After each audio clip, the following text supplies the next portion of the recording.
is an era of endurance sports car racing at World Championship level, here in IMSA, in the North American Championship, even in the regional championships like the European Le Mans Series, the Asian Le Mans Series, and then you add the GT championships like the Michelin Endurance Series, the Michelin 24H Series, where GT3s and GT4s have become ubiquitous there as the top classes, along with all the blue ribbon events like the Dubai 24, Daytona, the Rolex Daytona 24, Bathurst 12 hours, here at Sebring, and on and on and on.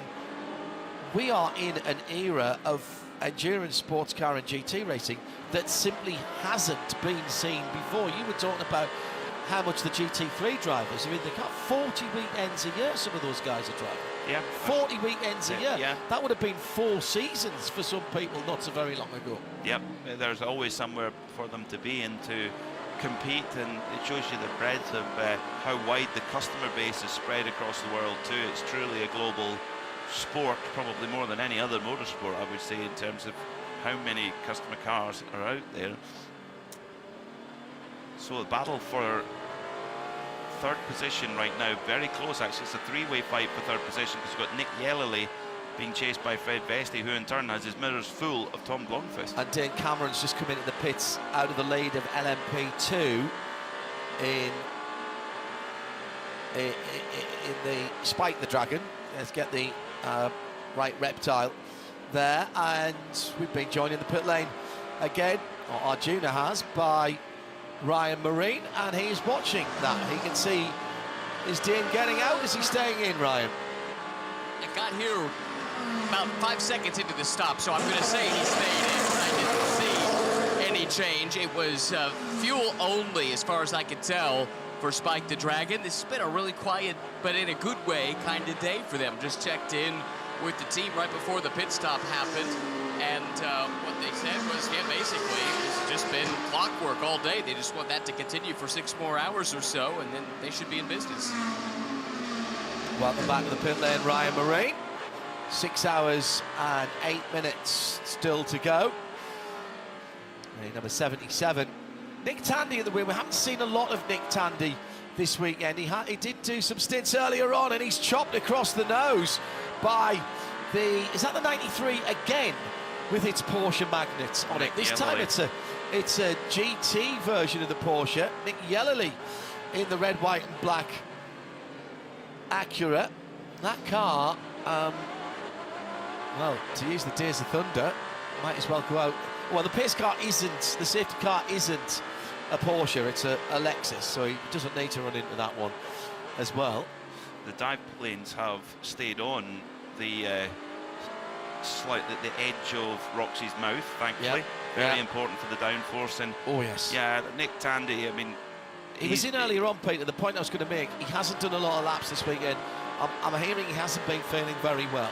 Okay. But he's doing his job in the race and doing exactly what's being asked of him. He's pulling away from the Manthey Porsche of Thomas Preining. He's 3 seconds pulled away since Preining got into second position. The gap is now 18 seconds. AO Racing having a great day in GTD Pro, and Tandy won't mind that at all, because he's been in those prototypes, and I'm sure he's rubbed a few GT cars on the way through in his time as well.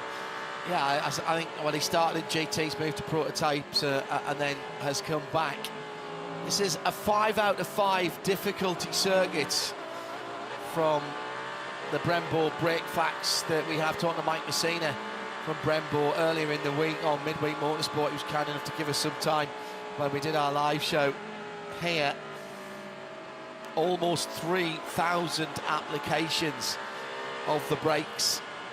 He was telling us how they can affect and fine-tune what's going on, from things like caliper stiffness, even down to brake fluid. And people cleverer than me were talking about non-Newtonian behaviour from a fluid. I have no clue what that means, but apparently that was right. And scrubbing off at turn 7, 120 miles an hour, which is over 3 Gs of retardation for the GTPs. Yeah, braking from 170 Yeah.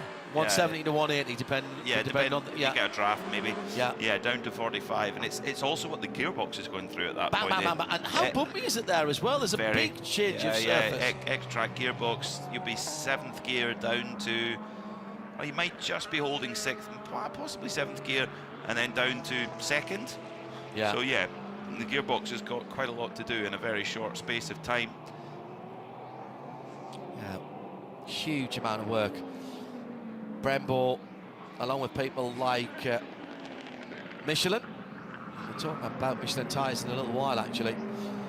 Not just racing development done here, but also for the street cars as well.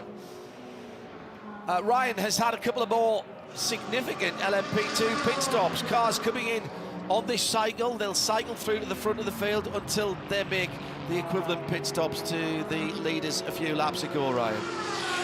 Well, this is a big development because Inter Europol had cycled through to the lead in the pit stop shuffles, but Bijoy Garg missed his pit box. He's now stopped in the middle of the pit lane.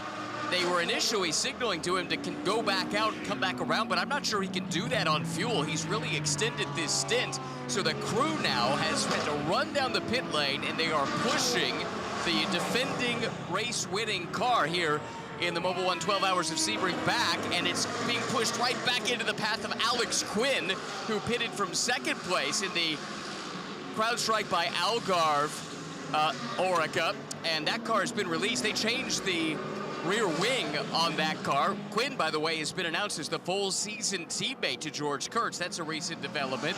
But just now, Bijoy Garg has arrived back in the pit box, and so they'll be able to actually do the service on the car. But just what the IMSA officials will think of Bijoy parking the car in the middle of the pit lane and then the crew running out into the line of fire to push the car back, well, we'll leave it up to them to figure that out. Actually, the car's going up on skates, so there could be something more that they need to deal with that car, in addition to the fact he missed his box.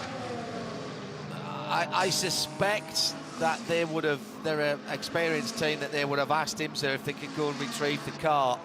You might ask, why didn't Bijoy just put it into reverse and reverse back? That would have been instant disqualification. Powered reverse movement contra race in the pit lane is absolutely forbidden. The only way they could bring him back is by crew power. Turn 17, down the inside for Nick Tandy, going through and putting a lap on the number 27, Dudu Barrichello, Aston Martin. That car's dropped off the pace quite significantly. Yes, well, they had a very leisurely pit stop. I think not leisurely. The lead lap in class, actually. They had some issues in their pit stop with the rear, but they would said they'd been fighting sensor issues. Yes. And the pit stop did take longer than it should have done, and that's what's dropped them down. But interestingly, another Manthey Porsche, this time it's the 912, the blue car in GTD, the first form Manthey Porsche, has also been given a warning, like the 911 Grello car has, for failure to adhere to the control powertrain parameters. So at Manthey, they are running those cars right to the edge and may have to just step back off the precipice.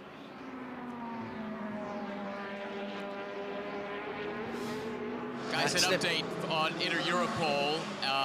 The reason they was up on the dollies was just to put it in the right position within the pit box. I asked a pit official whether or not race control had any thoughts on the fact that the crew ran out to go get the car, and apparently they, on the intercom channel that race control has to the teams, congratulated the crew on their hustle. So I think you're quite right that they must have asked for permission, and it sounds like it was granted. I've said this many times before, but I think in sports car racing generally, and particularly here in IMSA, we've got a lot of common sense decisions being made in race control, and they work with the teams. It's been ever thus since I first came to this circuit in 1999, seeing a completely different attitude to officiating. Johnny Knotts, who's the man in charge of the pit lane and has been for some years, took over from a guy called Dick Martin, and Dick's still around. I'm sure he'll probably be tuned in somewhere. And I always remember when we started the European Le Mans series, Dick walking up to a member of a team who was about to bring a car in to be refueled. One of the team didn't have his visor down, and Dick walked up to him and slapped down the visor as the car came in. They did the pit stop, and then afterwards the crew chief said, "Are we going to get a penalty for that?" He said, "No, the visor wasn't down when you refueled." And he went, "Yeah, but that's only because you did it." He said, "I'm not here to give out penalties, I'm here to make sure you're safe, but you won't do it again, will you?" And I thought that was a tremendous attitude, and that is the sort of attitude that happens here in IMSA and has continued down through the years. If the IMSA officials can help and stop people making mistakes, they will. And into Europol there, I'm sure went through the right channels, and fair play for them for do that. Just following up on the Heart of Racing Aston Martin, which we had wondered. Just 1 second, Peter. As we've just gone over the half distance, it's time for our Pilotti race recap. 170 laps completed. The leader is Felipe Nasr by 2.6 seconds to his teammate Kevin Estre. 5 cautions for 23 laps, just over an hour of that.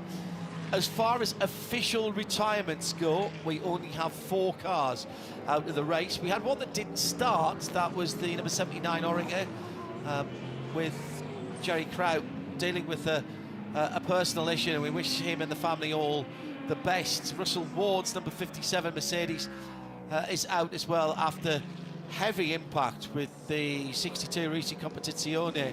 I think Russell could do about that. Similarly, Alessandro Perguidi's car, the number 62, is out. Also showing as a retirement, the number 70 Ferrari 296 GT3 Evo of Inception. And those are the 4 that I think are out of the race so far. We have had a couple of cars come back. Sorry, Peter, just wanted to do the Pilotti. No, quite right recap. Too. First of all, following up on that Aston Martin Heart of Racing car, the pit stop time was actually not too bad. It was actually that they're off sequence, so they've obviously had to come in to do something that didn't take long to repair, but it's just put them a little off sequence. They've been out on track since their last pit stop for 50 minutes. The rest are sort of between 35 and 38 minutes. Also, heck of a fight back from the number 34 Conquest Ferrari crew. Albert Costa at the wheel, of course, got a drive-through penalty for punting Matt Bell's 13 Autosport Corvette off the road at Christensen Corner, and actually has nearly caught him. He's only 2 seconds behind Matt Bell, so what a response from Conquest and from Albert Costa, and they're on the same strategy too, so they're back in the game. Good work from Conquest. As we've just gone across the half-distance mark, the VP in-race update looks like this. Chevy Corvette leading in GTD. Charlie Eastwood in the DXDT machine has about 5 seconds on Maurice Shearing in the Manthey first form, the light blue and black car. In 3rd position is James Rowe in the Mercedes number 80 for Lone Star. Autosport Team 13, Matthew Bell back behind the wheel of the black and gold number 13 car, and he's got Albert Costa about 2 seconds behind. Actually, just realised Matthew's right up the tailpipes of James Rowe's Mercedes. Then Albert Costa in the 34 Ferrari, Simon Mann in the AF Corsa USA Ferrari, another 3.2 back in 6th. In GTD Pro, Nick Tandy leads by nearly 15 seconds over Thomas Preining. 2 Porsches, EO versus Manthey in the Grello car. The Lexus is in 3rd position. Jack Hawksworth back behind the wheel of the number 14. He's another 6 seconds further back. Connor De Filippi is driving the number 1 BMW from Paul Miller Racing. He's another 3.5 further back.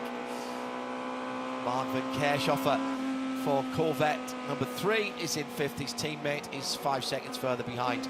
Nicky Katzberg in 6th. All Oreggers, of course, in LMP2. Dan Cameron for AO, and Spike leads it by 16.5 seconds from Paul Di Resta in the dark blue, number 22 of United Autosports USA. Alex Quinn in the 04. How about CrowdStrike by APR, still up in the top 3 despite that lurid slide that we saw earlier on through turn 1. David Ennemeyer Hansen in 4th position for TDS. He's another 7.5 seconds further back. In 5th position, Manuel Espirito Santo, 18 seconds of 4th position in the Pratt Miller number 73. Jacob Abel for ERA is the next car in line, and he makes up the top 6 in LMP2. And at the top of the shop, 172 laps completed, 2.4 seconds the gap between Felipe Nasr and Kevin Estre. 7 from 6 Porsche Penske 963s. Frederick Vesti, number 31, Whelen Cadillac, flying the USA flag in 3rd. He's another 2 seconds back from, sorry, he's another 4 seconds back from Estre. Nick Yellerly is the 2 second gap from Vesti back to Nick Yellerly, and that's the first of 2 Acuras in 4th and 5th, as Tom Blomqvist is only half a second away from his teammate, and he's got Philippe Albuquerque breathing down his neck, another half a second further back in the number 10 Wayne Taylor Racing Cadillac, and the top 6 are separated by just 10.2 seconds. 5 hours 54 minutes to go. Porsche 1st and 2nd. That's your VP in race updates.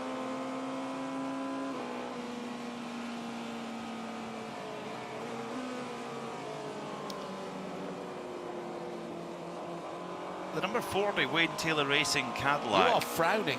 You are frowning, Mr. Mackay. What do you not like? Well, they were right up the front early on in the race. They're a minute off the lead at the moment, and they're not on any particularly peculiar strategy in terms of fuel anyway, because everyone in GTP has been out for a similar amount of time, the only exception being the 2 Works Porsches at the start, at the front of the field, who went a lot longer than everyone else. But Colton Herta at the wheel of that car right now, he's a minute off the lead, whereas the sister car of Philippe Albuquerque is only 11 seconds off the lead. So I'm not entirely sure. They could well be up to something with the tyres. They might well be really paying it forward and trying to use as much old rubber as possible, and they're almost gambling on there being multiple full course yellows in the last 2 hours and making sure they've got fresh boots every single time.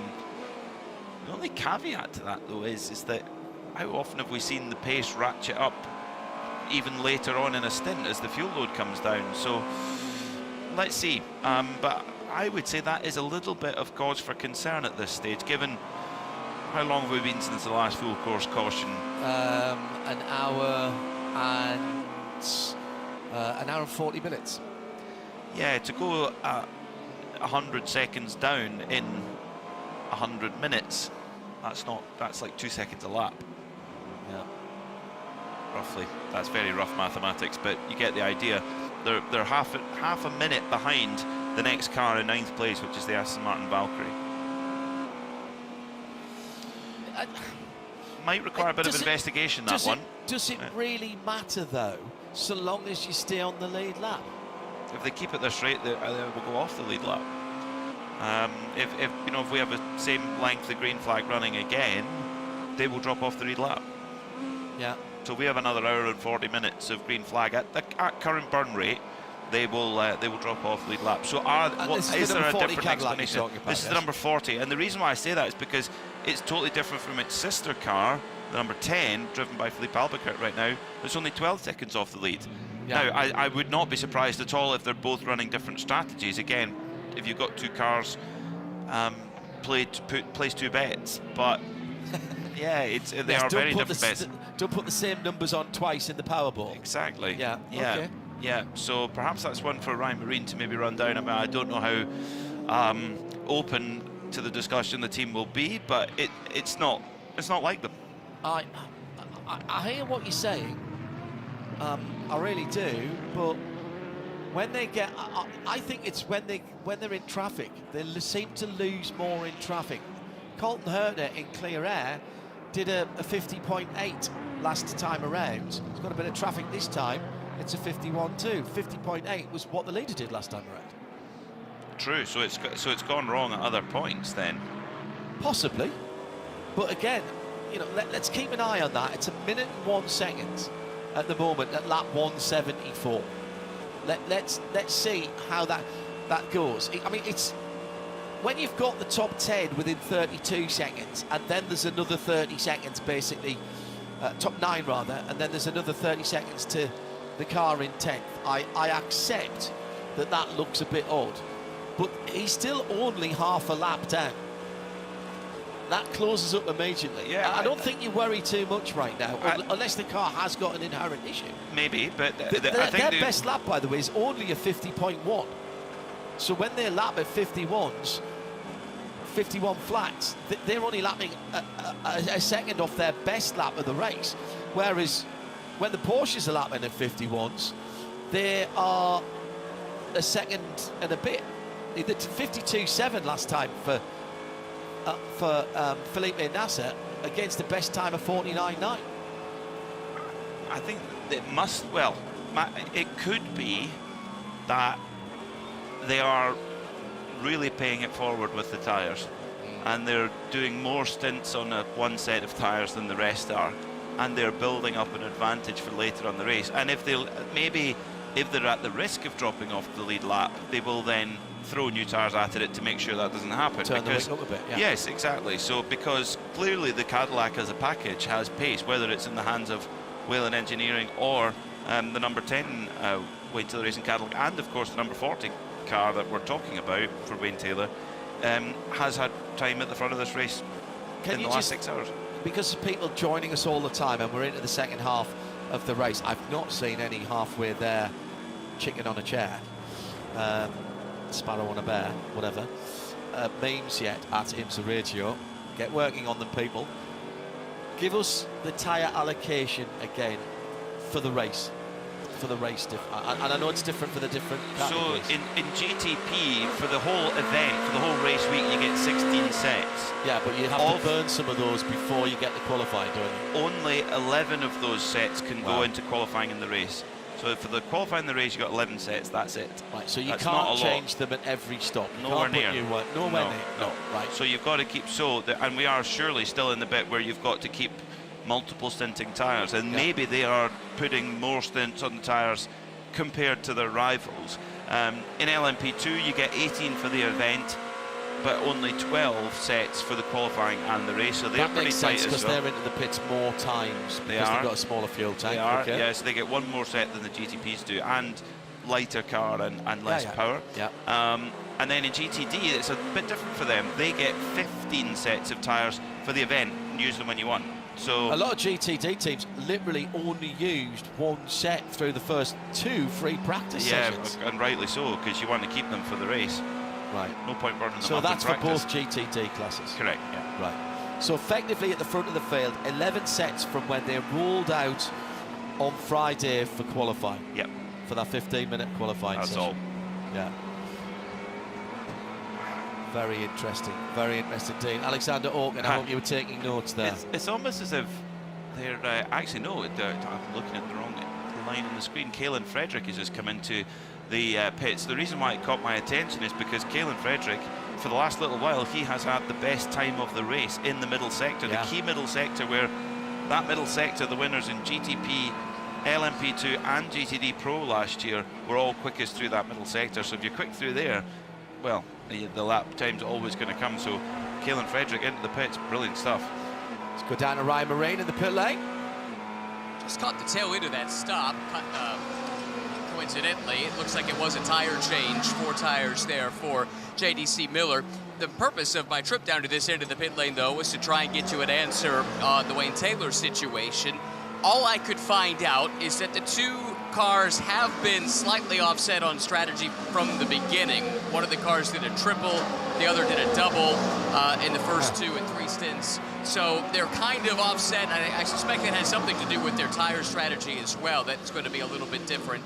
But I do have an update on their Lamborghini, and unfortunately it's bad news. Right around the halfway mark, that car went behind the wall. Trent Hinman drove it back.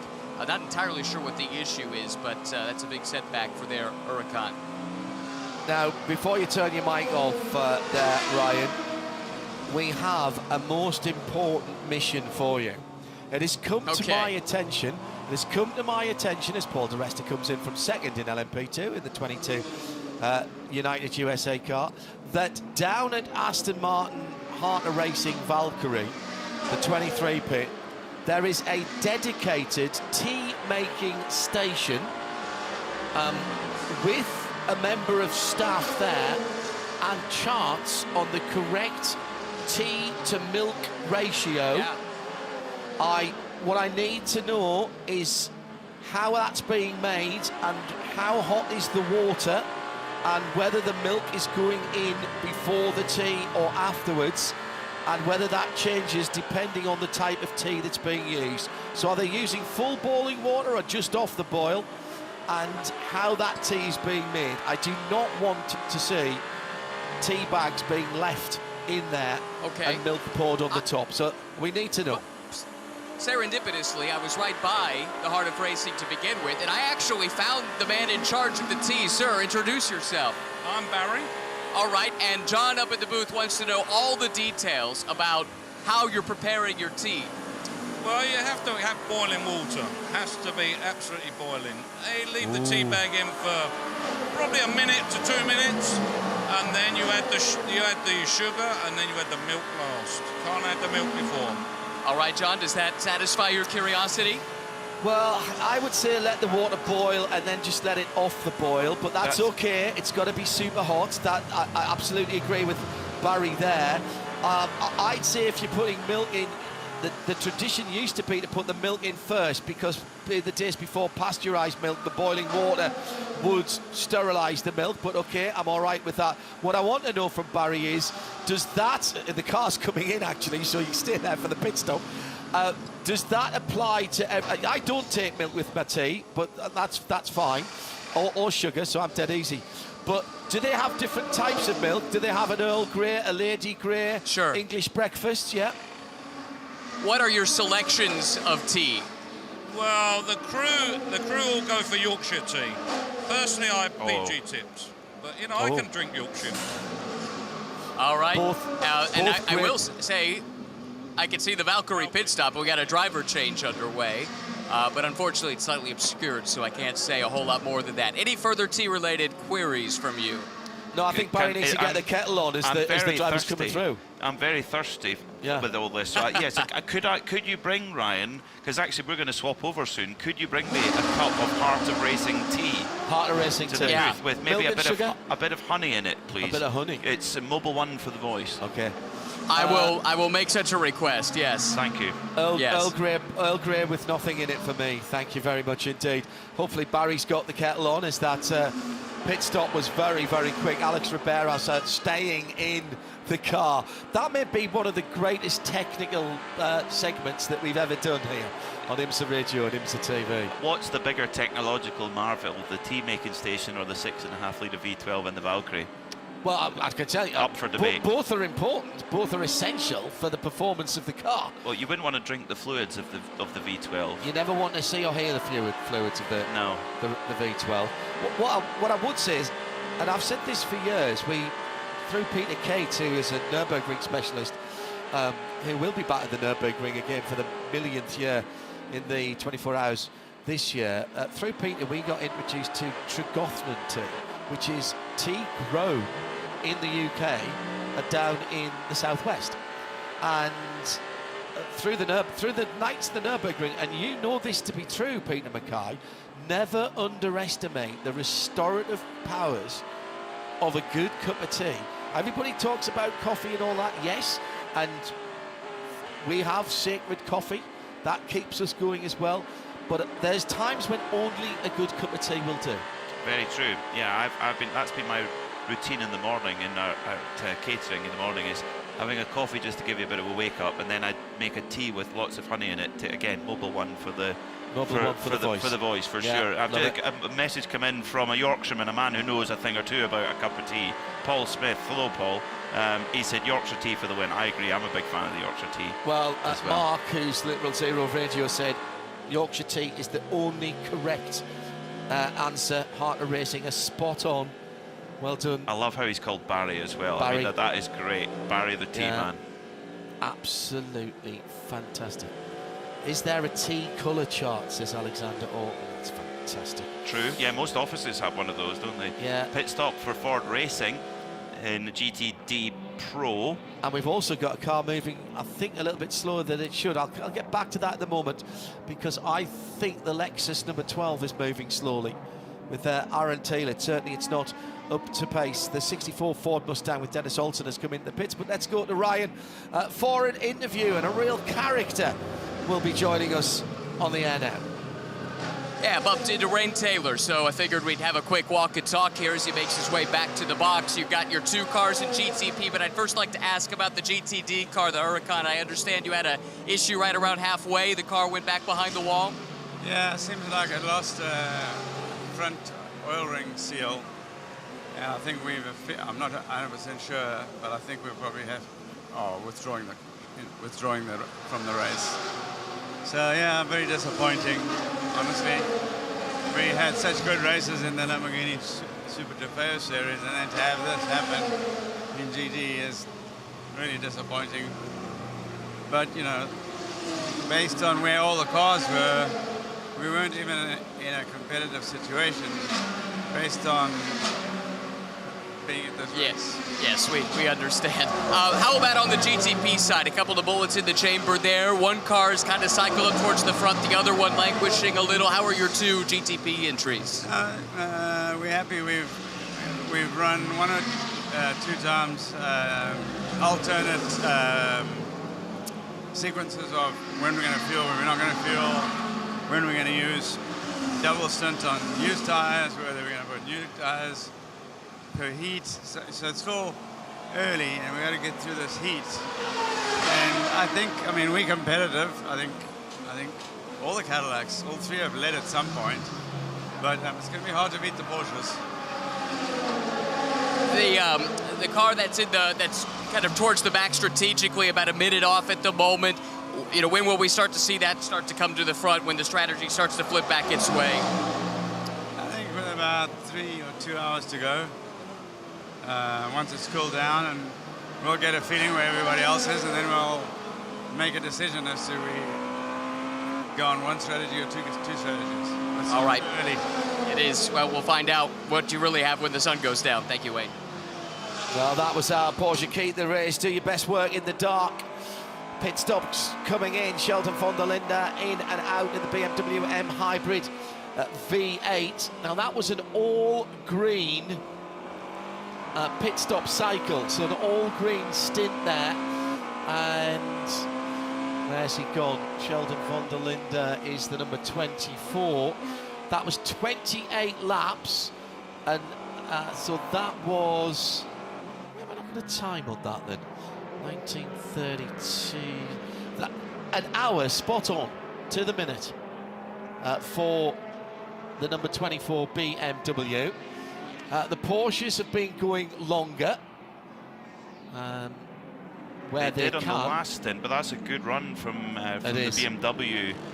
Good fuel mileage from them. They're actually a lap ahead of the cars behind them in terms of what fuel they used in that stint. So the BMW may be the snake in the grass, as both of the Porsche Penske Motorsport machines come in with about 58 minutes on the stint, so they're actually not quite as they're the same as the BMW, but one better than the rest of the field this time by.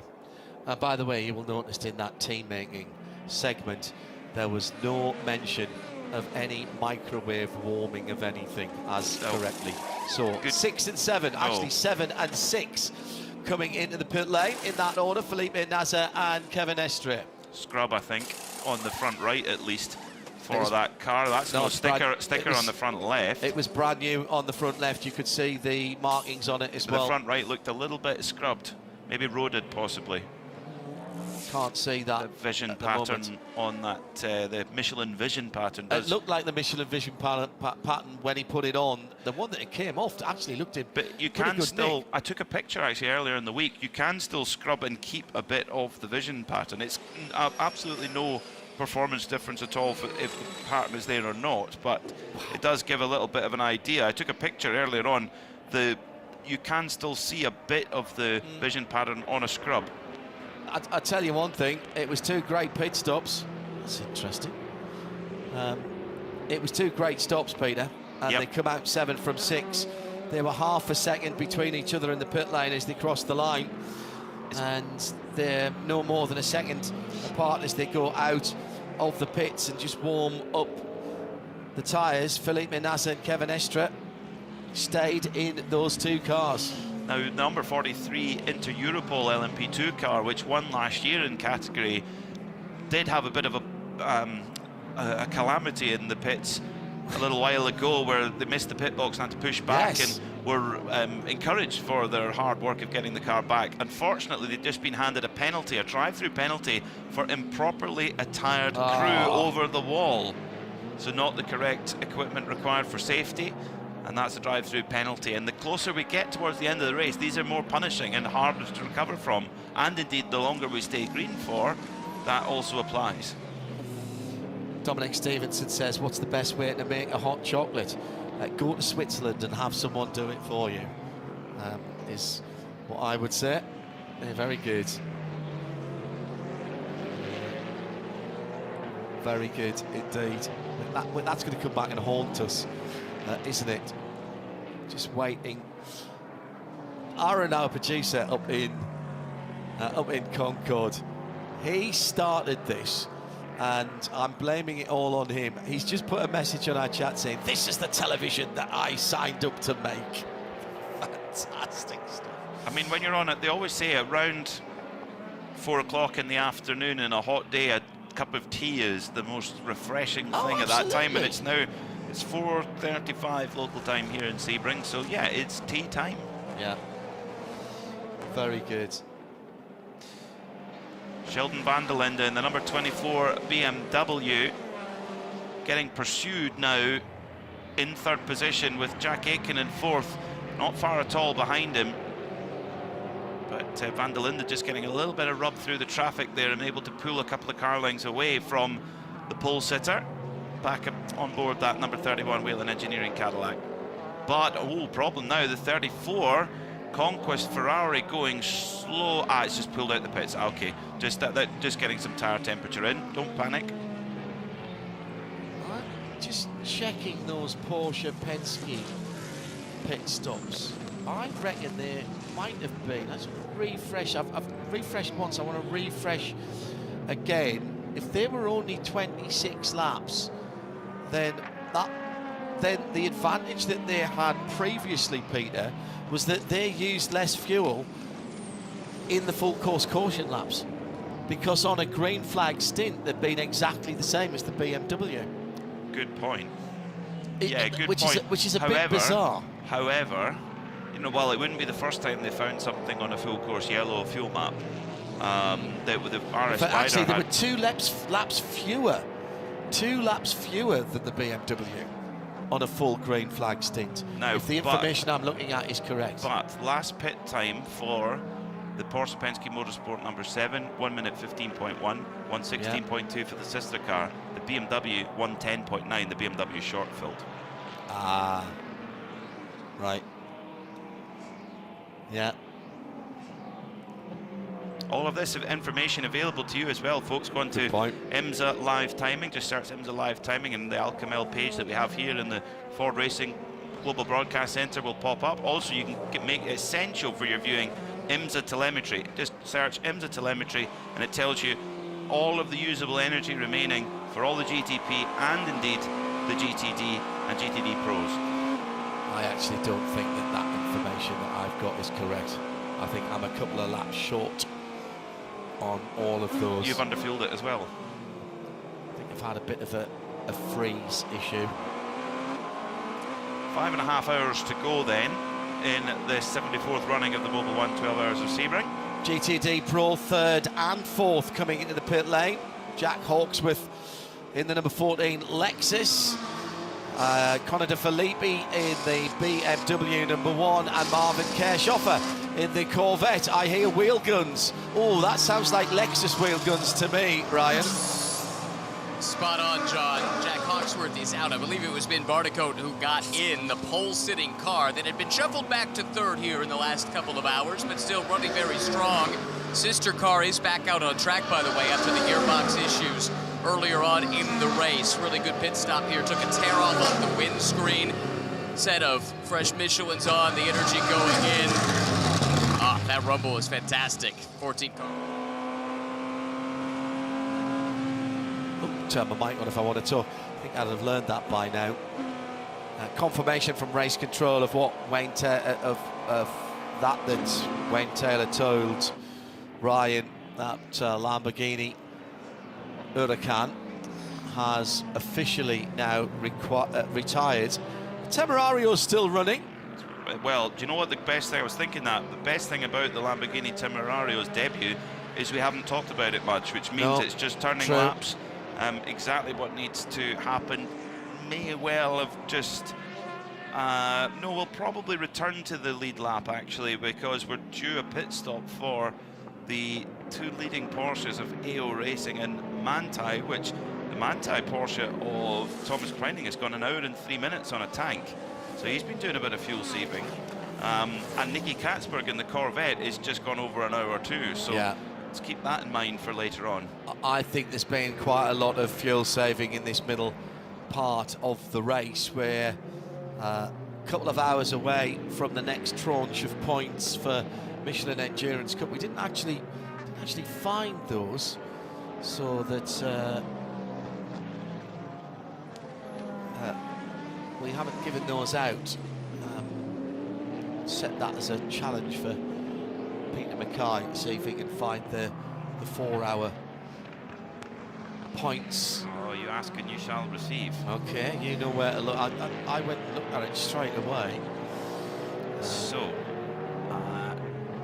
he's flicking through. There we go. So fastest finger first. So at 4 hours. At 4 hours, the GTP points, the number 7 Porsche Penske Motorsport crew got the maximum 5. Their sister car, the number 6, got 4 points.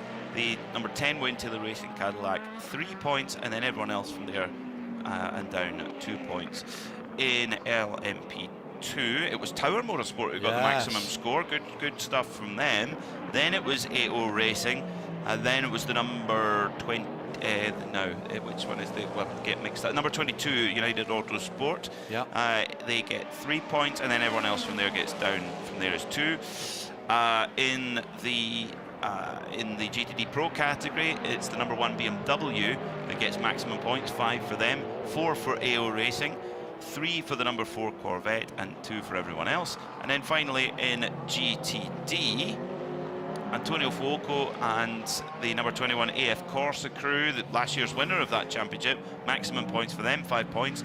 Then the 120 Wright Porsche, 4 points. I tell you what, the number 16 Myers Riley Ford, they get 3. And then from everybody else down, it's 2 points. And that's the first load of Michelin Endurance Cup. Another lot will be paid out with 4 hours to go. Thank you, Peter. Peter Mackay there with the Michelin Endurance Cup points battle going on for 3rd and 4th position. Sheldon von der Linde is being hunted down and feeling the pressure now maybe from Jack Aiken, the 24 BMW, the remaining BMW. Well, I say that, but of course the team car has made its way back out and has been turning laps for some time. The Marco Wittmann driven car now, 171 laps to the leaders, 186. That's an incredible effort by WRT, the team from Belgium. And with their satellite operation over here in the US, absolutely incredible. Debut podium at Daytona. First race running the program on the podium of one of the biggest endurance races in the world. Even by WRT standards, that was quite an impressive feat. Yeah, I agree. Now, in GTP, the timing screen is just starting to light up. There's light blue across our Alcamel timing screen, which means there's personal best times going in, so tyre performance is there. Track temperature is just starting to cool a touch. 108 degrees Fahrenheit, it's still hot, but we hit the peak at 113 Fahrenheit, so at least we're heading back in the right direction in terms of lap time and performance. And maybe now the pain has been endured for the GTP teams. Maybe now have they got enough fresh tyres to go to the end of the race, or is there still a little bit more to serve in terms of multiple stints on tyres? Quick mention for Michael Wynn and his friends for doing Carolina's crummiest Le Mans rally and listening to us at the same time. Hope that gets you some extra points. Let's go down to the pit lane, more pit stops. Manuel Espiritu Santo in and out in the Orica for Pratt Miller, and that Nick Tandy's been down the pit lane as well, and that is where Ryan is at the moment. Yeah, that's Nick Tandy leaving. He stays aboard Roxy. It was sticker tires all around, and mechanics on both sides took a close look at the brakes on the both of the front wheels, I guess you would say, the front corners of the car, and gave it the okay. But that was interesting that they were taking a close look at that. Clean stop for the car that pitted from the lead in GTD Pro. Where's he going to join back in then? Ricardo Feller will have gone through in the Grello Porsche to assume the lead there. I'd be surprised, because Tandy had over 15 seconds of advantage over the Manthey Porsche. So Manthey have switched from Preining to Ricardo Feller. Did they pit first? Aboard. Yes, so yeah. they did. Their stint times were the same there, about an hour and 2 hour and 3 minutes. But Tandy pitting a lap later. So right now, Tandy just heading down into turn 7, whereas the Grello the Manthey car is coming out of turn 5. The other AO car in the race is coming in the pit lane. That is the leader in LMP2. Good day for AO so far, Ryan. It has been. They were leading both of these classes when this pit window opened. Interesting that it happens within a lap of one another. Thankfully, they got the Porsche serviced and out of the way, because it pits in front of the LMP2 car, and you wouldn't want to obstruct the exit for the P2 car if you could help it. There was a driver change. Dane Cameron got out. I think that was Johnny Edgar who got in, but I'm not entirely sure. And right now, they're just waiting on the fuel. It's been a solid day. The car started a little further back than it should have, given the pace that PJ showed all throughout the weekend, but they've been able to race their way to the front and more or less keep it there over the last handful of hours. Just loving the noise coming from our pit lane reporters' mics as they leave. Will confirm who got into Spike the Dragon and then go out through the pit lane. It was indeed Johnny Enker. Good eyes for Ryan. Question for you, John, or indeed anyone who wants to get in touch with us on IMSA Radio. Have AO Racing had Spike and Rexy or Roxy win on the same day before? Well, they've been on the podium for sure. Kelly Bruley would know. I'll send her a message. K-Brew will tell us. Yeah. Might be a bit early to be talking about that, Peter. 5 hours. That might not be appreciated. She might not want to tell you right now, in all honesty. Still plenty of racing to come here. 5.5 hours, just under.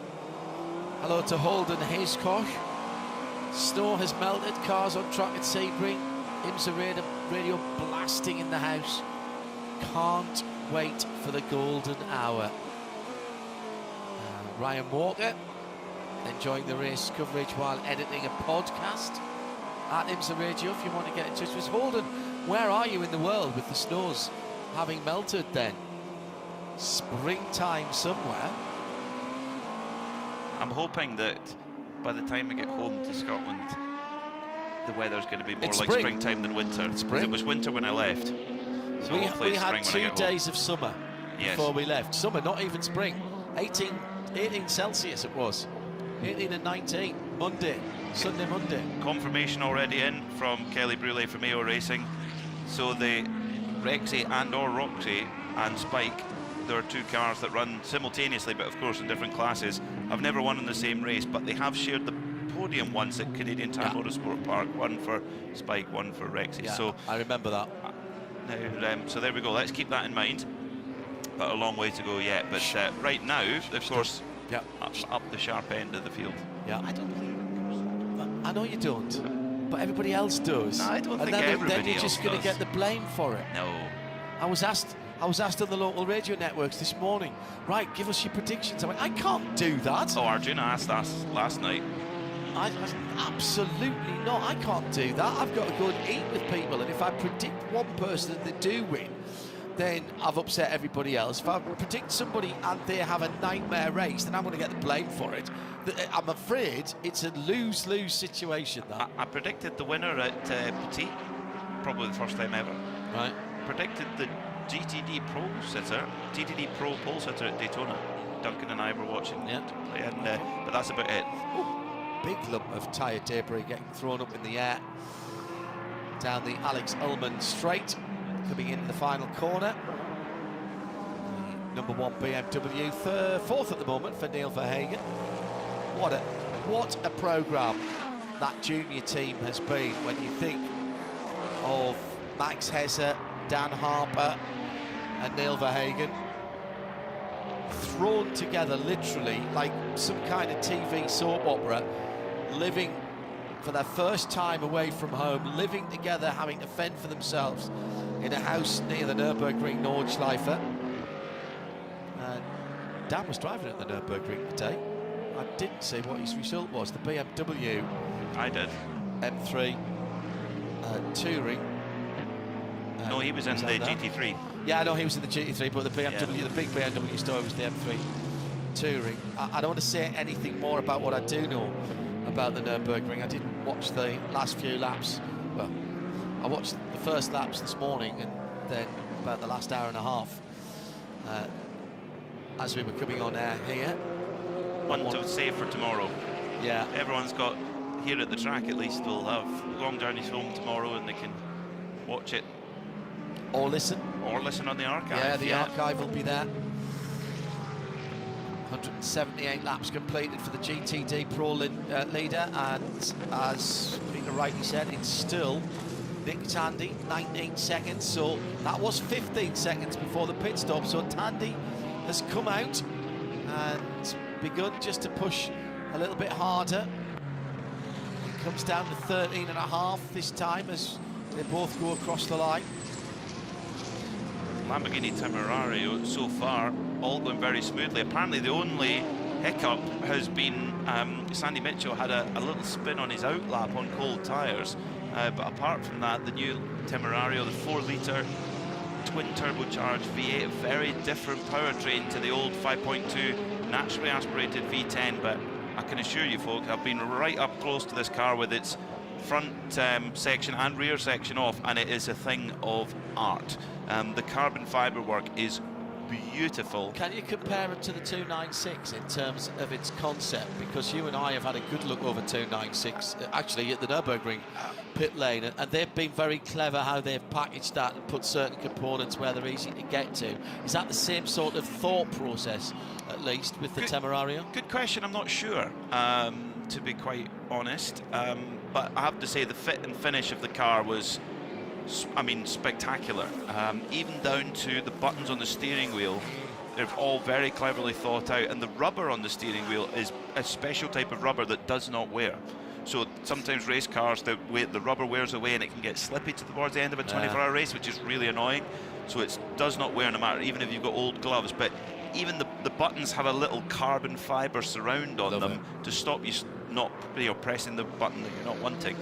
But that could be a bit of plastic or something like that, but no, it's beautiful carbon fibre. And you know, if you're a customer of Lamborghini Quadricorsa and you order one of these cars to go racing with, when it arrives, we all get that experience if we ever are lucky enough to have a new road car. As in terms of a race car, it's just a thing of beauty. It really is special. And when you listen to it on track, yes, the engine is quite quiet, but the turbos, it's like a Japanese tuner car. You hear this all the time. These you really hear the pops and whistles from it. So it's a different soundtrack, but it's cool. Nick is watching from Ontario in Canada whilst doing a Sebring race on iRacing. Good luck.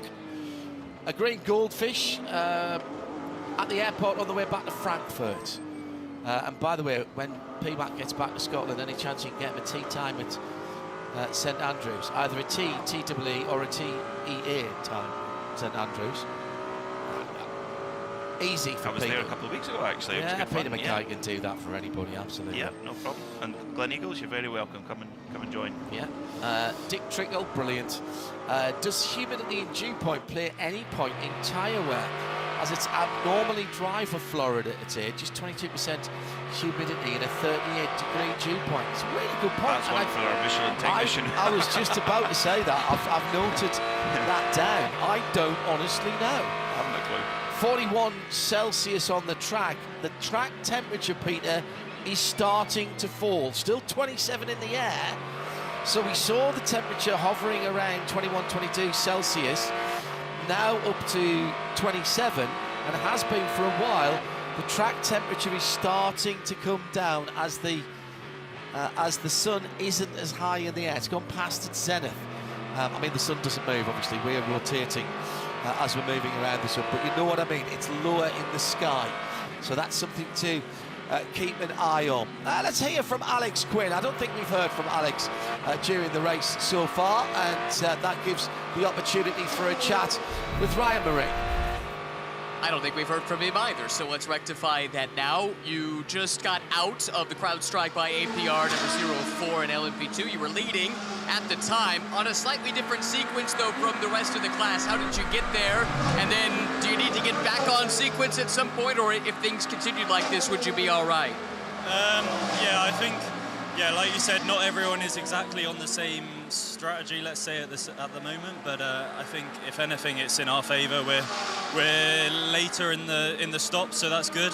But yeah, our pace is okay. I think, you know, it's completely different now. We're just survival mode at the minute. That was our last double stint of tyres, so good to get that out of the way, because it wasn't pretty, but. Yeah, happy to get my first double stint, and then, you know, the night is where it matters, so I think our car should come into play there, and like you said, we're in a good place, so yeah, good at the moment. Describe, if you can, for our listeners, just how difficult it is on that second stint of tires, especially in this Florida heat. Yeah, it's difficult, and you know, the thing is, we don't set the car up for double stints, because we know at the end of the race we'll just be single stint in the tyres and pushing fully. So you know, we haven't done any testing in these conditions. So like I said, it's just survive. You know, the grip is very, very low, but it's actually quite enjoyable. You know, the car's moving around a lot, so keeps you on your toes, that's for sure. If I'm not mistaken, you're going to be with George for the full season this year at IMSA. How exciting is that? Yeah, very exciting, and obviously we started as good as it can get with the win at Daytona, so we need to keep the momentum, and you know, George is a great guy. I think Toby's a really good silver as well, so got a good lineup, a good team. Just need to keep consistent, no mistakes, and hopefully be there near the end of the year. It's Toby Sowery in the car now. They're shown fourth on timing and scoring. Thanks, Alex. Thank you. Two really important points there. I'll take the second one first, actually, in that they don't set the car up to do double stints because they want it to be sharp at the end of the race. I think that's a brilliant point. We talked about the tyre performance, but what we hadn't thought about was how do you set the car up? Well, you set the car up for the end of the race and for single stints. The other one is they're done with double stinting now. Single stinting for the last 5 hours and 12 minutes. That's really interesting because they come in about every 40 minutes. So they've saved a lot of tyres to go through. So keep an eye on Toby Sowery and watch those lap times. Another set of lap times that you and I have both been watching. The leader in GTD Pro, the number 77, Roxy, subbing for her brother this weekend. Nick Tandy behind the wheel, who hasn't been feeling great. That car's best lap time, a 2:01.146. The last 3 laps, Tandy, a 2:01.3, a 2:01.4, and a 2:01.6. Nick Tandy, he might not be feeling well. We haven't heard from him at all this week. He's been staying out of the way. He's driving impeccably at the moment, and he stretched his lead over Ricardo Feller in a similar car to 21 seconds. Yeah, he's pulling away in this stint. This is the Nick Tandy that we know. This is the 4-time winner at this race, 3 times in class, once overall last year, and back him into a corner at your peril. He is one of the feistiest competitors sports car racing has ever seen, and how do we put this? I mean, I'm sure he'll be very disappointed not to be in a prototype this year, having had such a successful year last year, winning at Daytona, winning at Sebring. Okay, the latter part of the season didn't go to plan, but he'll be disappointed not to be in that prototype. But I'm sure that that disappointment will very quickly turn into very fiery motivation to come here and keep on winning, which is all that matters to him. So not only has he won the what you'd normally call the Triple Crown of sports car racing, Daytona 24, the Rolex, Sebring 12 Hours here, and Le Mans 24 overall. Yeah. He's also, add to that, the 24 Hours of Spa, which he's won outright as well. Now called the Tandy Slam. He's done all of the big 24-hour races. 24 Hours Nürburgring twice. Yeah. Two of those as GT races, of course, but he is the only person to have done that. Yep, 4-time Petit Le Mans winner, Watkins GLEN winner, Kyalami 9 hours, you name it, he's won it. Except Bathurst, he's not been to Bathurst You know, yet. the one thing he doesn't have is an overall IMSA championship. Overall. Yes, of course. So he was in IMSA Michelin Endurance Cup champion last year. Yeah. But doesn't have that IMSA title. No, that went to the team overall. car, didn't it? Yeah. Yeah. So it's yeah, and as we've talked about a few times, the combination of him and Harry King, who is a bit like a young Nick Tandy, actually. Very much, actually. Very similar Yeah. in the way they approach things and the aggression on track. And then put them in a car that looks like a dinosaur. I mean, it's with the big shiny teeth. It's quite the combination. Yes, but I'm sure Nick's daughter is loving that. Felix Tandy, already a champion in the UK in karting. I'm sure family Tandy, just outside of Bedford in the UK. Tandy often called the Bedfordshire Bullet. I asked him if he minded that. He went, no, not at all, call me that. That's very good darts player as well. Yeah, Harry Tinknell's a good darts player as well, isn't he and Nick actually sometimes play together in a Wednesday night league. Penalty. Like Sorry, penalty for one of the former front runners in GTD, Heart of Racing, Aston Martin 27. Too many crew over the wall, considered working on the car, drive-through, which Dudu Barrichello is serving at the moment. He has just served it, and that drops him down to 12th position in GTD. Ouch. Yes, that is not great. Again, they had that long pit stop. Significant news coming earlier this week, by the way, for the third year in a row. The first major championship to announce 2027 dates, and IMSA have beaten everyone else to it again. Go to IMSA.com for all the news of where the championship is going. Big news for the IMSA Michelin Pilot Challenge is that they won't be going to the West Coast and WeatherTech Raceway Laguna Seca, but they will be getting another headline event at Lime Rock Park in Connecticut. That I am very much looking forward to. 2-hour race, waiting to hear what the support categories will be. I'm rather hoping that Whelen MX-5 will go up there. That's your iRacing starter, isn't it? MX-5s round Lime Rock Park, absolutely magnificent. I've heard, by the way, that iRacing have already made the changes to the track model of Sebring and put the new backstraight bridge in. Drew Adamson, rest of the team on the event side, we wish you well on what I know will be a big season again. So some great opportunities to go and see IMSA at a track near you in North America, or if you're in Europe and planning, perhaps those dates are out. Don't leave it too late. Start 4 different categories going across the line together, 2 prototypes and 2 GTT categories, all going at slightly different speeds down the front straight. Got to love multi-class racing. Check those dates out, see how they fit with your calendar. And don't forget, it's the 75th running of the Mobil 1 12 Hours of Sebring. Again, this weekend next year. So starting on St. Patrick's Day, 17th of March, and running through for the next 4 days. I mean, Sebring's a party anyway, but add St. Patrick's Day to it, it could get untidy. 0.23. Ferrari. Triasi car gaining on Felipe Fraga in the Ford Mustang. Felipe taking a slightly defensive line there into the hairpin.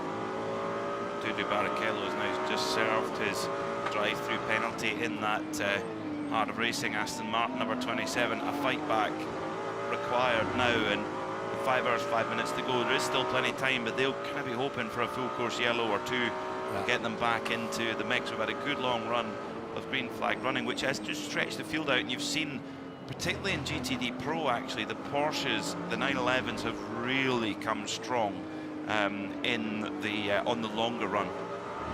Just to mention that on a Frio Triasi in the 0.23, looking at the back of the Lars Kern-driven it should be the 16 car. Felipe Fraga, isn't it? That's what I'm putting in that car. Myers Riley Motorsport. He is a couple of laps down after some issues, 3 laps down. It'll be very frustrating for the Triasi guys to know that they had a car that is on the pace. Those earlier issues have taken them out of it. At the front of the field, Felipe Nasr by 4 seconds now over Kevin Estra, who's got 9 seconds back to Sheldon van der Linde. Porsche number 7 from Porsche number 6, rocking that throwback livery. IMSA bringing in a throwback weekend livery at WeatherTech Raceway Laguna Seca next year in 2027. Wow, so okay. So what would you say, what have we got? We've got Porsche, we've got Cadillac, we've got Acura, Aston Martin. I think the GTs as well. GTs as well, so well, even if we start with GTB, I mean the Cadillacs, what would you put on those? Well, we'll have to think about that. Yeah, that's... Well, you think about that while we hear from Albert Costa, who is with Arjuna in the pit lane. It's been a good fight back from Conquest Racing, but there's always a good smile on Albert's face. How's this Ferrari feeling out on track? To be honest, I'm so happy because we had a lot of issues after free practice 1 2 days ago. And actually yesterday qualifying was not smooth enough, the car. But the team has worked so much. They were here until 12 o'clock in the night yesterday. So thanks of them, they give me the tools and the car that we can fight back from P15 in qualifying. Also after a drive-through and 1 puncture, 1 top and flat tire. So thanks of them, we are in the top 5 now. And yeah, still long race because you know Sebring, it's always special. But so far so good, I'm happy and the car is running smooth.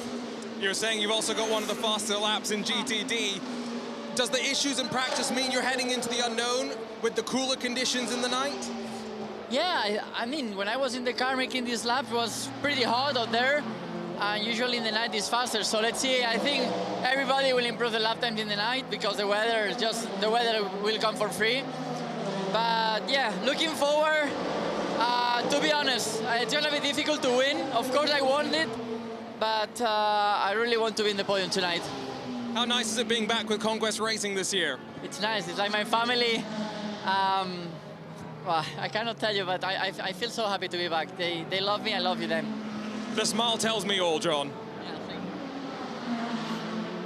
you. Arjuna can't get party down the pit where unusual error of judgment by Albert Costa when he drove into the side of someone else and got that incident responsibility, which brought them down the pit lane one more time than they needed to be. Just while we're talking about IMSA,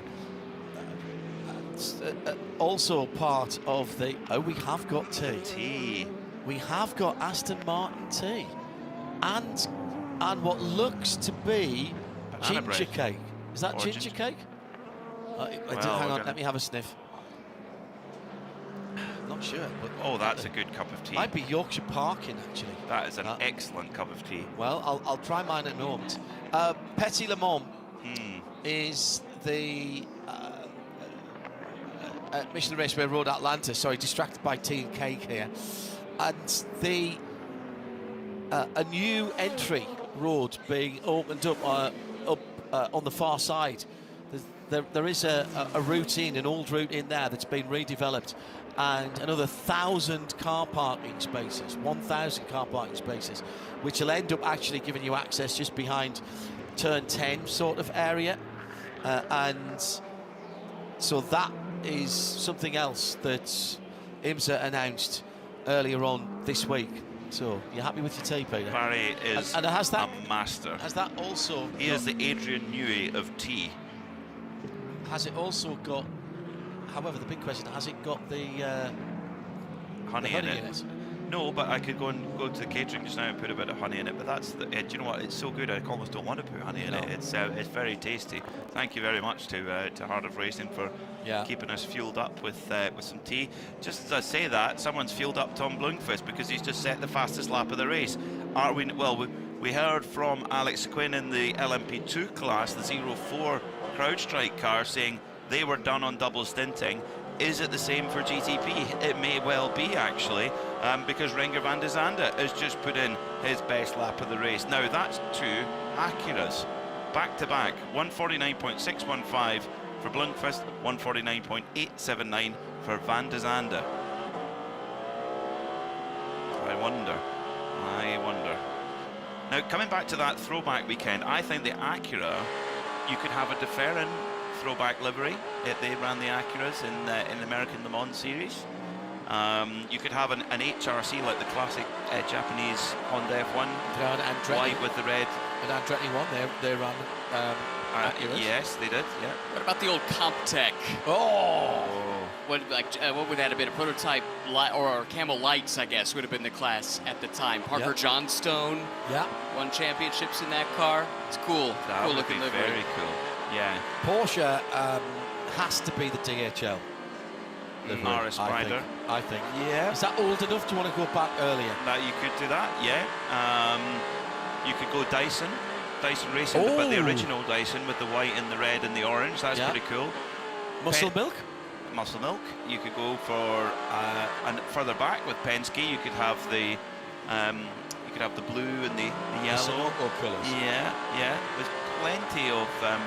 I mean, I have to say I've got a soft spot for the Martini colours that were on Works Porsches through most of the 1970s. So maybe you go for that. And of course, Martini and Rossi donated the very first bridge to Sebring International Raceway at Sunset Corner. There it is. Peter I'm off takes now. the points. Thanks, chaps. I've enjoyed that. We set ourselves little challenges. That wasn't too badly crowbarred in, to be honest. Peter, you better take that piece of cake as you go as well. Ryan Marine has just added to his not inconsiderable legendary status. Pit lane reporter extraordinaire, booth commentator, radio and TV personality. Erstwhile, was what he said, erstwhile country music DJ, and now bringer of tea and cake. New delivery service I'm starting up. Yeah. I think so. And I learned a lot from Barry about the preparation of tea. He showed me the teapot. Excellent. Is connected by Wi-Fi to his phone, and it will alert him when it is the appropriate temperature. Oh, that is quality. Yeah, it is. And he also told me that I think he said his first Le Mans he went to was either 1992 or 1993, and he remembers listening to you. By the way, Laguna Retro is this year, not 2027. Mike Buchan has just made his evening cuppa. Tetley tea bag, water and leave to brew. Add milk after removing tea bag. Yeah. Red Lobster liveries. Ooh. Now we're talking. Andy Blackmore's going to be very, very busy. Absolutely fantastic. Dave Alcock, we were talking about the Temerario, where they've designed that car to be serviceable as well as quick. Is it fair to say that that trend can be traced all the way back to the Audi R8 with its, in some ways, infamous and regulated away replaceable gearbox with just 8 fasteners. Spot on though, surely now every GT3 manufacturer must match Ferrari in their 296 GT3 design, the modular design that they have. Porsche have done it as well. Body panels were the big thing for Porsche, to cut down the number of fastenings on body panels so you could pull off the, make sure you could pull off the rear fenders and things like that. It's a game changer to be able to do it quickly, and I think the Audi call-out is a good one, although really since time immemorial, teams have been looking for ways to make repairs go quicker. The, total brake package that gets swapped out. Yes, that quick change brake. Exactly. Game changer. 100%. So any little shortcut that can be found, I guarantee, as soon as somebody thinks of it, they'll put it into service, and everyone else up and down the pit lane will see that and think, that's a pretty great idea. Let's incorporate that as well. I think the point that Mark Rushbrook made earlier on about evolutions of cars, you've got to remember that these GT3 cars, great, run at Le Mans, run in the World Championship, run at the Mobil 1 12 Hours of Sebring and throughout IMSA.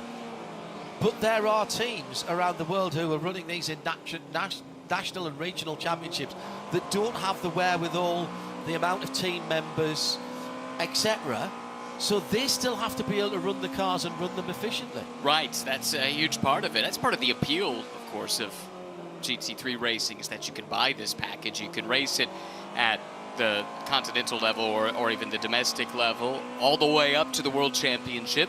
Admittedly, there are added layers of complication as you get to a series like IMSA or the World Endurance Championship, specifically the torque sensor, right, which you often or pretty much don't see outside of IMSA, the World Endurance Championship, and that, of course, comes with added cost and added complication. It served its purpose in helping to manage balancer performance, certainly, since its introduction, but that's not something that's going to be viable for just any series globally because of what it does to budgets. So you're right, that there has to be that thought about, is this car something that a couple of bronze drivers who can buy and go out and share and have a good time on a weekend, all the way up to competing in a pro category like you see here in GTD Pro. I don't know if Barry is still listening to us, but if he is, there are 2 British marshals on turn 17, Dead Squirrel being one of them, saying it is torture listening to you talk about tea. One with milk, one without, please. Hopefully somebody is hearing that and we can get that sorted for them. And the winner, by the way, of the throwback livery, as far as I am concerned, is Greg. I think that would be Cesaroni. Greg has said Leighton House Porsche. Winner, stop there. Don't call anymore, don't phone.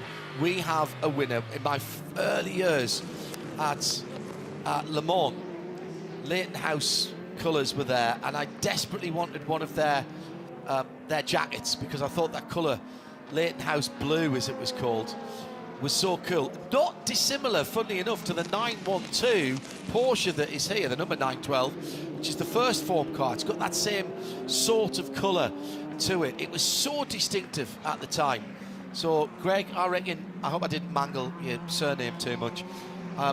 You are a winner in my eyes.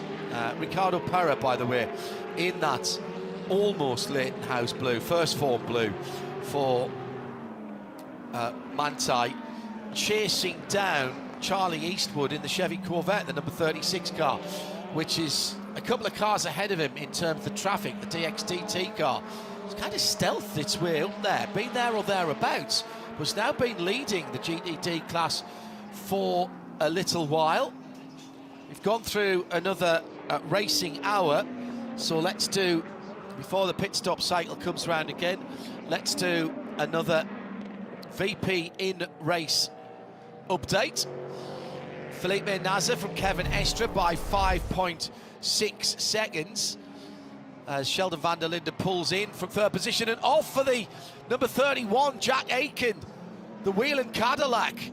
Has he recovered that car? I think he has. He just lost the back end coming through turn 3.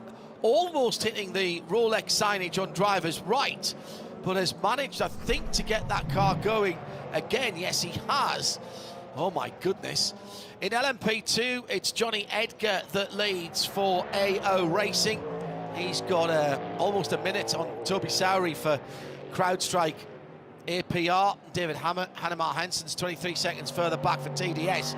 In GTD Pro, Nick Tandy doing Nick Tandy things, 25 seconds to the good over the similar car. The number 911 Grello of Ricardo Feller. Kyle Kirkwood is in the number 14 Lexus, and there's another 18 seconds further back. And in GTD, Chevrolet Corvette, Charlie Eastwood leading from the 912 Ricardo Perra. Just a couple of seconds between those two. Scott Andrews holding on to a solid third for Lone Star Racing, 6 seconds further back.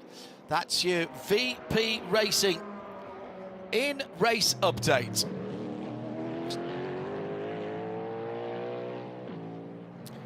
Go down to the pit lane for some GTP pit stops before I bring you another guest. BMW team WRT, the number 24, swaps Sheldon von der Linde for Robin Freund and puts on a set of those sticker Michelins. They were using scrub tires for the majority of the openings part of the day, and maybe that will pay dividends now. Also off goes the Mustang sampling JDC number 5 Porsche. They've been doing great. Caleb Frederick, I think, stayed in that car, and in front of me, one more car. Currently just getting the fuel topped off, the windshield polished as well. It's the Dex Imaging number 40 Wayne Taylor racing car. But one other car, John, that I just want to bring your attention to, which I think has just entered pit lane, is the number 60 Meyershank Acura. I see a little bit of debris at the front as they make their way down pit lane. Hanging off the left front might be one of the dive planes. And so as Tom Bloomquist and Scott Dixon do their driver change, I get the sneaking suspicion there will also be a change at the front here. That left front dive plane hanging precariously, and already that front element of the car on the pit wall. First, of course, tires and fuel, they'll do that before they get to work on fixing that damage on the left front of the car. Arjuna Kangapati down in the pit lane in the Ford Racing Global Broadcast Centre. Welcome to President of IMSA, John Doonan. I confidently predicted on Tuesday when I got here that we would have a record crowd, because Tuesday looked like Thursday. Tell me we've had a record crowd. John, I'm pleased to announce to the world that around 340 today, we surpassed last year's event attendance total, which was an all-time record, but not anymore. We just set another one. I can't tell you how happy I am. And by the way, sorry about the weather. Awful. Yeah. Can we have this fixed for next year? Yes, I'll do my best on that. And you've just been building up. Sorry with this about the all week. racing. Sorry about the action. Fantastic. And also the parking and the lines to get in. Well, this morning we've got a slow-moving AMG. No, that's the Winwood car that's picked up again. This morning I was on the local radio network for an hour with Dan and Don. So ESPN Highlands 106.3, Light 107.5, and OJ 99.1, Highlands Best Country. And the traffic guys were saying it was backed up all the way to the high school going back towards the Kenilworth, but it came in very, very quickly. Got to give a shout out to Sebring and the continuous improvement on infrastructure here. There's a bridge now where there was not a bridge. That's allowed more parking over that side. Transformative, John. Thank you, and it is a shout out to Matt Muha and the team and all of us at IMSA. We are so fortunate that TireRack.com and Michelin came on board to help us put that in place. And to your point, the ingress and the parking for the race teams, for all the partners, as well as we've developed camping along the Elman Strait. Family camping. There's more to come with electrical and water hookups out there. But the bottom line is we're trying to make the event experience the highest level it can be. And I've heard rave reviews on the bridge. Parking out there has been really, really packed. But look at this place. It's jammed. But John, it's 75 next year. 75 Sebring, the Mobil 1 12 Hours of Sebring, 75th running. Are we going to have large shoehorns and liquid soap at all the entry points so we can actually squeeze more people in? Matt Muha's assured me that we've got plenty of room for parking, whether that's out in the Ullman, whether it's in the infield for the race teams and that type of thing. But to your point, it's going to be And really... it starts now. That year starts right now. It does. We announced the calendar on Thursday, as you know, for 2027. There is a tent on the Midway where they are renewing tickets for fans for the 27 race today. Really? Yes, sir. All right, so if you're listening ready. to us here on the PA or on 88.7, get over there and get it done and get your tickets for the 75th running of the Sebring at 12 hours, Mobil 1 Sebring at 12 hours. Let's talk about that schedule announcement, John, because this is the third year in a row that IMSA has been able to basically put their flag in the sand and say, we will be the first major series anywhere in the world, as we're starting to get some more pit stops. In comes Jack Aitken from third. We'll keep an eye on that with Arjuna down in the pit lane for that wheeling car. Here's our schedule. Make your plans, basically, is what you're saying. 100%. The WeatherTech Sports Car Championship, the IMSA Michelin Pilot Challenge, we announced those schedules on Thursday here.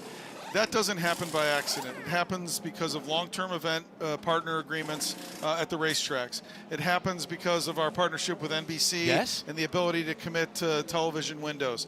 But my goal and the goal of our entire staff is give people a longer planning runway. Yep. People, fans primarily, that's our big focus, can book their tickets. Yep. The race teams, the manufacturers, the corporate partners can plan ahead for their activations on site, their in-market activations and things like that. For us, I think that creates stability and people know roughly when the events are. Now, are we looking at new venues? Yes, we are. We're going back to Lime Rock Park in 27 with Michelin Pilot Challenge as a feature, but we're always looking for other places to keep it fresh. You never know what we'll bring next. Oh, come on, give us a hint, John. Give us a hint. Well, there's a lot of venues I'd love to go. I'd love to go to the Pacific Northwest. Of course, people say we should go back to the Circuit of the Americas in Austin. We just got to keep looking. We can't add more just to add because the teams have a budget. The corporate partners have a budget for activation. So something would have to give in order to add.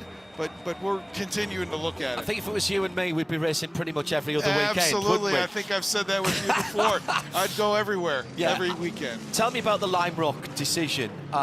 They've put a lot of money into that facility, a lot of resources, infrastructure there, bigger pit lane, I'm hearing.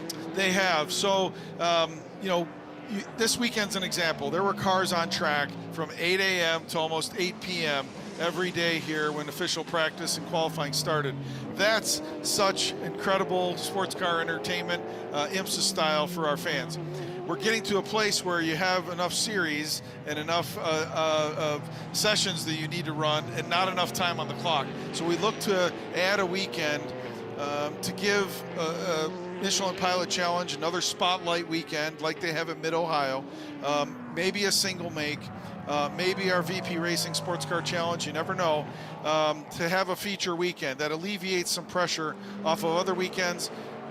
Michelin Pilot Challenge not going to WeatherTech Raceway, Laguna Seca in 27.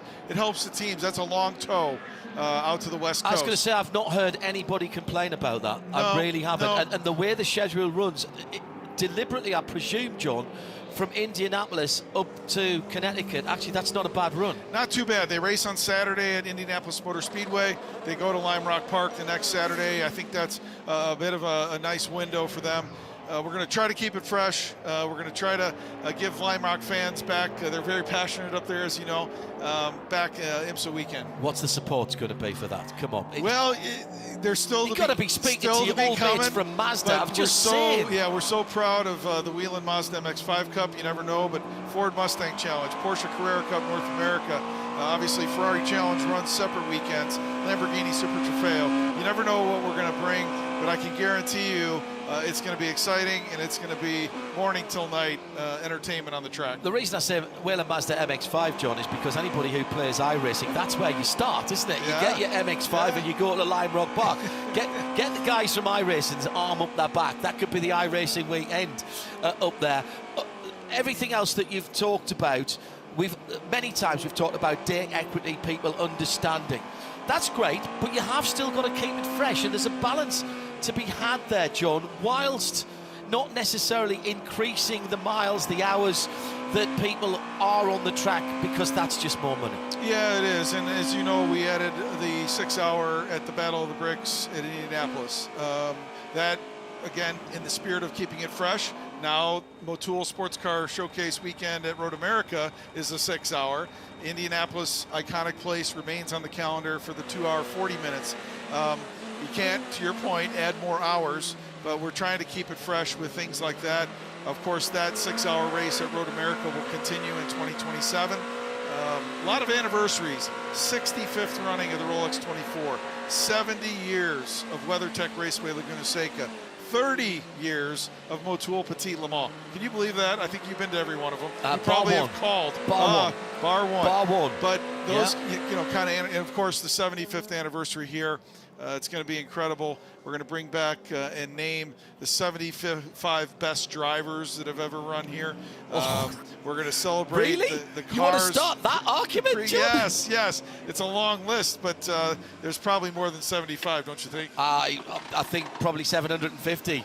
Anybody who's raced here gets a tip of the hat from me. WeatherTech Raceway Laguna Seca throwback livery weekend as well. We've just been discussing that about, you know, what are we going to do? Can we vote? Hello, Porsche. Can we vote? Yes. I mean, for you and I guess for quite a lot of our other fans out there, that's going to be, we're going to debate that all the way up to WeatherTech Raceway Laguna Seca. Yeah, for sure. And Mel Harder and the entire team at the Friends of Laguna Seca that operate WeatherTech Raceway, they have put a lot of thought into this. I know a lot of teams have signed up for it. I think Michelin is going to bring back some throwback brand logos that teams can run. So, you know, again, where to did your that point, idea come from, John? honestly, Mel Harder, series, you know, president and general manager of the track, brought that to Emily Nash and our team, and I think it's exciting. The fans get behind it. There's such a rich history across IMSA and top-level sports car racing. So couldn't be more excited to see, and maybe there'll be some, you know, special merch and things like that that we can all take advantage of. I wish I could have a throwback Hindhoff and lose about another 40 pounds. To be, I wish it was that easy. Big highlights this year and next year. We've already talked about that. Let's come back to this race right here and now. It must do your heart good to see the kind of week that we've had. You talked about 8 o'clock in the morning, 9:15 at night on Thursday night. That doesn't happen by accident, as you rightly said. Huge activation in terms of YouTube, which has become a really important part of IMSA's portfolio nowadays, both inside and outside the US. What have you got coming down the pipe? What can you tell us? What can you get excited about? 100%. You know, you talk about the racing on track. To have 55 cars entered, to have the action where the prototypes are weaving through the GT cars, that's endurance racing, IMSA style. We love that. You know, of course, the YouTube broadcast, and I can't thank all those who have tuned in worldwide to watch the 74th running of the Mobil 1 12 Hours of Sebring. That has opened up a huge audience for us. We just crossed over 1.6 million subscribers on YouTube. Thanks to the broadcast team, thanks to the call by you and Ryan and Peter and everybody here. Like, this is putting sports car racing right in the living room of so many fans. And, you know, remember, we'd have to wait a week to get a race report when we were kids. And a week if you were lucky. Exactly. Sometimes so 2 weeks. It's putting it live in their hands. We can't thank Michelin enough. They've brought Michelin Pilot commercial-free to those same fans. So we're going to try to continue to do that. I would love to put more of the telemetry and multi-viewing screen opportunities in the hands of our fans. So give us some time. We're working on some exciting things there. You never know how soon we can pull that off. The thing we get asked about most, John, is more sessions. Now, more sessions does mean more streaming costs. I understand that. We do get most of the sessions thanks to our wonderful crew, production crew at NASCAR Productions, both at the track and up at Concord in North Carolina. opportunity to do some of the more of the free practice sessions for WeatherTech, maybe the nighttime session that we had here on Thursday? Is that something that we could look at to stream? Our team is looking at all those options. As you know, we surprised everyone a bit with night practice during the Rolex 24 week. We're constantly talking about how we could do more of that. Stay tuned. I don't mean to be evasive, but we're trying hard to bring more of the sessions as best we can. And you know, I recall back when I was in my previous life on the OEM side, and those sessions would start, and you all were calling them, and the music and the call. I would love to be able to bring more and more of that to our fans. I think the key part, John, aside from people asking, can we have a bit more, is people saying thank you for keeping it free and keeping it no subscription. That YouTube available to everybody outside the US for WeatherTech, everybody for the support series. Also, the archives going up so quick. Yesterday's Alan J120 was up last night by the time I got back to where we're staying. So I was able to re-watch the start of that and try and work out what had happened in that 10-car pile-up. Very important to you to keep that, we've often called it the democracy of the broadcasting, keeping it there for people and removing as many barriers as possible. No app, no download required. Yeah, of course, it's been a transition period in broadcast overall. You know, linear television is still incredibly important and foundational, but streaming around the world, you know, I used to have to wait, as we discussed earlier, a couple weeks to watch a IMSA race on what was the TNN network back then. Wow. You couldn't even, and one of the fans asked me a few minutes ago, why aren't you broadcasting the whole race? Well, we know we are. Yes. And it's through NBC Peacock. Getting a window, as you know, for a 2-hour, 40-minute race on network television is incredibly tough. The networks have so much content that they're wanting to share. Getting a 12-hour or a 10-hour or a 6-hour and a 24-hour is incredibly difficult. So the format of our racing is tough. We're continuing to try to push out content through social media channels, and we'll continue to find ways through YouTube or other streaming to get people as much as we can.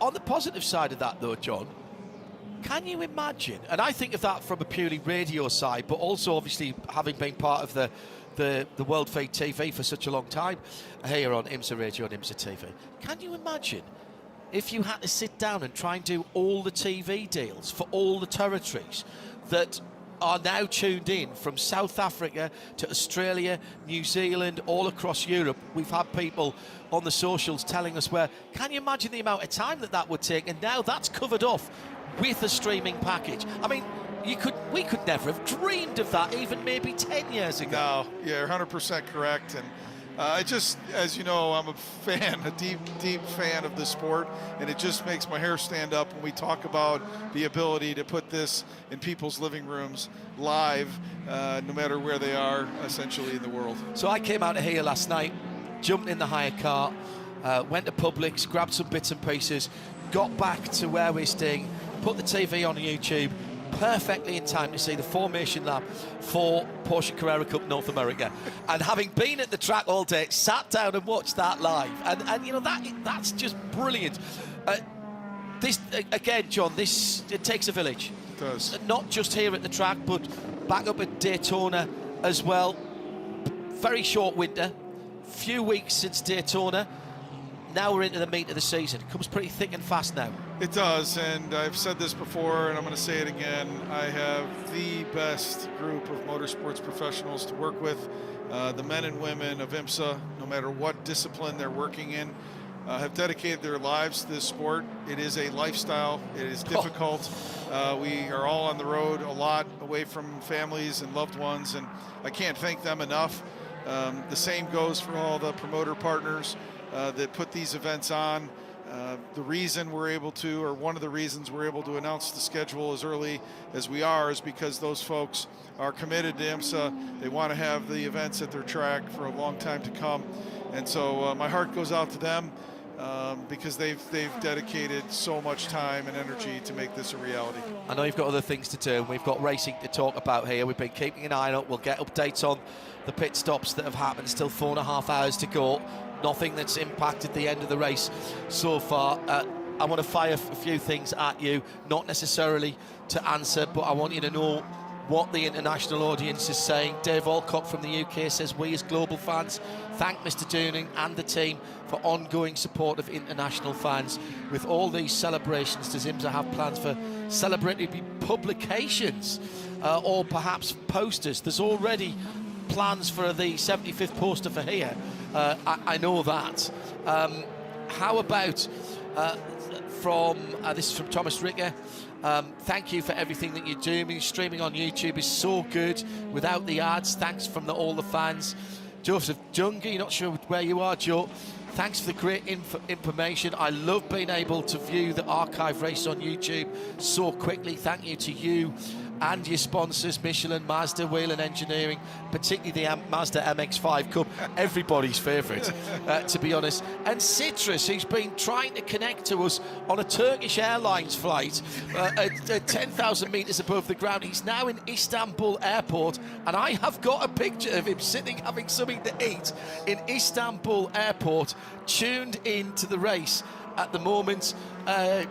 Georg Castellet. My heart. Absolutely, incredibly happy. This is free to watch, especially as a student who wants to enjoy his favourite sport. Actually, that's a really good point, John, because in this day of cord cutting, it's subscription here, subscription there. I don't even think how much I pay a month to have the full Sky package and everything else that's added on. This is something that is not adding to the family budget. Yeah, and to hear a young person who wants to, they're spending a lot of time on their phones and they want to tune into IMSA. It just warms my heart. As you know, we have a STEM education program. We're bringing the kids to the track. We've got viewers all over the world on airplanes trying to get a feed. But yeah, it's very special to bring the content to them. We hope to continue to be able to do it in a manner that they can tune in anytime. The Windward's number 48 car, which has had a number of problems already, has been back in the paddock. It looks like they're going to bring that car back out again. I would just say as well, the amount of young people that I encounter, people say that young people don't have the attention span for endurance racing. I say nonsense to that, and the amount of young people here, and also people with families here. It's family friendly, females, absolutely great. And one final thing on the youngsters and the next generation. Yesterday, in the Mustang Challenge, North Hart Elementary, 5th grade, were using the Mustang Challenge race to learn about adding and subtracting with decimal places, using the gaps between the cars to the leader. Thanks to Mrs. Hill, who did that. We had a picture of them, we put it into the feed and everything like that. Start them young and you keep them. That's the next generation, isn't it? Yeah, it is. And that, again, that warms my heart, because we want to fill that pipeline with the next generation fans. I can promise you on the grid walk today, someone joked in a meeting we should have a lane for strollers and wagons. Great idea. And pets. But thank you all so much for bringing the broadcast to people around the world. Can't wait to see what happens as the sun sets. There'll be beautiful images, but I think the racing is going to get even more intense. 4.5 hours to go. I'll shake your hand, Mr. D. Thank you, you very much. Always a Thanks pleasure to the entire to see you. Team. Good to see the president and hear the president of IMSA, John Doonan, here. We've had a full run of pit stops in GTP, which looked, Arjuna, all to be pretty routine. Both Porsches came in, the top 9 all still running, and I reckon it's the top 7 that are still on the lead lap. Anything to report from the pit lane in terms of anything other than being regulation stops? Well, the main story, John, is the GTP Valkyrie. Unfortunately, Alex Riberas, they had brought the car in for what was a scheduled stop, but then the engine wouldn't crank, it wouldn't turn over, and has been sat on pit lane for going on 10 laps now or so as they continue to try and work to debug the issue. Remember, issues for them at Daytona, and I don't think this is what they would have wanted heading back to a track that last year they were 2 seconds slower at. They found speed in the car, maybe still searching for the reliability. Yeah, very good. Bad news there. Need to top that one up with a hot cup of tea. That's get Barry on the job. He'll get it sorted out. Ryan Marine was keeping watch there while John Doonan. I know there was action going on the track there. for our audience, as we have another car that's picked up one of the IMSA WeatherTech boards. This time it's the number 22 United Autosport USA with Rasmus Lind behind the wheel. It's stuck on the right rear end plate. That's definitely a free set of mats for Rasmus's car. We'll have WeatherTech on the phone to him. Not sure how he's going to get rid of that, if I'm honest, because it's fairly well hooked on. I'm guessing it's the edge of turn 1. Yes, it is. Oh, another big wiggle there. And we've seen a number of people hitting that bump. Rasmus riding a bucking bronco of an Oreca there as he came through. Not sure it's going to be doing the aero much good on that. Just to go back to the point, I realised there's racing going on. I was keeping an eye on it, and I know there was some action, some close action going on there, but I thought it was important to give Mr. Doonan a fair shout there, because there's so much to talk about, and we still have 4 hours and 25 minutes, and I hope you don't mind that I wanted to pass some of your comments on to John as well, whilst we have him only for a short time in the Ford Racing Global Broadcast Centre. Let's go down to the pit lane, and James Rowe is standing by with Arjuna. The Lone Star Mercedes being inside of the top 5 for most of the day. James Rowe, you're making your second GTD start. How comfortably have you been feeling around the bumps of Sebring with this Mercedes? Yeah, it's been great. Loving it. This IMSA has been awesome. We've been competitive both in Daytona and here, so thankfully we've been in the top 3, top 4 all day. So we're just executing, doing our job, and loving every minute of it. You've tested here a lot, albeit half of the track, the northern end of the track. Of course, IndyCar comes here a lot. How different is it in a GT? Yeah, it's quite different, but at the end of the day, a race car is a race car, and you got to do the same things, and you got the same pedals and a steering wheel. So it's been fun, and yeah, as I said, just loving every bit of IMSA.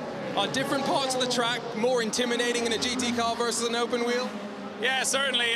Turn 1 and 17 is pretty quick for a GT car, but again, the car is great, so we're just making the most of what we got. Whilst that was going on, we have been watching the most incredible footage from the onboard of the Windward number 48, which had just come out from behind the wall in the hands of Jason Hart. And he got as far as turn 7 and then pulled the car off the track on his outlap. And rather than just leave the car there, he's managed to find a way back through the back of the hotel, in through the gates, and then came in over the vehicle bridge at turn 17. I presume he had to show his pass to get back in, and then turned right back into the paddock. I have never seen anything like that before. There is a great piece of footage of somebody going straight on at the old turn 7, when that used to be much closer. 28's gone behind the wall for Spencer Pumpelly in the GTD Porsche, and we've got a puncture on that's the 14 of Kyle Kirkwood, a car that's been running in the top 10. He's losing the wheel. The wheel's come off. The left front wheel has come off that car. There's no locking nut. That'll be a full course yellow, and that is the first full course yellow that we have had for, getting on for 3 hours, 3 hours, 11 minutes. And we are into full course yellow number 6. Kyle Kirkwood, I thought it was just a puncture. It was a loose wheel, and it has disappeared on him. That car had pitted just over 3.5 minutes ago. Yeah. And so it looks like they didn't get that wheel on entirely. That's so frustrating. That car started on pole in class, set the track record in qualifying, and has been there or thereabouts pretty much all day, when the sister car went, not out, but certainly out of contention earlier with a gearbox and overheating issue. Did talk to the team about that, because one of their concerns is that it might be something that could pop up on the sister car, but last I checked, there was no indication that they had anything to be concerned about with this number 14. I guess the good news is the full course yellow did come out. the safety car has come out. It's emergency service for Roxy. The number 77 has come in from the lead, badly timed for Nick Tandy. So he got 5 seconds of fuel, emergency regulations, a little top of a VP energy. He will have to come back in again. Absolutely what he didn't want to see on 2 levels. 1, because he had a substantial lead over Ricardo Fuller, and 2, they didn't want to risk him running out of fuel behind the Sebring Lexus safety car. That's so frustrating when that happens. Out of your control. They're doing their thing, trying to extend the stint like you normally would, and when the safety car comes out, the pits close. And if we saw this happen to, what car was it out of LMP2? One of the LMP2 front runners early on had this same problem where they were due to come in on that lap, but then, you know, the pits closed. It had to come in or else they would have run out of fuel. Same thing there for Roxy, and that might be the first real hiccup in their day. I know they had some contact in the first couple of hours, but nothing significant. This is the kind of thing that they were dreading when I talked to them. Arjuna is watching Kyle Kirkwood come to a halt at his pit. I'm wondering if there's any damage accrued on that splitter as it dragged across the floor into the stall. They are taking a quick look just to make sure that the left front's not taking any extra damage, and now a lengthy blast on the wheel gun to try and tighten the nut. I wonder if that was maybe the cause for the wheel itself coming loose. I know you had mentioned that the car had just come down to pit lane. They're on the radio right now trying to communicate with the team. Oh, and the engine's gone off. I don't think this will be a quick fix potentially, as they now have to try and rip that wheel off. I think, John, potentially the nut has stripped the threads on the bolt potentially, because it is going nowhere. Yeah, I think you're right. The hub is the issue here. There was no sign of the center lug nut when the tyre was down and then the wheel fell off. The question for me is, was that as of contact? Was it a nut that hadn't been tightened up properly as it came out the pits, and the wobbling around had caused the tyre to puncture? It's very difficult to know, but this is not going to be an easy fix for the guys at Lexus. They're going to send him, and will he go into the pit lane? Into the paddock. I'll wait for Arjuna to shout in my ear.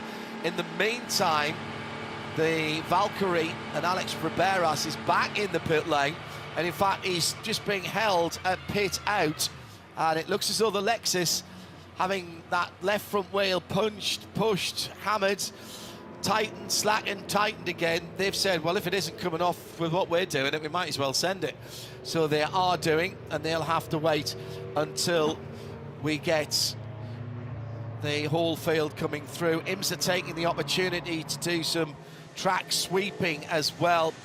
Earlier on we mentioned there's still 4 hours and 18 minutes to go. An awful lot of Michelin rubber on the side of the circuit, and almost on cue we have our, I was going to say our Michelin man here, but it's not Babendum, it's Raymond. How are you, Raymond? Good, John. How you doing? Yeah, very, very well. 4.5 hours to go. How's things from the tyre side of things, first of all? I mean, from the tire side, it couldn't be any better. I mean, we've seen most of the teams run through their double stints. Interesting, they did it through the heat of the day, and the tires performed great. Really confirms our results from Daytona. I mean, you know, quicker warm-up, longer lasting, and great performance. So, you know, heat of the day, the teams pretty much worked through their double stints, and they should be singles through the evening. That's the voice of Raymond Cotton, Michelin Motorsports Director, North America. We had a couple of interesting questions earlier on, which I've saved up for you, actually. One is about the recyclable nature, the content of the tyre, which currently is at 50%. You want to go to about 80%. How does that affect the wear rate of the tyre, and indeed the marbles that we see at the edge of the track. Yeah, I mean, if you look at the previous generation GTP to the new tire going from roughly 37 to 50, we increased wear, increased warm up. You don't have to give up performance, but boy, you have to do a lot of work. There's a lot of chemical science involved in making that happen. And what is the recycled content coming from? All tires? So that is a portion of it. So for sure, recycled carbon black, recycled steel, oils from old tires, for sure, all in there. But wow, it's also renewable and sustainable materials. So think rice husk for silica. So getting silica from rice husk, orange peels and getting oil out of the orange peels. Stop. Who thought that was possible? These are waste materials. We're not talking about taking anything out of the food chain. These are things that wouldn't normally be used. So peel from oranges that are going for juice, rice husks you don't use.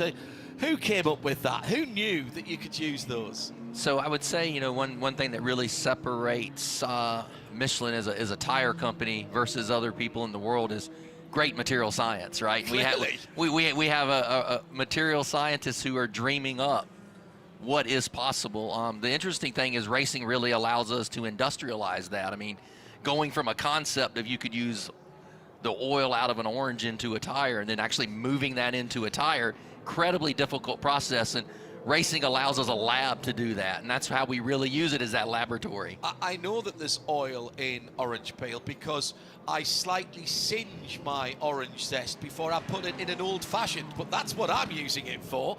Pit stop's coming. Let's have a quick look to see what happens. All of the GTP cars, yes, all of the GTP cars come in, so we'll watch. We'll have Arjuna watching this while we continue to talk to Raymond Cotton. Questions that came in: what goes into the tyres in terms of air? Is it all nitrogen nowadays in IMSA, or are you not allowed that? Yeah, no, the teams are bleeding the tires down. Of course, we mount them with air. We turn them to the team just normal dry air. We use a dryer on the system to make sure it's dry. The teams will then bleed them off, and it takes maybe 3 or 4 cycles with nitrogen just to make sure they're dry and stable.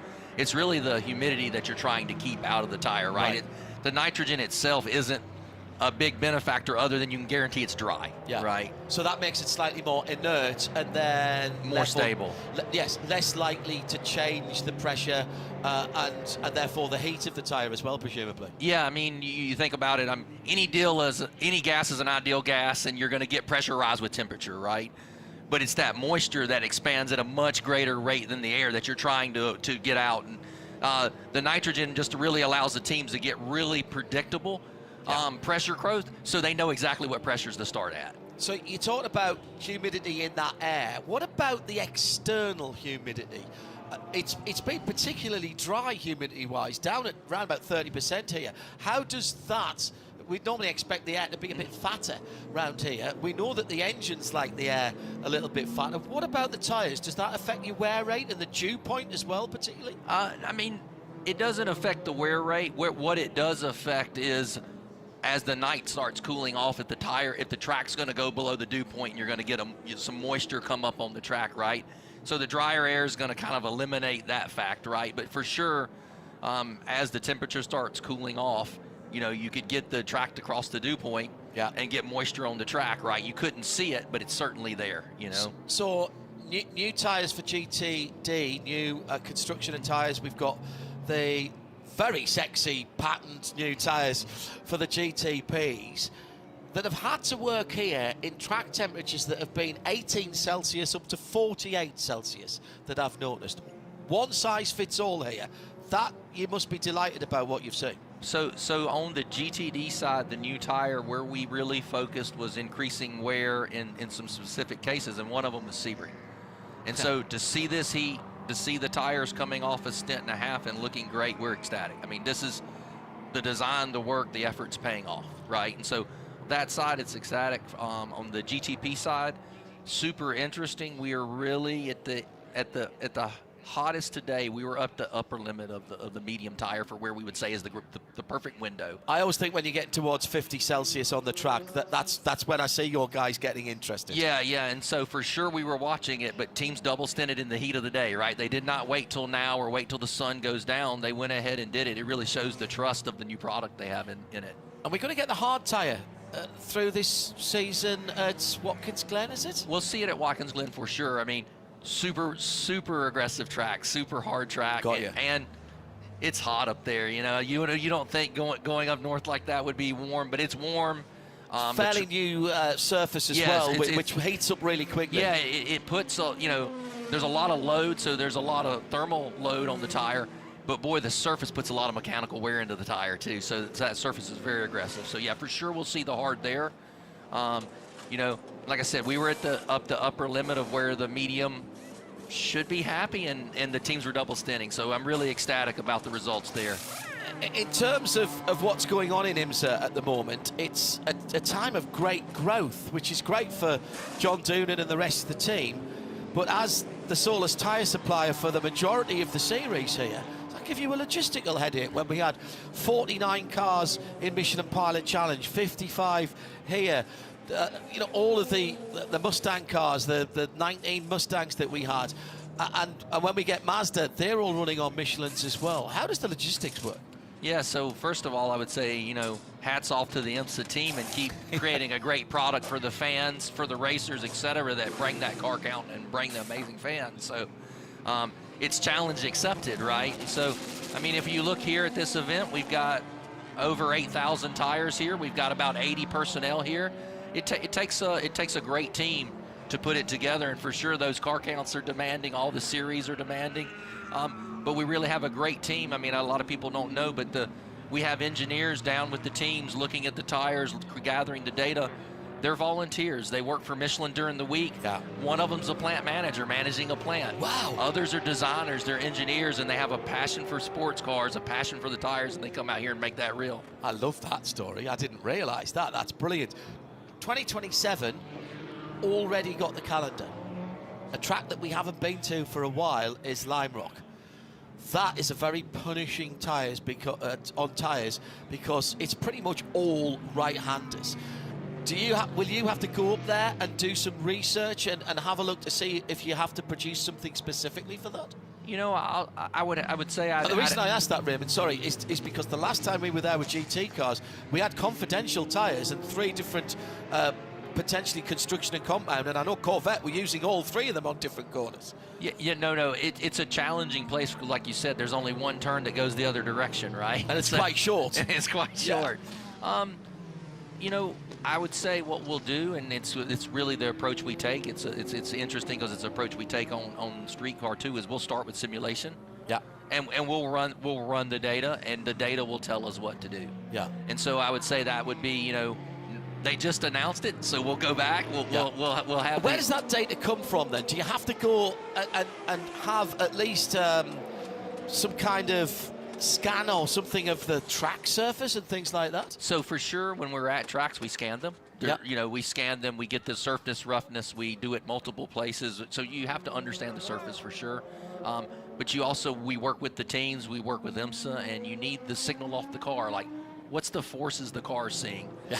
We combine those 2 things together to really run that from a simulation side. What should we expect? What do we know? What do we not know? Right. Yeah. And then that tells us, do you go test or not? Yeah. I mean, here it's got to be one of the toughest places. And I know you even come and do some road car tyre testing here as well. Had Mike Messina earlier in the week talking to us about Bremborn, how carefully they fine-tune things once they get here. Are you doing the same in terms of your tyre pressures and cambers and casters once you get to a race week for the teams? Absolutely. The recommendations, we call them pre-codes, but the recommendations the teams would have, different than Daytona. Oh, yeah. The track is different, so you're looking at camber, pressure settings for the tracks, for the tires, etc. But no, this track, like you said, it's super demanding. There's a reason we always come here and test, right? But one thing that's interesting about this track, especially when it's hot, is even the thermal load in the asphalt is much different than the concrete. Yeah. And there's several different types of asphalt And there's as well. several different types of asphalt. So even for a driver to maintain and manage and trust that the grip is going to be the same and going to be what he needs to be, it's pretty amazing. And that's one thing that makes this track so iconic, is that the variables. I asked Mike Messina this question. I'll ask it of you as well, because braking and tyre performance almost go hand in hand. All very well when you have your contact patch for your Michelin tyres and it's all working well and the suspension's going well. Turn 17, 2 wheels off the ground, 3 wheels off the ground, sometimes 4 wheels off the ground. How do you simulate that, and what does that do to the data that you're getting? For sure, it makes it a little dirtier, right? I mean, the data, you know, it muddles things up a little bit. You know, I'd say what that speaks to, though, is you need a product that's really progressive. So you need a product that, when it's sliding, is very controllable, because you're going from fully hooked up to 2 to 4 wheels in the air, and then they've got to come back to the surface, and you've got to regain grip controllably and quickly. And so you really need great peak grip, but you need a broad peak that the driver can utilize, because it's unexpected, right? I mean, this track's a beast of its own with the bumps, and especially turn 17. I think I've raced here a few times, and every time about midway through, you're like, man, I got it.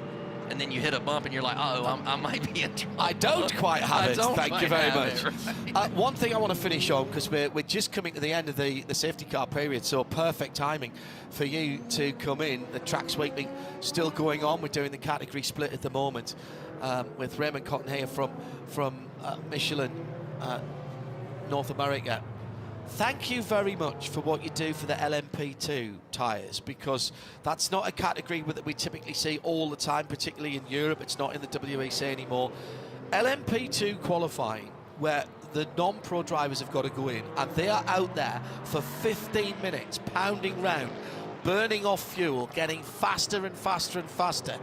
That speaks to the consistency of your tyre, and it is, I think, one of the highlights of the weekend. It just builds to a crescendo, and that can't happen with your tyres without them being so consistent. That is a tremendous product you've got in the P2s. Yeah, I mean, it's a little bit older than what was in the GTP and GTD, but amazing product. You know, interesting. You say they go super hard in qualifying, then they turn around and start on them. Yeah. Right. Yeah. And so it really speaks to the consistency of the product. You know, and those cars are demanding on tires. Like they are demanding that tire is really good. It's really a workhorse, right? I mean, those guys go out, they drive those cars hard, and they need something they can trust lap after lap, and that product really delivers there. It's proper qualifying. Not just 1 or 2 laps, but 7, 8, 9, 10 laps. I absolutely love it. Will you say thank you to the team? And Raymond, it's always lovely to see you. You know you're welcome here anytime. Well, thanks, John. I always enjoy it, and thanks to the fans out there, because it's amazing. You know, John Doonan spoke to it earlier. Tuesday was packed, so thank you guys, because the fans make it happen, the race teams make it happen. We appreciate it. Thank you for letting us be a part of it. I'll shake your hand, sir. Thank you very much indeed. Let's go to Arjuna down in the pit lane. Still strife for the guys at Vassar Sullivan. There was a brake change as well for one of the front runners in GTD Pro. The Vassar Sullivan team, John, let me know that they are fairly confident they got the nut itself tightened, so they think it was a hub issue that led to that left front falling off. The car is back on pit lane. I've just seen it sitting stationary as they work on the left front of the car as well. This comes right on the cusp, John, of our next tranche of Michelin Endurance Cut points. It's why I was a bit surprised that we got pit stops in the end across of our classes. It was a splash and dash, though, for a handful of the GTP machines. I only saw the number 40 Wayne Taylor Racing team doing a full service down at the top of pit exit. Thank you, Arjuna. The GTD Pro car that came back in for a second time. Remember, Nick Tandy had to have 5 seconds of VP Racing Fuel emergency service. Then, when the pits opened for general service, he came in, got out of the car, handed it to who? To Alessio Picariello, excuse me.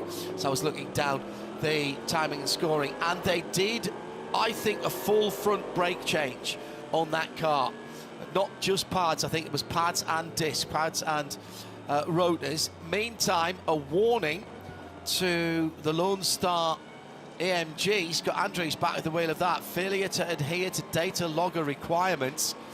That is a warning for the moment. Class splits going on. They will have to be done by the turn 16 part of the track, so everybody's hustling around.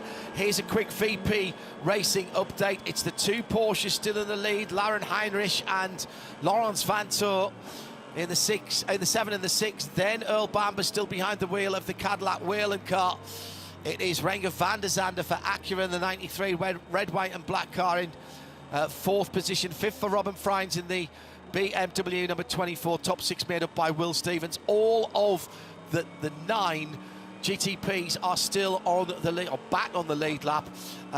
Most of the LMP2s are on the lead lap of their particular class, and that is AO Racing from CrowdStrike, from United, from ERA, from TDS. GTD Pro is the 033 James Collado Triasi car back at the front from Manthey 911, from Paul Miller Racing number 1, the BMW, and that's Neil Verhagen, Tommy Milner and Antonio Garcia for the 2 Corvettes in 4th and 5th. Alessio Picardiello for AO Racing, as I said, in 6th position. And in GTD, it is Ricardo Pera for First Form Manthey, the 912 light blue car, from AF Corsa USA, from Conquest Ferrari, Albert Costa, from Valentin Asclor and Van der Steur Racing with the Aston Martin Vantage number 19, DXDT Racing Corvette, and in 6th place Gradient Racing, the red, white and blue number 66. And we've gone for an extra lap, so I can go back down to Arjuna for further pit lane updates. I can confirm it was pads and rotors for Roxy, so good eye there, John. I also just had a quick chat with Nick Tandy, who was not feeling the best during the week. He did 0 practice, John, in the build-up to this race, and went out and did an admirable job in Roxy. A really impressive stint. They're also dropping the Vassar Sullivan Lexus just in front of me. I've seen them working, John. I'll be honest, I can't quite figure out what exactly the remedial actions they are doing, but they finally be able to send what was a race contender back out onto track. So that was Arjuna down in the pit lane. Before that, we had the VP in race update. We're about to go green. Our leader is Lauren Heinrich at the front of the line. 227 laps completed, just under 4 hours to go.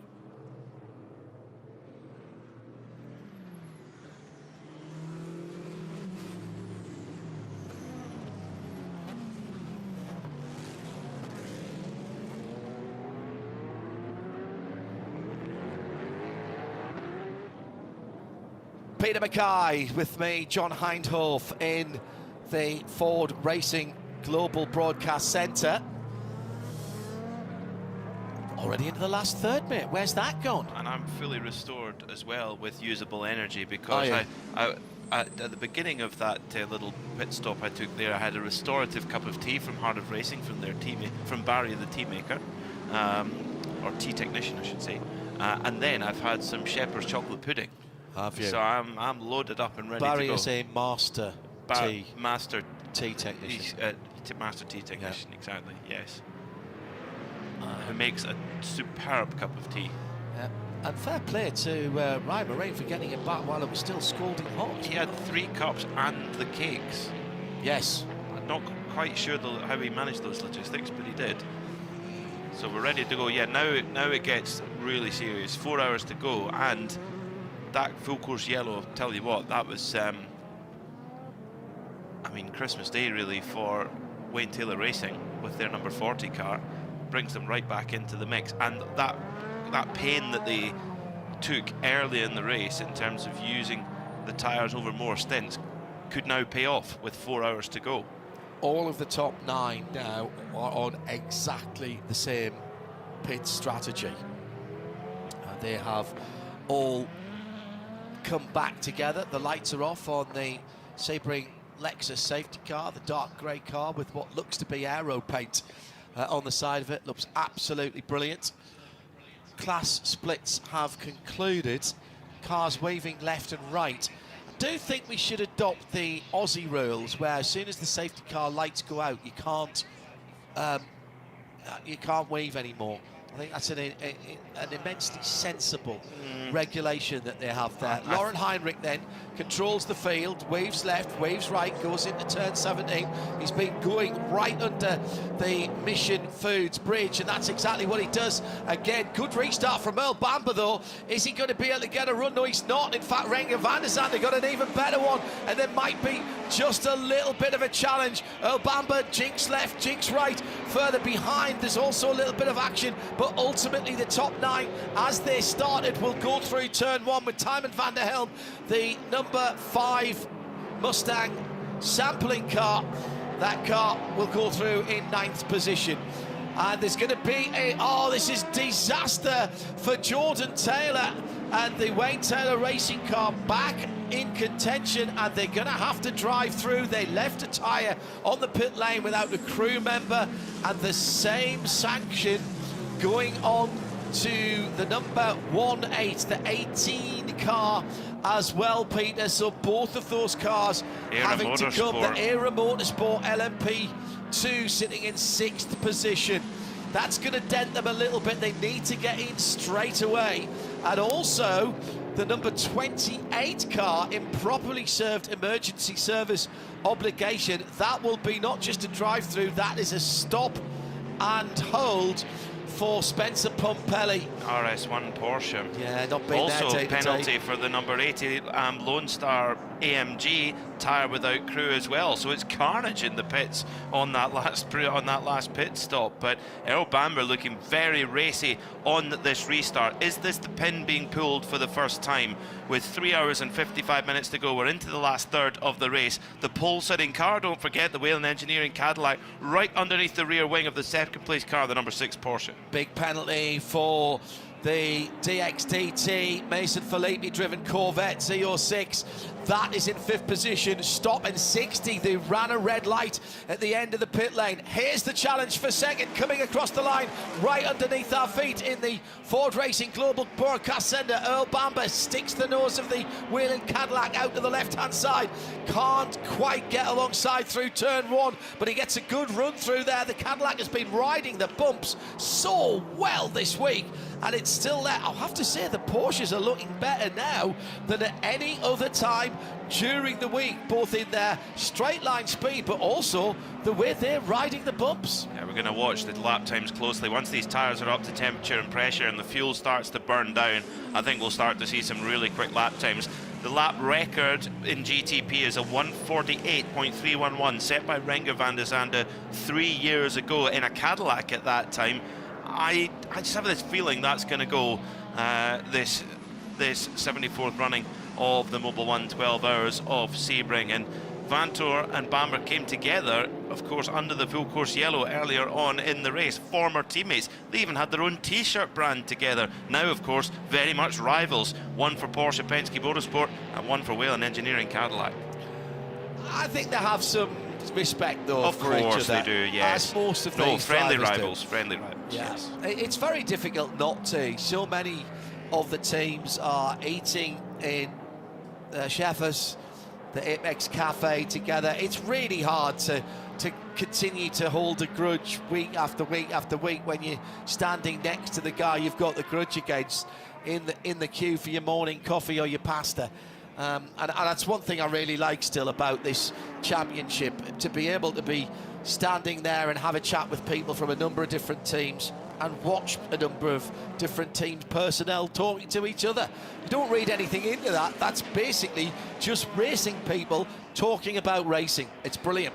As the tyre temperature and pressure coming up now, the Porsches at the front of the field starting to pull away a little bit. Meanwhile, in GTD, another Porsche, the 912 Manthey first form car, pushing the 21 AF Corsa Ferrari to the line. That is right on the edge of what's acceptable, I'd wager. That is Riccardo Pera, the Italian, really sticking his elbows out there to the 21 of Antonio Fuoco. Valentin Haas-Clos, possibly the beneficiary there in the Aston Martin number 90. That's allowed Albert Costa, though, to pull away just a little bit, and he's got a 1.5 seconds on that battle behind him. I think Race Control might look at that right on the very edge, as Peter said, of leaving space. I'm not sure if there was a car's width on the edge of that. Was it really an overtaking opportunity? Not sure about that either. Sun beginning to sink towards the east of the racetrack, going down beyond turn number 17. That's why it's called sunset. 7:37 local time tonight is official sunset. By 8 o'clock, 8:05, it will be pitch black. And that is, what, just over an hour away. It's 20 minutes past 6 in the evening or the afternoon here. Great restart and nice and clean. Been very impressed with what we've seen, Peter, so far on the restarts. Pretty much everybody has been playing the game pretty well. That was our 6th intervention from the safety car, and we've had something in the region of an hour and 45, an hour and 50 minutes, 25, 26, 27 laps, 28 laps of yellow. 3 hours and 50 to go. Let's just remind ourselves of the Porsche keys to the race. Traffic giveth, traffic taketh away. Right now, it's all about racing. The traffic is all for position. And for the next couple of laps, even the guys at the front of the field, Peter, have a clear track. They do, and yet another powertrain parameters warning for a Porsche 911 GT3R. Both of the Manthey cars have got one, and now the AO Racing Porsche has been given a control powertrain parameter warning. You would think that they're running absolutely full rich now to try and catch up after that little bit of a delay in the previous full course caution. But Alessio Piccarello, of course, winner in this team, in this category last year at this race. You've got to say that even though Nick Tandy had to come in for emergency service, they've not lost out that much. They are a couple of seconds behind the leader in class, which is the car that was sitting, there were 20-odd seconds behind them, remember, so they lost out with the safety car coming out, then they lost out at the timing of the safety car, but what they have done is change the front brakes, so that's pink-purple Dragon holding a can of Mobil 1 fully synthetic oil, by the way, as well, one of a number of Mobil 1 tribute liveries for the 74th running of this great race. That's in good shape. That should be a car that can fight Picariello, along with Harry King and Nick Tandy, the UK duo. We'll keep an eye on the action on the track whilst we hear from some of the protagonists down in pit lane with Arjuna. Sheldon von der Linde, I was just letting him finish his dinner before stealing some of his time. Sheldon, this is a new BMW M Hybrid update compared to last year. Have you seen some improvement in this package around Sebring? Yeah, we definitely have. I mean, the raceability in the races has taken a step forwards. There's definitely some areas where we still need to improve, where we feel it's slightly weaker, if anything, but raceability in the race is definitely better. We can follow much closer, and we're just closer to make the move now at the end of the race, which here in Sebring will be important. The last 2 hours are always where it goes down, and it's important that we can fight and really stay close in all the high-speed corners. Qualifying, we saw last year Dries was a bit of a magician. I think we are struggling a little bit more to find the window for the car to go fast in the quick sessions. Yeah, exactly. I mean, you said it. I think this year has been a bit more difficult in qualifying for various reasons. Some in our control, some not. But we're trying to find a sweet spot for one lap, which we haven't found yet. In Daytona, we also qualified very far back. But in the races, both times now we've moved forward, and the car seems to be a lot better and a much better window in the race. So we definitely still have things to learn. We haven't had so many tests with the Evo, so we're playing for time here, but we've got WEC as well coming up, so that's definitely going to help the improvement. But for now, just having a lot of fun here. When are you jumping back in to have more fun? Might be jumping in for the last 2 stints, and yeah, have a crack at it for the last 2 hours. Enjoy. Thank you. Cheers. Yeah, a stint in the GTPs is, a green stint is an hour, give or take. That's clearly what we've seen now. Possibly with a little bit of fuel stave, but I think full rich, you're only going to be talking about chopping a couple of laps off that, and a couple of laps will be 5 minutes tops, maybe 3 laps. I think that's, I'm pleasantly surprised and impressed at the stint lengths that the GTP cars are getting. Yeah, really impressive. And well, Porsche Penske Motorsport, they've decided it's time to go. Both the number 6 car in second and the number 7 car in the lead of Lauren Heinrich, with Lawrence Vanthoor right behind them. They both set the best lap of the race for those cars. 1:49.655 for Heinrich in the lead, 1:49.728 for Vanthoor in second. It's just shy of Blomqvist's best that was set about 30 odd laps ago, 1:49.3. We're still, though, that's about a second off Renger van der Zande's GTP lap record. But I just, you know, with 3 hours and 46 minutes to go, the track is only going to improve, and that lap time will tumble. We're well into just double figures again on the Fahrenheit scale. 34 Celsius is 93 Fahrenheit. We were up in the high teens before. That's not tumbling, but it's coming down at a reasonable rate. Ironically, or perhaps surprisingly, it would be better to say, the air temperature is still sitting at 27 Celsius. That's not moved for hours. That's what's bizarre. So we started at 10 past 10 this morning, 79 Fahrenheit. We went as high as 113. Yeah. And then now we're dropping down to 93. Yeah. But the ambient's been fairly steady. It's one of the mysteries of Sebring, of which there are many. The humidity, or lack thereof, is the thing that's been very interesting. Just 31%. We've seen that over 50% here and get very sticky. Good driving by Jason Hart in the number 48. Returned to the track after its run round the spectator areas. Indicated to the left-hand side, pulled over and let the number 77, Alessio Picariello, go through. That Porsche then chasing down the leaders. Picariello up to 4th position now. James Collado just up the road a tiny bit. The two Porsches at the front of the field. It's the red car from the blue car in terms of the shade bands. Are they having a race? Mirrors, they are indeed. I fancy a Milky Way. All of a sudden. The only thing is, though, James Collado did not pit at the last caution. He's only got 6% of energy left to use, so he will be pitting very, very soon, potentially at the end of this lap. So that then puts the AO Racing Porsche up to effectively net 3rd, but it's still Ricardo Feller who leads the way in at that category. But yeah, at the front of the field, fastest lap of the race, Lauren Heinrich, 1:49.180. Porsche Penske Motorsport are putting down the pace here.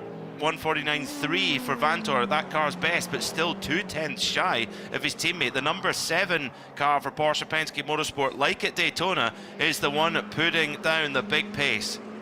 Hello to Simi Reach in Columbus, Ohio. BOP, balance of pizza. Oh, don't do that. I'm in the booth for the whole time, and don't get to have real I've food. had the balance of pudding, chocolate. You have the balance of pudding, yeah. I don't feel very balanced standing up, though, after it. I noticed that you're swaying a little bit. Yeah, excellent stuff. Heinrich from Lawrence Vanthoor. Lauren Heinrich from Lawrence Vanthoor, then Earl Bamber. 3 names that have all been Porsche drivers in the past. Earl now, of course, with Cadillac, and will be at Imola for the start of the FIA World Endurance Championship with Cadillac Hertz Team Jota.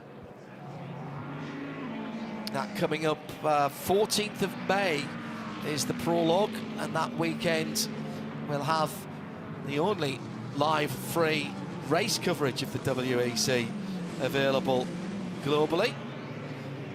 Looking forward to that. Just trying to plan a bit of a road trip down there to cover that one and working out what transport might be available.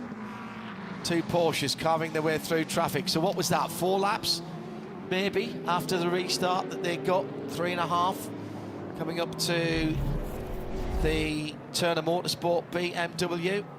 Porsche sliding, bouncing through the final corner. Lauren Heinrich settles down pretty quick, though. That is remarkable. What's it?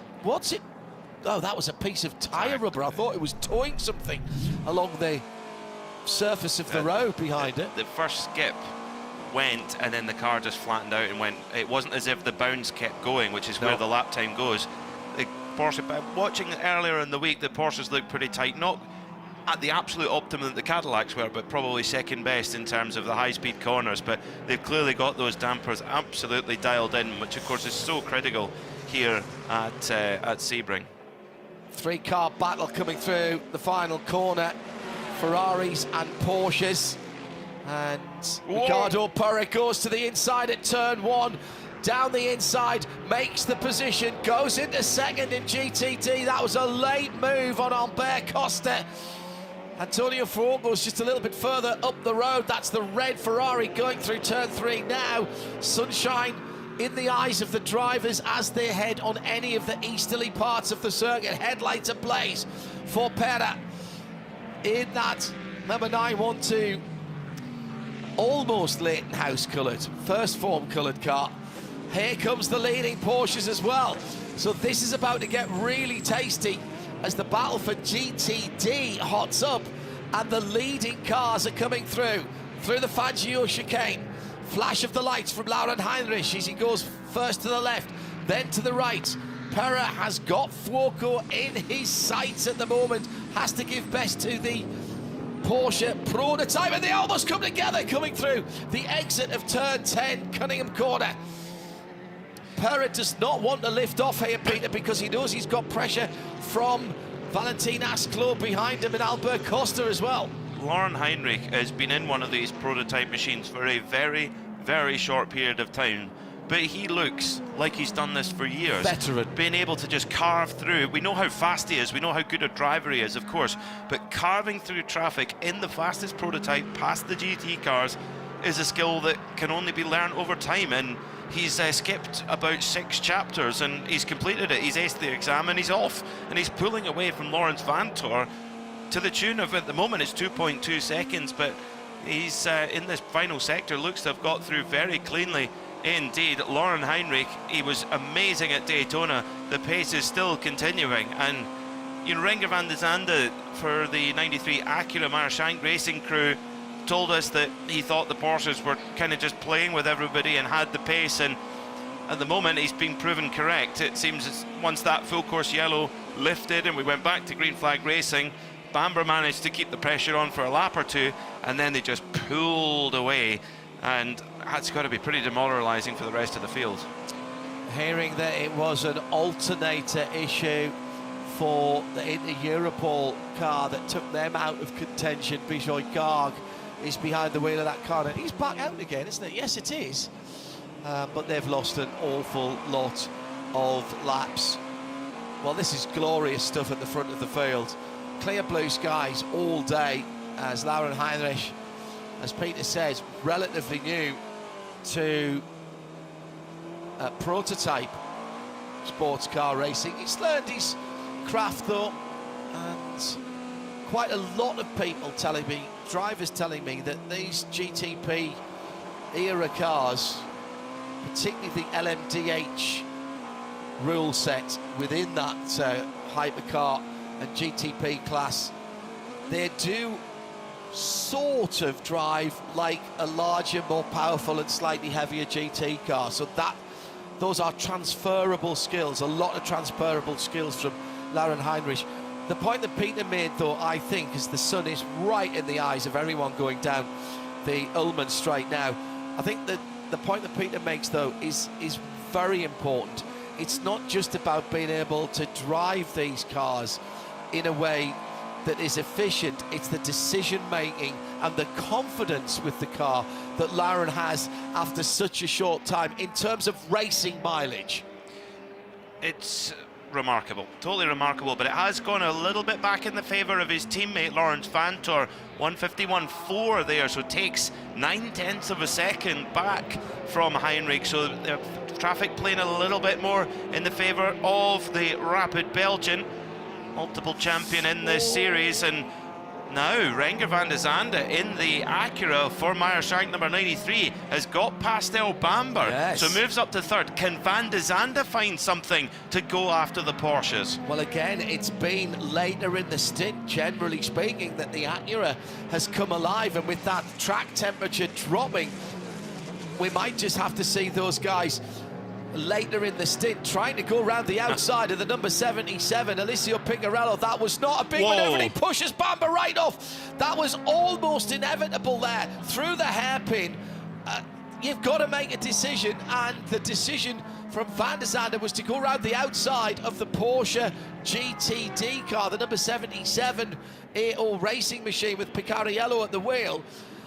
He was running out a road all the way through, did not want to lift, got in the dirt at the Fangio chicane, alongside immediately from Earl Bamber, looking for an opportunist manoeuvre to retake that position, and he was ushered gently to the other side of the track and off onto the dirt. I can only imagine that the Kiwi, Earl Bamber, will not be overly pleased about that. Maybe some choice language going on at the wheel. Perhaps, yeah. I mean, imagine the adrenaline that's rushing through these drivers right now. Playing for the big prize. To win at Sebring is an honour for any driver. Some of them have done it before, and they know they just want to do it again and again. So coming into turn 7, the AO Porsche and GT was on the inside. Van der Zande decides to go round the outside, and there's just no room. He has to back out of it. Bamber spots it. Then as they're approaching the Fangio chicane, Bamber tries to go through, and I have to say, I wonder if Van der Zande, he may have not known if he was there, but he might, if he did, he might have decided to cover the line over. Again, we've said this several times, we wouldn't want to be the ones making that call, and that's what race control have such a difficult job, to make the right call, because we want exciting racing, but we want safe and fair racing as well. How is that any different to what Parker Thompson did? Quite different in my opinion, but anyway. Do you think? Yes. It could have had the same. Well, for a start, there were other cars around, much smaller part of the racetrack. Parker had half of Florida on the inside and decided to... no, I don't think it's the same incident at all, in my opinion. He pulled a long way away from the Porsche to block. I don't know. Like I say, I'm glad we don't have to make these calls. Exactly. Yeah. You will. We just talk about tea and cake, and yeah, that's much better. Let's leave let's it stick at to our lane. Speaking about Parker Thompson, he's down in the pit lane now with Arjuna. Parker, let's talk about that bit of contact with Dragon Speed. You're making the step up into a prototype. You're usually in the GT car, but you bullied a GT today. Yeah, it's totally my fault, and I saw Casper and Giacomo. I've got to go over to the rest of the Dragon Speed guys and apologize, but they were busy putting a car together to get it back on track. It's great to see them back on track. If there was one car you didn't want to hit, it's those guys. You know, I saw what happened at Daytona. It's not what you wanted, and there's no excuse. I mean, I used to be a GT guy. I saw the monstrosities that the LMP2 field has committed on the GT group, but I'm not making an excuse for the P2 guys. You just don't realize how long of a wheelbase that car has, and it caught me out today, and yeah, I'd like to forget about it. Well, is this experience jumping back and forth between LMP2 and GT3 racing this year, is it going to help your awareness, I guess, in many ways, of what the different classes are going through in the multi-class racing? For sure. The more time behind the wheel you can get at anything, the more perspective you're going to have, especially here in multi-class racing. You know, it's funny the perspective you take away from it, because there's plenty of GTs that probably deserve to get hit today because they're turning in on us, they're doing bad stuff to us. You know, P2s always take a bad rap, but we don't have ABS, you know. When we choose to brake in a straight line and we fire it in there, we can't move, we don't have ABS to move around or do anything, so it's a game you have to play and everybody has to respect each other, but yeah, on the Dragon Speed guys, that's no fault on their own. It's terrible to see. All I can do is, it's my second race, I can just be better, and hopefully as the class of P2s, you know, as I grow up and mature in P2, just remember that incident and never do it again. And as you're learning, I've seen that you've just been putting some tape onto your visor. What's that for when you get back into the car? Well, I've got the famous Sebring Sunset Cruise, and my two bugaboos on that are, I tighten my visor, because around this time, 8 hours in, your visor's loosened up, and you actually can't put it in the position you want. So I tightened it, and I put 2 strips of tape on the bottom of it, because with it fully shut, you still don't have enough blockage of the sun when you're going down into turn 17. So it just gives me a little extra blockage. Parker Thompson, you absolute star, putting his hand up to that The incident involving Renger van der Zande and Earl Bamber is under review as they were both passing the AO number 77 car. Parker. Oh, big respect. Big respect.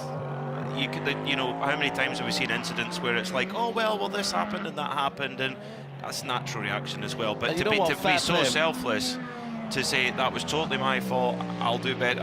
Huge respect to him. Yeah. I know that Arjuna would have said to him before he put on air, are you okay if I ask you about that incident? And Parker must have said, ask me that first. Yeah. And that. Yeah, that's a proper gentleman there, and a proper racer, proper sportsman. Even the best drivers, all of the best drivers in the world have all made errors that they would want to forget, and that's what you forget it and you move on. Big respect to Parker, and thank you to him for taking the time to talk to us. Yeah, I still don't think it's the same as turn 7 though. No, but I mean in terms of drawing a penalty, I don't necessarily it's 5 minutes, but it is, you've put somebody off the track. At that point, that should be all that's being penalised. What happens after that, you don't penalise the consequences. Doesn't matter if you roll the car into a small ball or you've blocked somebody and put them off the track and cost them 6 seconds. There should be no difference, to my mind at least, in the penalty because of what happened next. ... I agree. I think it's if you don't penalise in certain situations, I'm not saying this is going to go either way or not. I'm not at all. But if you don't penalise in some situations, the drivers then go, okay, that's the line, that's the precedent. I can get away with that. The drivers and then if you go to get away with that and you step even further, then it's where big problems They will happen. push. They will push. Of course they can. They will push track limits. They will push the line of defence of moving under braking. And if drivers, when they are driving, and I've got a lot of drivers as friends, I risk losing them all when I say this, but they are like small children or puppies. They will push the limit, and once in a while you've got to just give them a pull back on the leash. The puppies, obviously, not the babies. And that's what I'm saying. But who doesn't love puppies and love their own babies, you know? Absolutely, and they can be terribly, terribly entertaining, even when they're being a little bit naughty. But you're right, race control have to set the parameters so that everyone knows. It's like some people ask me, well, that car ran into that car, they're both out, why are they putting a penalty on one of the cars that's obviously out the race? That's not for those cars, it's for everybody else to say that wasn't acceptable. Yeah, because it's, you know... And IMSA are very good at doing They are, and very good at saying what the line is, and of course, things, you know, changed a bit after Road America last year, where it was pretty fractious, and it's maybe trying to find a happy ground between the two of them, really. 3.5 hours to go. Talking about people pushing the line, by the way, exit of turn 1, there is now a visible trench on the far side of the blue and white curbing. Also at turn 13, tower turn, that's actually really deep there.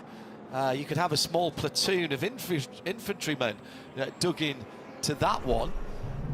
And it's, again, as I said, very, very early on, Peter. It's not the going off, it's the problem.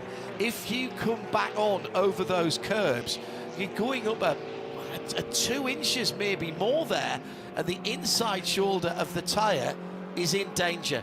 At that point, if you go off, you're better off just straightening the wheel up and running all the way down and coming back on when the grass comes back later on. So true. Lauren Heinrich looks... that car looks so hooked up, that number 7 Porsche Penske Motorsport. They put the magnets back in that one now, so it sticks to the track. Seemingly, it looks so planted on one of the bumpiest, if not the bumpiest racetrack in the world.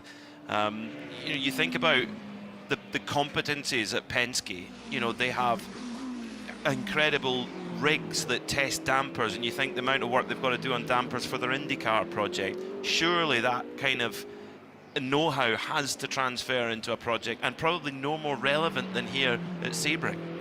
Will Stevens into the pit lane in the Cadillac, and that seems to be a bit early for me.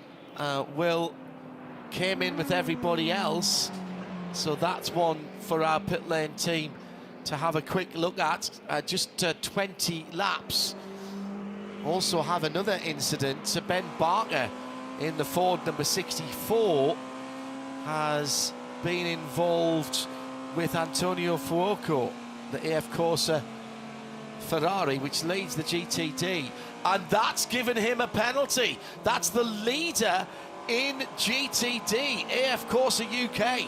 Antonio Fuoco, very quick decision, reached there by race control and our stewarding panel. Drive through for Antonio Fuoco, and that will mean Manthey First Form will take the lead in that category with 3 hours and 26 minutes to go. Big news from the stewards' room. Well, it's been busy in there too. They're still reviewing the incident between the 93 Acura of Renger van der Zande and the 31 Cadillac of Earl Bamber. So they came to the decision very quickly there. Antonio Fuoco, that car's been right up the front the whole way. That drive-through will really, really sting. Yeah, and considering we had over 3 hours of green flag racing up to the last intervention by the Sebring Lexus safety car, if that happens again, we'd be pretty much at the end of the race, and that drive-through will take some regaining. You lose getting on for a third of a lap. It's such a long run, and at the pit lane speed limit, the GTD cars are going past at 150 miles an hour whilst you're doing the pit lane speed limit, Peter. That's right, yeah, that's right. For Antonio Fuoco, 4 seconds back to Ricardo Pera. Now Fuoco not serving the penalty yet. Now, if there's a black and orange meatball flag, which is the mechanical warning flag, you have to pit at the earliest possible opportunity. You cannot go on. You must pit, whereas with a drive-through, you've got a couple of laps to serve it. So, not really any point in arguing it, to be honest, at this stage. It won't be rescinded, so you might as well just get it out of the way. Yeah, the only thing is if you feel as though where you are in a line of traffic, you could benefit by staying out a couple of laps. Maybe get a little bit further into your pit window. You can't obviously fuel the car whilst you're you don't want to get caught with a full course yellow. No, that is very true.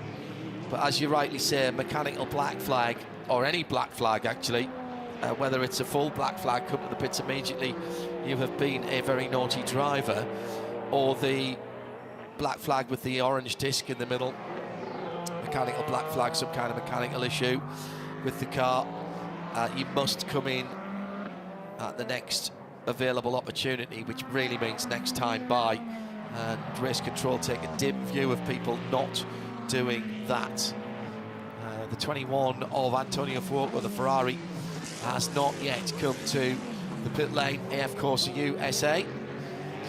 And just as that's happening, double trouble for that team, because Ricardo Pera in the Manthey First Form Porsche in second there has just put that car's fastest lap of the race in, and he's a couple of ticks of the clock away from the fastest GTD lap of the race, currently held by the number 34 Conquest Racing Ferrari at 2 minutes 1:15.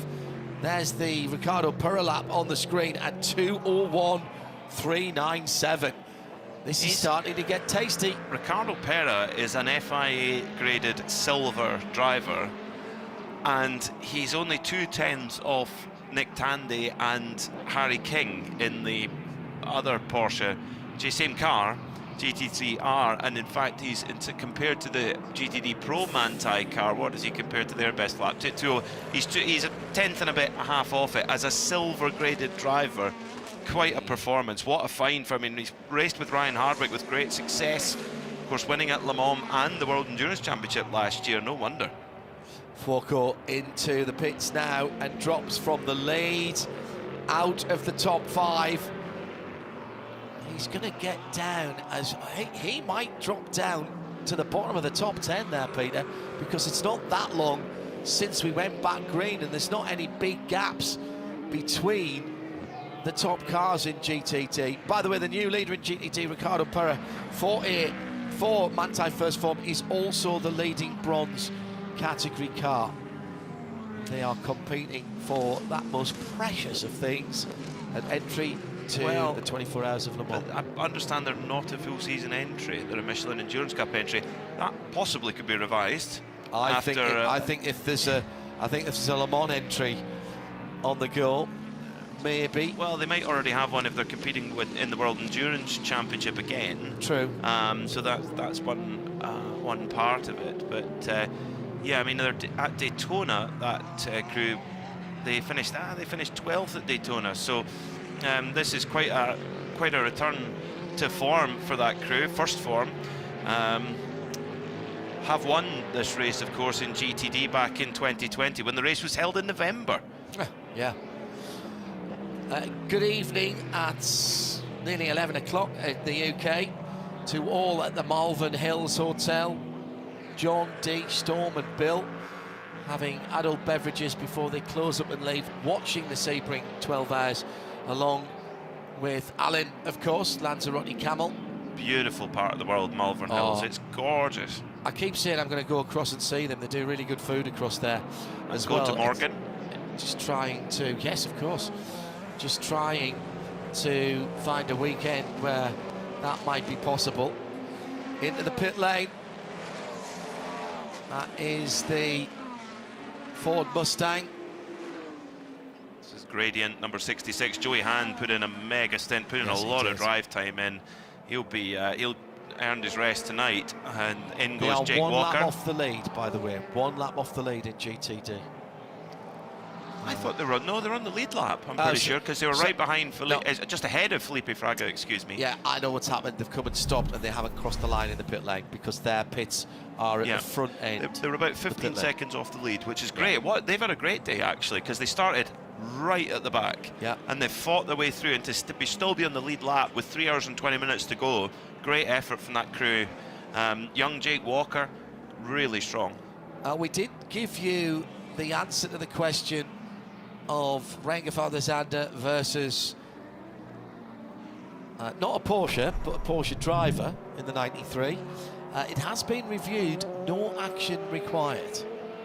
So now Earl Bamber's now going to say, right, well, we know where the line is now. Yep. Yeah, clear precedent there.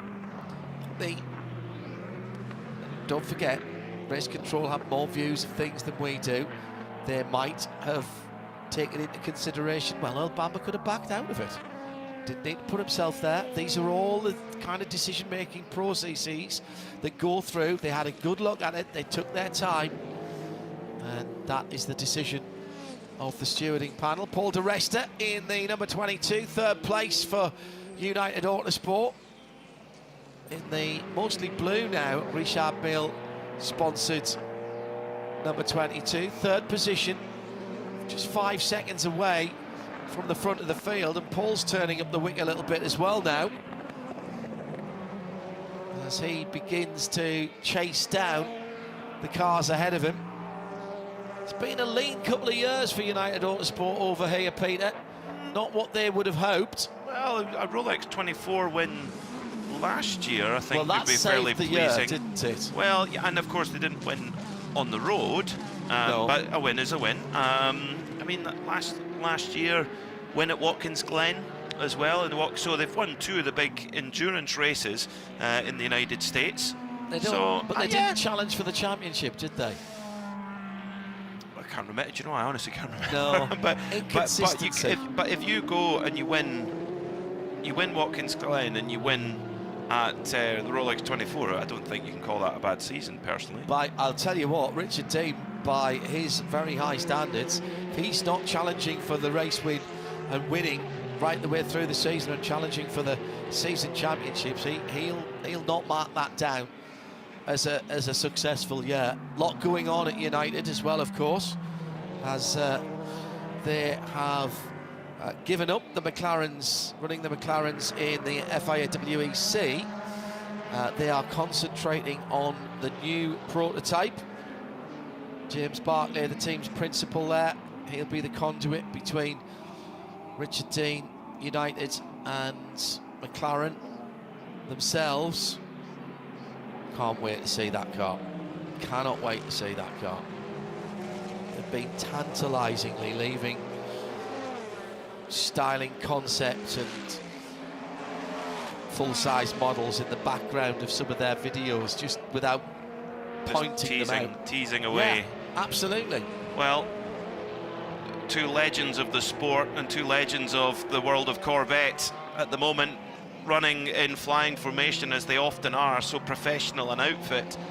The number 4 Corvette with the black windshield strip sitting in 4th place right now, with the number 3 right behind with the white windshield strip, and Milner and Garcia both taking part in their 20th 12 Hours of Sebring with special Mobil 1 liveries on the cars. And you know, Corvette I'm sure could have their pick of the GT drivers, but they are renowned for their loyalty to drivers. Oh yes. And I was speaking to Stephen from a different manufacturer at dinner time, and we're talking about Garcia and just saying how he never ever puts a foot wrong. Still, after so many years at the top of the sport, just his level hasn't dropped, his pace hasn't dropped. No, it really hasn't. He's still there. You know, he was racing Aston Martin DBR9s. He was an Aston Martin works driver. He, you know, won the Rolex 24 in 09 and overall in a Daytona prototype. You know, he's been at it a very, very long time and has the success to show for it. 4 class wins here at the Mobil 1 12 Hours of Sebring. Could make it 5 today, but also so could Nick Tandy. If he wins today, he'll have 5 wins at the Mobil 1 12 Hours of Sebring. Just keeping an eye on what's going on the socials as well. Thank you for staying with us now. Coming up towards 11 o'clock in the UK, midnight in Central Europe. Still plenty of races to go. Racing to go. Halfway through the 12 hours, the Michelin 12 hours of Mugello as well, and Haas RT with their Audi go into the overnight Parc Fermé as the leaders there. Johnny Palmer, Joe Bradley, Sarah Esser bring you the conclusion of that tomorrow over on our RS1 channel and in Sound and Vision 2. So finish up your weekend with a bit more endurance racing. Why not? Another 6 hours or so of that race to run in the beautiful Italian countryside.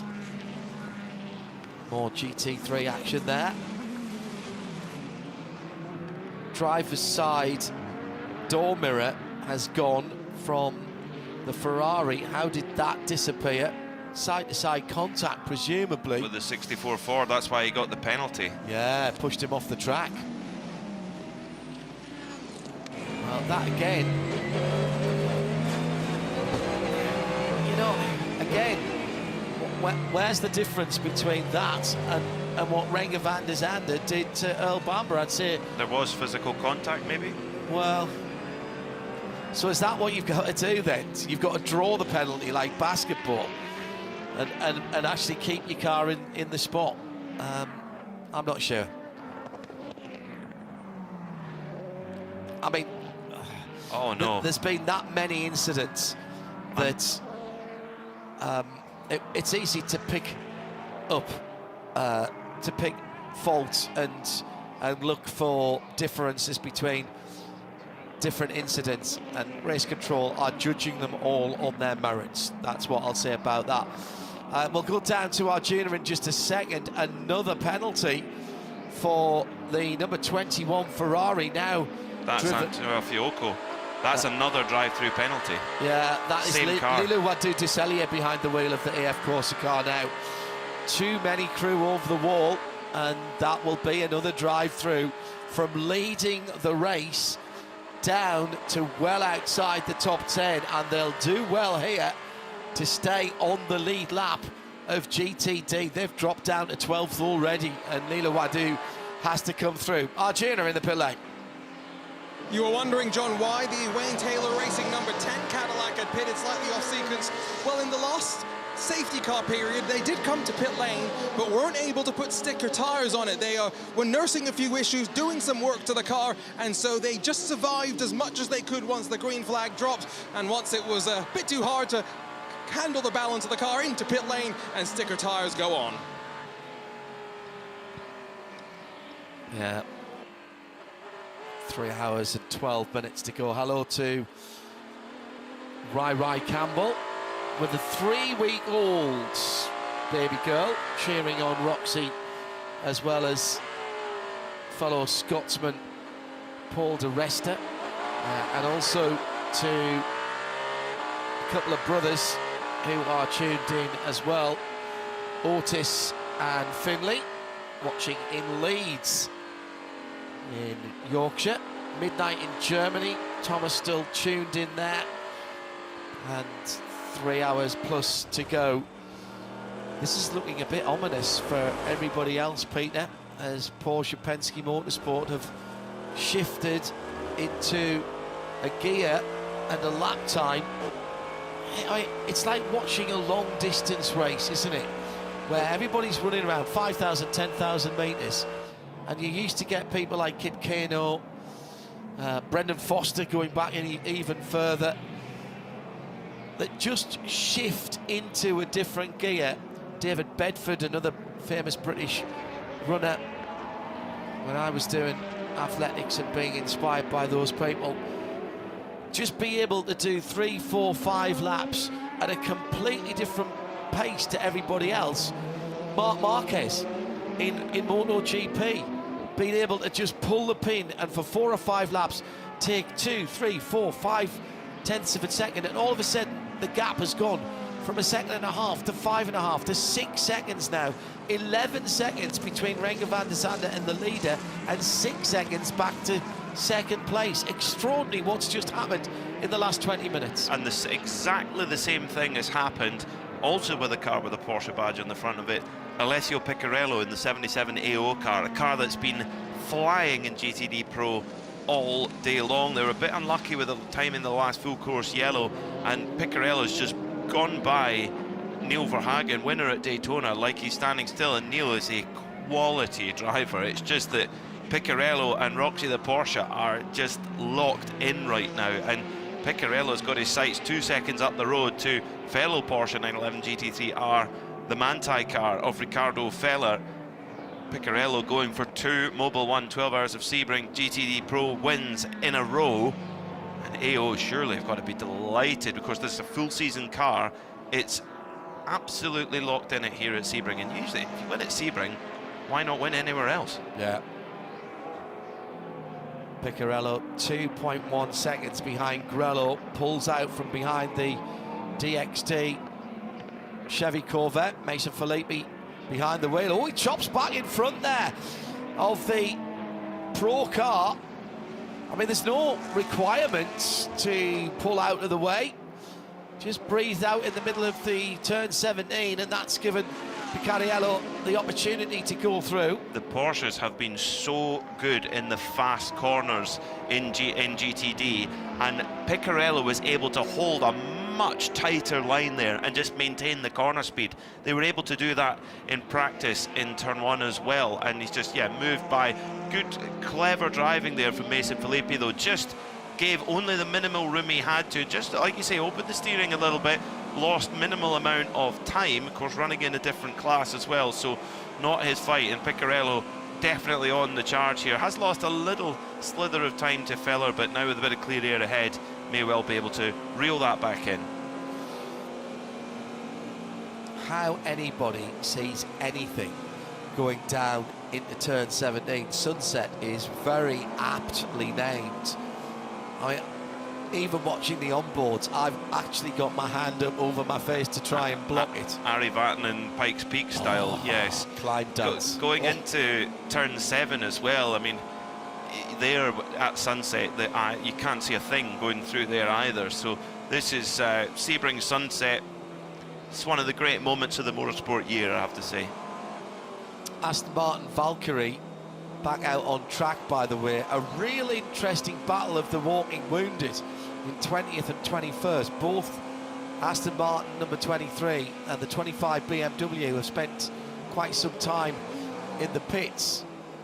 There is a full, there's more laps than I thought, sorry, there's 6 laps between them there now, but Alex Riberas holding down a 10th place at the moment after those issues. Car refused to restart earlier on. Whoa, another big Paul. swapper coming through turn 1. Paul de Resta somehow holds on to a sideways, almost backwards, bucking 22. Again, that's the second time the 22 has done that for United Autosports. That's the third place car.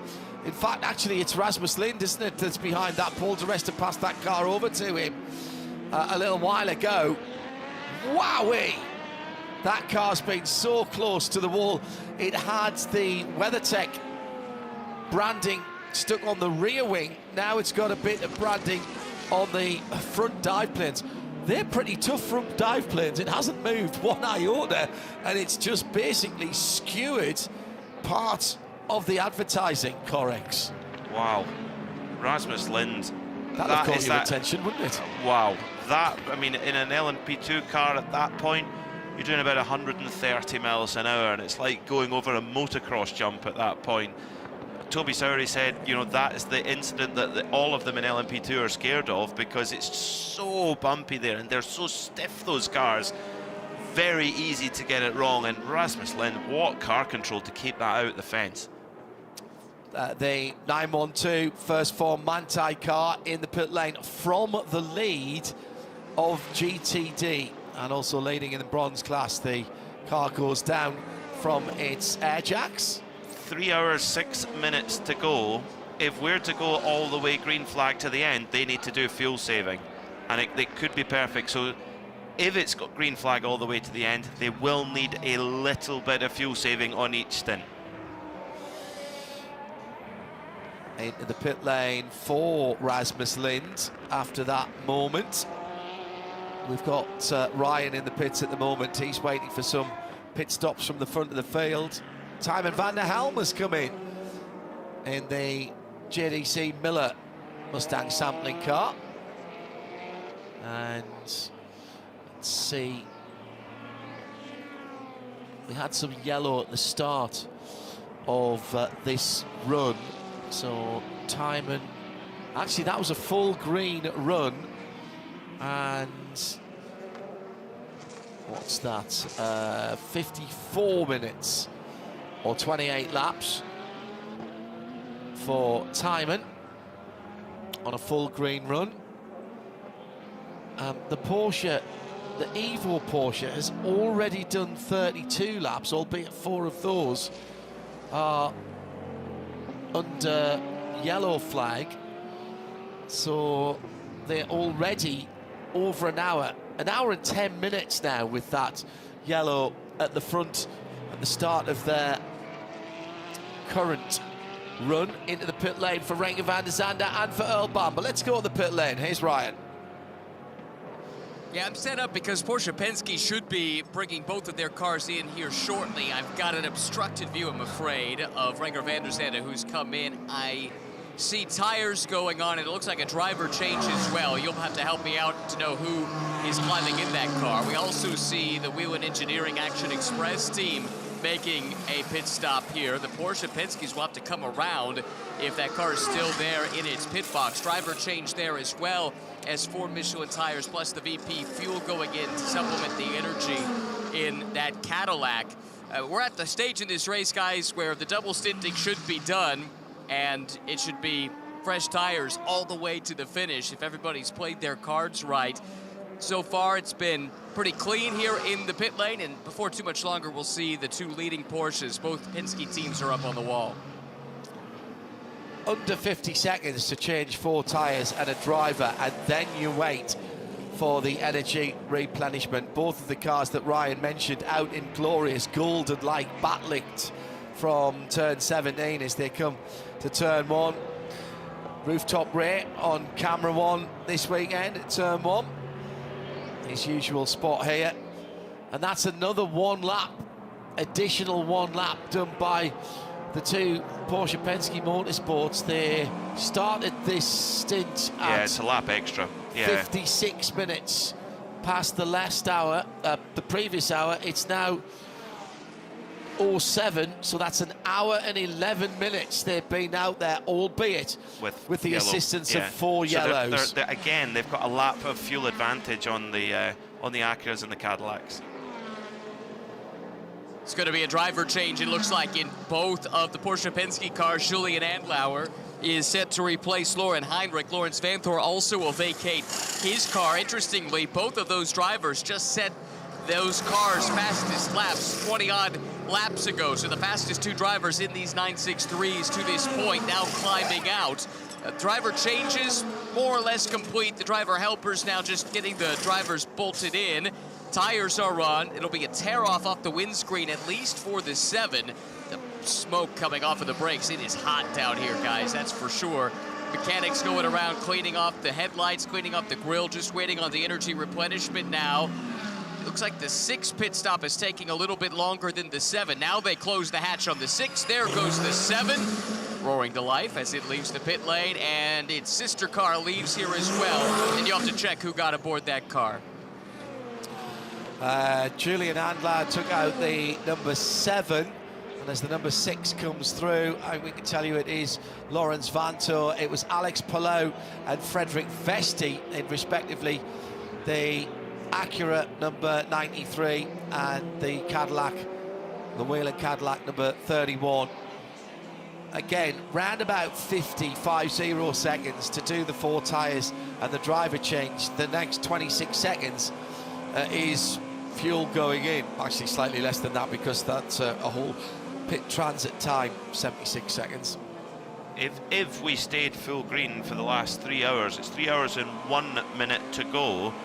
That extra lap of fuel that the Porsches seem to be able to take over the Acuras and the Cadillacs could be the difference between an extra pit stop or not, if we go full green, which there's a chance that it might, there's a chance that it might not, but if it does, that could be a totally game-changing advantage. Just that 1 lap per stint.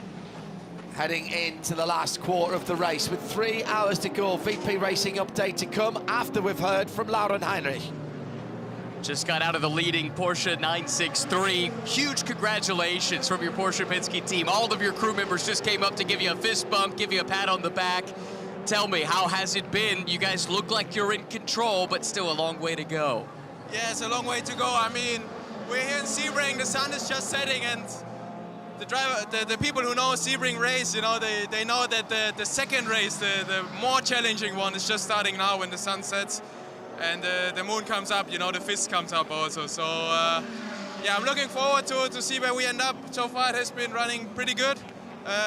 Driving the 963 around here is a joy, even in the heat of the day. I mean, it's a lifetime memory I'm making here, and to be part of Porsche Penske Motorsport is a dream come true for me. So let's keep our fingers crossed for a good result today. I was going to ask, you've done this race before in the GT classes, but now doing it in a prototype. Is it that much different of an experience?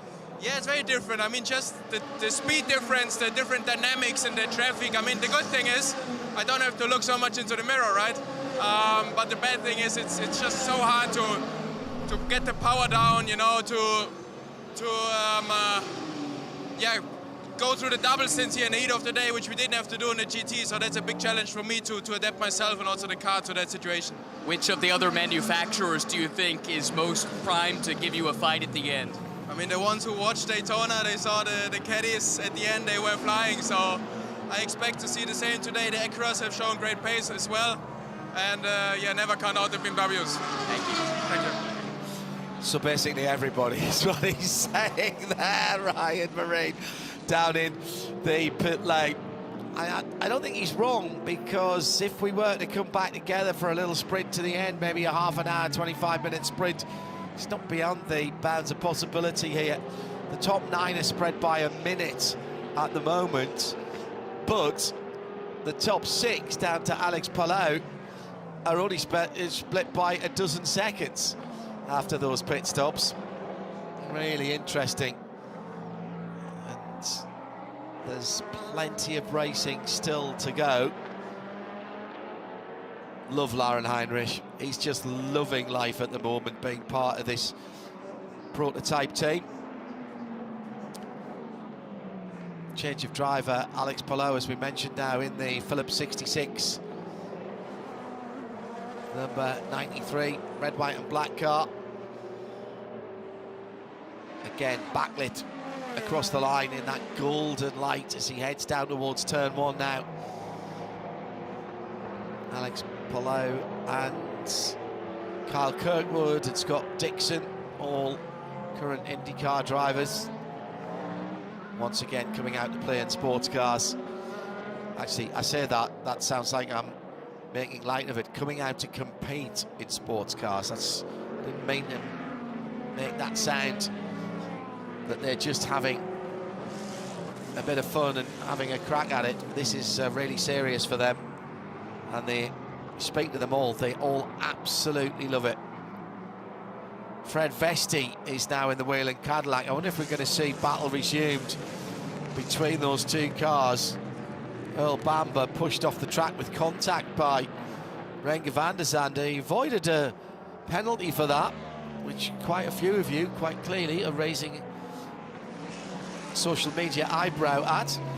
At this point, by the way, under 3 hours to go, I want to say hello to the RWEC and the Discord crews.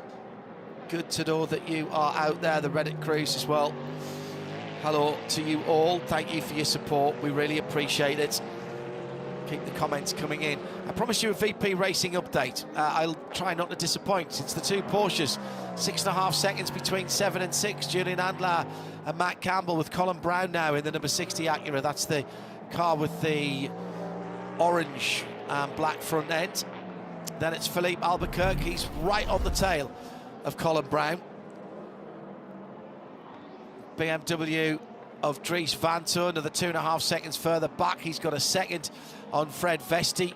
He's got 10 seconds on Tymon van der Helm in the Porsche 963, the Mustang sampling car. And Jordan Taylor makes up the top 9. 36 seconds now after the pit stops between the leading cars. In LMP2, Dane Cameron back at the front. I seem to, every time I've mentioned Dane's name, that car's been leading. Having said that, the AO Racing number 99 Spike the Dragon, the purple car, has been leading an awful lot, and it has generally been either United or CrowdStrike trying to chase them down. It's United now at a 2.5 seconds under McElrea in the number 2. It's the mostly white car. He's got 10.5 seconds back to Toby Sowery in the 04 CrowdStrike Racing by APR. He's got 2 seconds on Sebastian Alvarez. For Tower Motorsport, the number 8 car, David Enemar Hansen is back behind the wheel of the TDS number 11 at about half a minute, and he's got the same sort of gap between himself and Rasmus Lind. The number 22 United car makes up the top 6 in GTD Pro, all just going back out again after a pit stop. But it was Manthey from AO, from Paul Miller from Corvette number 3, so 9:11.77.1 from 3. They were separated by just about a dozen seconds. I'll see where they filter back in. So the next group of cars were James Collado, Nico Varone, Mike Rockenfeller, but I think that they will not have got around actually in the Triazi competition, Corvette and the 2 Fords. So next time across the line, that'll sort itself out. GTD has got Lorenzo Petresi behind the wheel of the Conquest Racing Ferrari 296. That's the number 34 car. Lynn Hodenius for Lone Star Racing. They've had a great day so far in the number 80 Mercedes, just 10 seconds further back. Then it's 2.5 seconds back to Manthey first form, and that's Maurice Schering with Zachary Robichon for Hartner Racing Aston, another 4 seconds back in the 27. Tom Sargent, Wright Motorsport, 4.3 seconds in 5th position, the 120. It's the green and yellow Porsche, and Jensen Altzman for Myers Riley Motorsport, another 9 seconds back, but still on the lead lap in the number 16. So that's how it stands. Our VP in-race update, 2 hours 53.5 minutes to go, 261 laps down. The lead is 7.2 seconds to the favour of Julian Andlar and the number 7 Porsche Penske Motorsport car.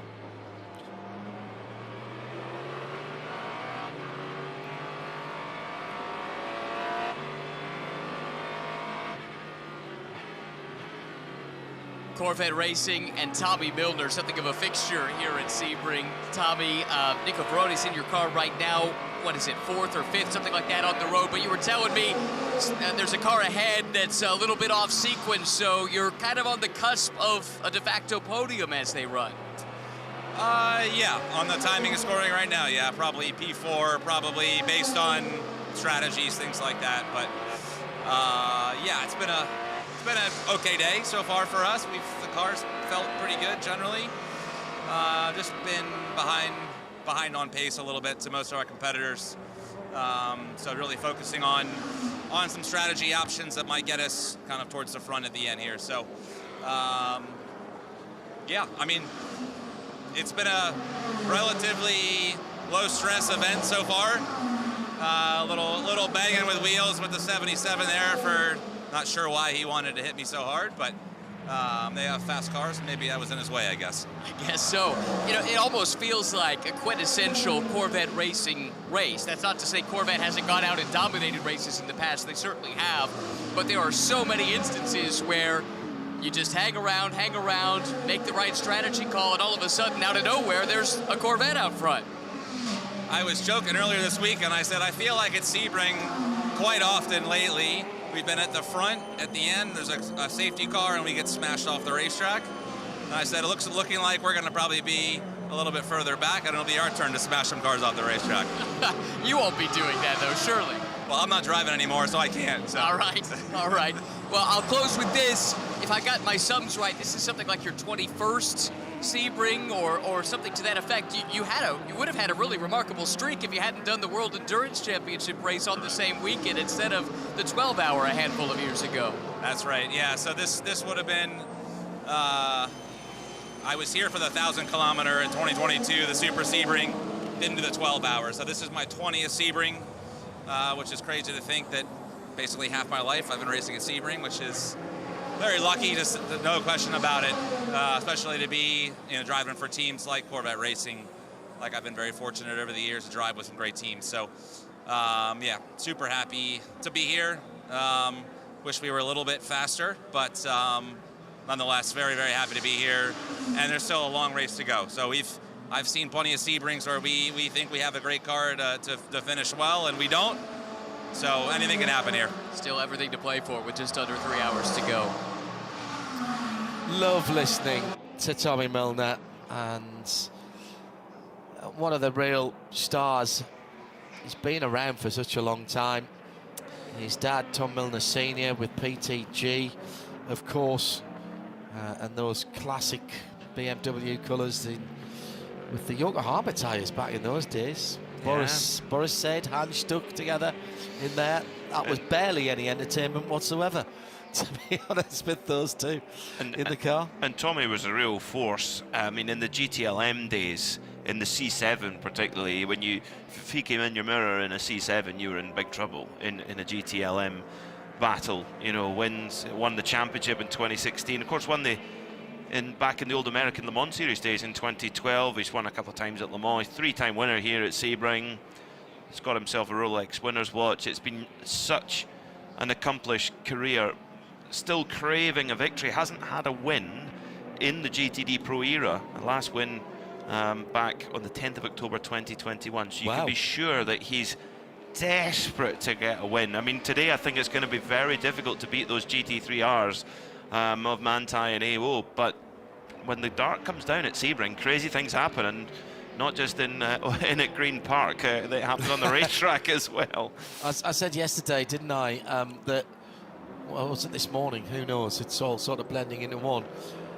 When it gets dark out the back here, it's very dark indeed, and weird things happen, like the dark arts that are practiced in the front row of a rugby union scrum. Probably don't want to talk about it that much, but things can happen out in the darkness.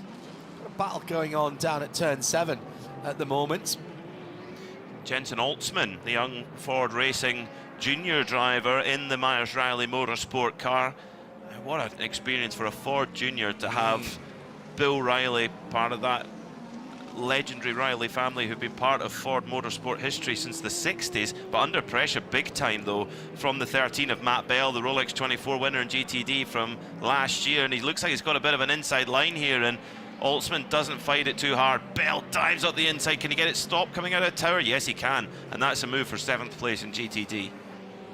Jensen Altsman, coming from a racing mad family. He was part of our cabaret in the campsite tour. He was, yes. first tickets. Hearing that there are 1 or 2 tickets still left at first tickets if you want to go to Le Mans this year. Oh, with the big marquee and the bar brilliant. and the TV, and you get to hear Johnny Palmer's comedy routine as well. Yeah, he's very good. Yeah, very good indeed. And actually, while we're talking about Ford, if you want to go to Le Mans in style, and I know the responsible adult is listening here, I'll have her give me the race, the website address. You and I commentated on qualifying from the Ford Racing hospitality area on the run to the Ford chicane, and we had a great view. We were well looked after. That was part of the Ford Mustang Invitational. That unit is back this year. Can we do it again? Well, I think we should. I think we should do something from the Ford Racing hospitality. What's the? Remind me of the URL, the website for that. Can we have a glass of white Burgundy as well? The Pinot Gris was very good. The Grauburgunder was very good indeed. And the steak. And some very lovely people there as well. It isn't a cheap way to go to Le Mans, but if you want to do it in style, including having an infield parking pass at Le Mans, it's FordRacingLeMans.org. So Ford Racing Le Mans, all one word, .org. 2,900 euros sounds a lot, but that's from Thursday onwards. Whoa, as Fred there was a Vesti. mistake from Fred Vesti last time around at turn 1, Peter. Right through the gravel. Well, we know that Cadillac's been riding better than anyone through turn 1, but even it has its limits, going through, bounding through the sand, and does manage to keep going, but shows that everyone is pushing to what they've got underneath them and to what the track will give right now. And for Whelen Engineering Cadillac, they on pole, look to be really strong in practice. Is it just starting to unravel a little bit? I'm trying to think, what do the other teams have to do? What do Marchand Acura, what do Wayne Taylor Racing Cadillac, what do WRT BMW, or indeed Whelen Engineering Cadillac, what do they have to do? What needs to happen for them to stop this onslaught from the Porsche Penske Motorsport machines at the front? It's a very good question, Peter. I know it's rhetorical, but it is a good question, and it's the sort of question that has to be asked on a regular basis throughout a race, because things are changing so quickly. Track temperature now, well under 90 Fahrenheit, 84 Fahrenheit, 29 Celsius. Air temperature, though, by the way, still 27 Celsius. That's 81 Fahrenheit. So very pleasant. Engines aren't getting the cooler air, but the tyres, the Michelin tyres, are getting the benefit of a cooler track temperature. Well, throughout race week, it's just got warmer and warmer. Started off actually relatively cool, and in fact, on Tuesday up in Orlando, Arjuna and I played golf at Golden Bear Club, and we were very kindly hosted there. But I must be honest, it did remind me of golfing in the winter at home in Scotland. It was freezing, and a lot of people have had jackets and beanie hats on, which you hardly ever see at Sebring for a 12-hour race week. But slowly but surely, it's just got more and more familiar, until today, coming into just the most glorious sunrise and the atmospheric mist in the air. And we've had, Chamber of Commerce weather all day, but we're kind of greedy. We kind of want it all. We want the Chamber of Commerce weather, and we want to see some lap records smashed. And whoa, massive moment a moment ago, though, for the 34 Conquest Ferrari. In the lead of GTD, Lorenzo Petrese sticks a wheel out over the curb, and he's full arms and elbows, paints Michelin rubber all over the tarmac. I am not entirely sure, John, how on earth he kept that one on the same postcode, let alone the same racetrack. Wow. So the camera that caught that is directly front on to the short straight between turn 1 through the kink of turn 2 and into turn 3. He was so sideways you could easily read the Corsa signage on the side of the car. He bounces over the top, drops the wheel. He didn't actually go into the ditch, but then spins it up, and it starts to get sideways. And some how he manages to save it and keep it pointing in the right direction. Turn 1, absolutely incredible save. And the car, well, the car keeps going. He continues to lead.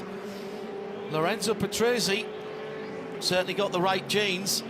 Philipp Eng has joined us from BMW. Hello. It's been one of those days, hasn't it, Philipp? How's it all been going? Not great. It was a bit of a rough day so far.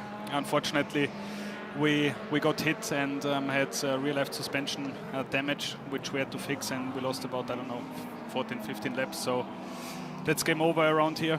But it's still great to be in this race and to be driving around this great circuit, because every lap is a lot of fun. You were in the car when it happened? No, it was Marco, actually. Of course it was, yeah, of course it was. Absolutely nothing for him other than to make the decision. It was Brendan Arieb in the Inception at number 70. Fast part of the circuit, you arrive there at great speed. He already had to compromise his entry to the corner, makes the decision, and unfortunately Brendan rolled forward, and that's it. I mean, he must have thought he would. Have you spoken to him? I thought he was through. Me too. He must have thought he was through. Yeah, me too. I looked at the footage a few times together with Marco, and I would have done exactly what he did. I would have gone for that gap that was on the inside of the corner. Unfortunately, the Ferrari rolled slightly forward, which was enough to give us the damage. But yeah, that's racing. It's part of the game around here. Nothing we can do. Why bring the car out? I mean, first of all, tremendous work back in the paddock by the WRT crew to get that car back out. And yes, you've dropped laps, but far fewer than I expected, if I'm honest, because the rear left suspension was destroyed. It was hanging on by a thread. So first of all, well done them. Why bring the car back out? Yeah, the guys did an incredible job. I was surprised how quickly we got back out. So chapeau to them. That was really cool to see. I watched it all. If it was down to me, I would have also, laid underneath the car and helped, but I would have only probably been in the way. Yeah, and obviously we are continuing to race around here, to run the car and to learn things for the next races. Especially around here, you have so many different types of corners. You have the bumps, so there is a lot to learn about the car, and that's exactly what we're doing. How much has the Evo, it looks a bit different, the car. What are you feeling in the car that has changed, that is different, that is better? Where are the improvements showing up? Well, the whole idea of the Evo was not to improve outright pace or outright lap time. The main goal was to open the performance window, to improve consistency, because we're in a 12-hour race and we're going through many different conditions. It was pretty cool in the morning. During the day it was pretty hot. It will be again very cool in the evening when the sun sets. Very cool image every year at Sebring when the sun goes down. And there you actually want to have a car where you that's predictable, and that's exactly what we achieved. And so far so good. The 24 is hanging in there, doing a really good job with Dries behind the wheel at the moment. So let's see where the sister car will end up. And from your car's point of view, without any further problems, you'll quite easily score some points for probably 11th position, maybe even better if anybody else has a problem. So that you could have left the car in the garage, but you probably wouldn't have got any points. And this could be important towards the end of the season. 100%, especially in this championship. Anything is possible. It's always so close. Every point counts. And yeah, I'm just happy that we got the car back out in a record-breaking time. When we bumped into each other after free practice 1, Philipp, you mentioned that the track was very green and very slippery. That was actually the weather was relatively cool for Sebring standards, and it's just got gradually warmer. How different is the track you've experienced today compared to that first practice session? Yeah, it's a completely different animal. It's much easier to get the tires in. The outlaps are much easier. In practice, especially in night practice, it was pretty difficult to get the tires in, and if you looked at them after 10 laps, they looked like they weren't even running on the car, because the track was so green and they didn't really put any rubber down on the track actually. Now it's very different. The track has gripped up. Temperature has gone up. It helped a lot that there is no wind today. Yeah. I guess we are more affected by that rather than the GT cars. But yeah, 14, 15, 16 yesterday in quali was a pretty good challenge. We've got the onboard of your car playing in the Global Broadcast Centre at the moment. Over on the far side of the circuit, come to 13, 14, 15 and 16. You're about to get an eyeful of sunshine as you turn onto the Ulmen Straight. Talk us through what's going on here as you go down the back straight, and how the heck do you see your braking point down at the end of the straight? Do you smell it as you go past it? That was a pretty good challenge. I just got out of the car 10 minutes or 15 minutes ago, and it was very, very difficult to see. At the horizon you didn't see anything because you were just blinded by the sun basically, and you're obviously, you know, trying to see the braking markers, trying to remember the bumps, and I also counted. That's what I sometimes do when it's very wet. I have like a reference, and then I count 21, 22, and then the braking point is hopefully early enough and not too late. Is that a Nordschleife trick?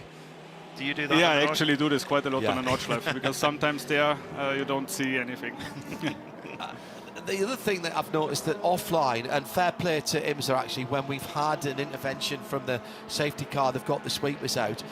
But these new Michelin tyres, and I have no clue how Michelin do this. We had Raymond Cotton in earlier on explaining the technology behind it, and I kind of got some of it, but not all of it. These new Michelin tyres do seem to warm up a bit quicker.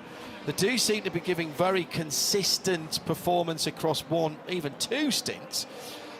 But there's an awful lot of marbles offline. I noticed that earlier in the week, and we've seen that in the race as well. What's the feeling of the car, particularly as you've had to double stint the cars in the heat of the day? Well, you don't want to be in the marbles. That's very clear. But sometimes you just need to go, you know, around the outside of GT cars in turn 1, turn 17. Also in some slow speed corners. So it's very difficult to get the rubber or the pickup back off the tires again. But that's the same challenge for everyone. Double stint for me was not a big issue.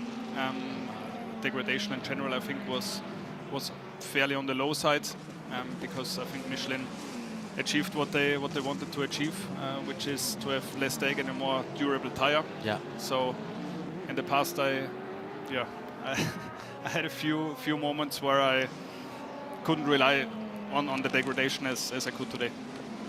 They're very clever, aren't they? They're yeah, really I wish I was. Yeah, but no. Everybody has to have a skill. You have a particular skill. Exactly. It's driving racing cars very quickly. Commentating. And he's very good at the booth. Philip, thank you very much indeed for coming up. You've just literally got out the car, haven't even really towelled yourself down. Emma, thank you very much for bringing him up. We'll let you go back. Sure, thanks so much. And finish off the race with your team. Thanks for coming to see us. Thank you. Philip Eng from BMW M and from WRT with us, giving us great insight as always. He'll be off to Suzuka to commentate on the F1 next week. Yes, absolutely. Yeah. Before we go any further, just some sad news coming in that I'd like to share with you. And this coming in from everyone at IMSA who are shocked and saddened to hear of the passing of the long-time Grand Prix Association of Long Beach president and CEO, Jim Michelin. Jim was a racer's racer, a dear friend to IMSA and the motorsports community at large. In addition to his excellent stewardship of the Long Beach event, Jim was a frequent competitor in IMSA races over the years.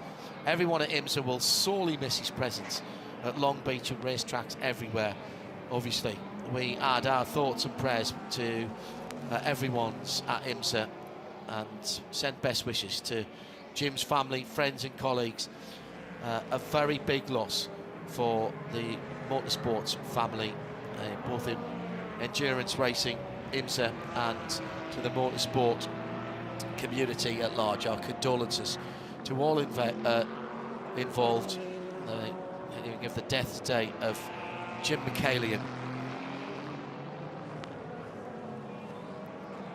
2 hours and a half to go, and Sandy Mitchell has joined us. We'll have a quick chat with him in the moment, and in fact, we'll turn the microphone on. See, now one Scotsman's normally enough in the booth. I've now got, I'm overrun now. You're Ganging up on you here. Get back on the other side of the wall, the pair of you.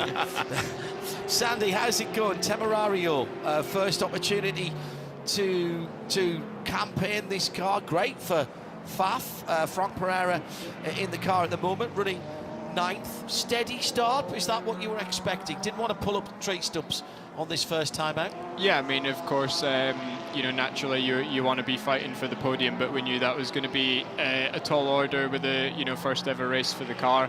But it's feeling good out there. We're learning so much, and you know, to still be running without major issues at this point in the race is absolutely fantastic. So yeah, just real credit to the team at Lamborghini Squadra Corsa and Faf so far, and hopefully we can keep going and get in the top 10. Top 3 in your class coming to the line now, the 2 Porsches and the BMW of Paul Miller Racing. Cracking battling in this GTD Pro class, and indeed the GTDs themselves. It's a real shark pool out there. It's a big step for Lamborghini. This is their first complete in-house design and developed GT3 car. That's a lot to take on when you're going up against people like Porsche, Ferrari, BMW, who've been doing it for a long time. What do you think that this Temerario brings that can challenge these guys? And where is the difference between that and the Huracan, which is proven itself in close quarters competition? Yeah, absolutely. It's yeah, still very early days, so I'm sure we're going to make pretty quick progress in the next few weeks and into the next couple of rounds at Long Beach and Laguna Seca. And yeah, the car's feeling good. There's definitely some positive points that we're seeing as an advantage already. Going to the turbo power twin turbo V8 over the naturally aspirated V10 is something that I think will come good for us. Even small things like driving the car, it's a bit more comfortable, the airflow's a lot better. So yeah, we're feeling good in the car and making good progress. Just saw there Alessio Picariello actually getting balked by an LMP2 car that was going by them, and now we're going to have a 4-car battle for the lead because Nico Varrone is catching the leading trio. BMW's good run here in. by the BMW down the back straight. What's he going to do here then? Talk us through what's going through the minds of both of these drivers. I think the Porsche will be looking to cover the inside because there's a massive bump kind of offline on if you're trying to go around the outside here at the last corner. Obviously it's a bumpy corner at the best of times, but being slightly offline on the left is even worse. So you can see the BM was a bit patient there, and now he's got an even better run off the corner. Can you do the outside pass into turn 1? Looks like he's going to try it in that number 1 car. Max Hesse knows that car well, pulls out at the last minute. Yeah, it can definitely be done. We've seen it a few times today already around the outside at turn 1, but that Porsche's got really good grip. I would say the BM looks like it's got a bit more top speed, but the Porsche's definitely got the minimum speed in the corners, so it seemed to be able to hold on there. Here comes Nico Varrone. I said he would join them. What's going through your mind as a driver here when you've got this close quarters racing? Now you've got Nico Varrone, you've got Max Hesse in the middle. He's attacking the Porsche. He's defending from the Corvette behind. Where are you looking? Yeah, everywhere. It's super intense, especially as it goes into the night now. It gets even more difficult. You know, the lights are pretty glaring on the mirrors. The rear view cameras don't work quite as well when it's getting dark. So yeah, you've got to really have your wits about you, and the team can be a massive help as well in terms of the spotters and giving you the information that you need on the gaps. So yeah, it's amazing how much brain space, you know, the pro drivers have available to them to be able to take in all of this while, you know, as you can see, racing just a few centimeters from each other. Sandy, you've been a Lamborghini driver for several years now, but I'd love to know how you found out you were going to get a full season in IMSA with FAF and these amazing races and amazing tracks, and what it means to you to get that opportunity. Yeah, it's absolutely a really proud moment for me because I actually raced in the Super Trofeo North American Series in 2019, which is obviously a support race on the IMSA weekends. So of course was watching the main IMSA races during that year, and was obviously absolutely wanting to be in those races. So yeah, to forward on a few years, first become a factory driver and then racing pro in Europe, and now to be in the pro class over here is a big honor for me and something that I'm very proud of. So yeah, I'm really excited to go into this new Temerario era with Lamborghini, and yeah, we'll be working hard to get ourselves even further up the grid. And whenever anyone who's ever looked in through the glass of a Lamborghini showroom gets green envy, do you get a company car? I don't have one at home at the moment, no. Through the Audi Volkswagen. Come on, guys. It would be pretty nice, but yeah, through the Audi Volkswagen group, we do get sorted out a little bit. Good. But no, there's no Huracan or Urus or Temerario on the driveway at the moment. This battle is showing, I think, perfectly while you're here with us, Shandy, why we love GT3 racing all the way around the world. It is so closely balanced. I know people talk about BOP. I'm not asking you to do that because I know you're not allowed to, but how else are we going to get Porsche versus BMW versus Corvette versus Lamborghini versus Ford? They're all different shapes and sizes of cars. They all have slightly different strengths and weaknesses. When you're in the car, you having to weigh up where you are better than the people in front of you. Yeah, absolutely. Like you say, the cars all have different strengths, and when you're following, like the BM, for example, it's quite big in comparison. And quite big, yeah, yes. Especially the Mustang as well. So yeah, you feel like you disappear when you're in the slipstream of them. Does that affect where you can see your braking points and things like that? A little bit, yeah. And even things like on the race starts, if you're tucked right up behind one of these big cars, it can be quite hard to see the lights and things like that. So you're kind of relying on what else is around you and the team in your ear as well. So yeah, there's a lot going on, and like you say, GT3 racing is just fantastic all throughout the world. Not much better than here in IMSA. So it's fantastic to see more and more cars. That sounds like me when I'm stuck in traffic on the M25 or something like that. I never want to have a transit van right in front of me because I can't see how things are moving in front of me. Great to have you for the programme for the whole year. All fantastic circuits, but is there one track, one event that you're looking forward to more than any other? Where are you good? Where have you been good in the past? I was pretty quick Super Trofeo in VIR, and I like that track. It's quite like the British style tracks of very little runoff, small exit curbs straight onto the grass. And I like the American circuits for that style of racing compared to some of the European Grand Prix circuits where you have to respect the track and build up to the outright pace. There's no room for error. One of our former colleagues, Jim Roller, once made a comment about VIR years ago when I think we first went there as IMSA, and he said consequences without catastrophe at VIR, because you lose time as soon as you go too wide. There's no such thing as track limits at VIR. We don't have to call it. It's self-policing. But drivers like you love that because you guys can then make a big difference by being precise and fast. Absolutely. I think it's the same when we go to Brands GP when we're racing the European Championship. It's such a great track, and just being in the drivers briefing of the European Championship, like you hear the drivers from Europe who don't get to drive that track at all apart from maybe once a year, and they're all discussing how much they like the track. And we're lucky that we get to use it in British GT as well for the last few years. So yeah, I think these kind of old school circuits have got a lot of character, and the drivers really respond well to that. Finally, the #1 BMW of Max Hesse has got by the Grello 911. Got roughed up big time by the GTPs. Yes.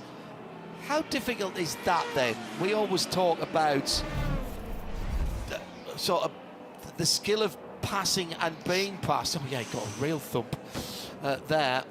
It's the Mustang sampling number 5, I think. Yes, it was. Porsche. With Timon van der Helme. We know there's a skill to being to pass, and every race director says the faster car has to be the one to pass, stay on the line as a slower car, try not to be inconsistent, etc., etc. But there's a skill to being passed as well, to being the car that's being passed, so that you can breathe out of a throttle somewhere and not ruin your own race. Yeah, absolutely. I think I've been learning a lot from that today as well. You know, racing in IMSA with all the LMP2s and the GTPs is something that I've not done quite as much of as racing just around other GT3 cars. So yeah, you know, you could see there that's affected the Porsche's race massively and allowed the #1 BMW to get ahead. So yeah, of course the Porsche will be feeling like they've been pushed out the way, but as you say, you know, maybe you can work together in a slightly better way to allow the overtake to happen a bit smoother and try and not lose too much time. But it's super tough out there because it's pretty narrow, especially in the section that we're seeing on the screen now and coming into this kink left here. It's, you know, you really have to work together and kind of make it obvious where you're going to be so that the GTP cars are able to get around you.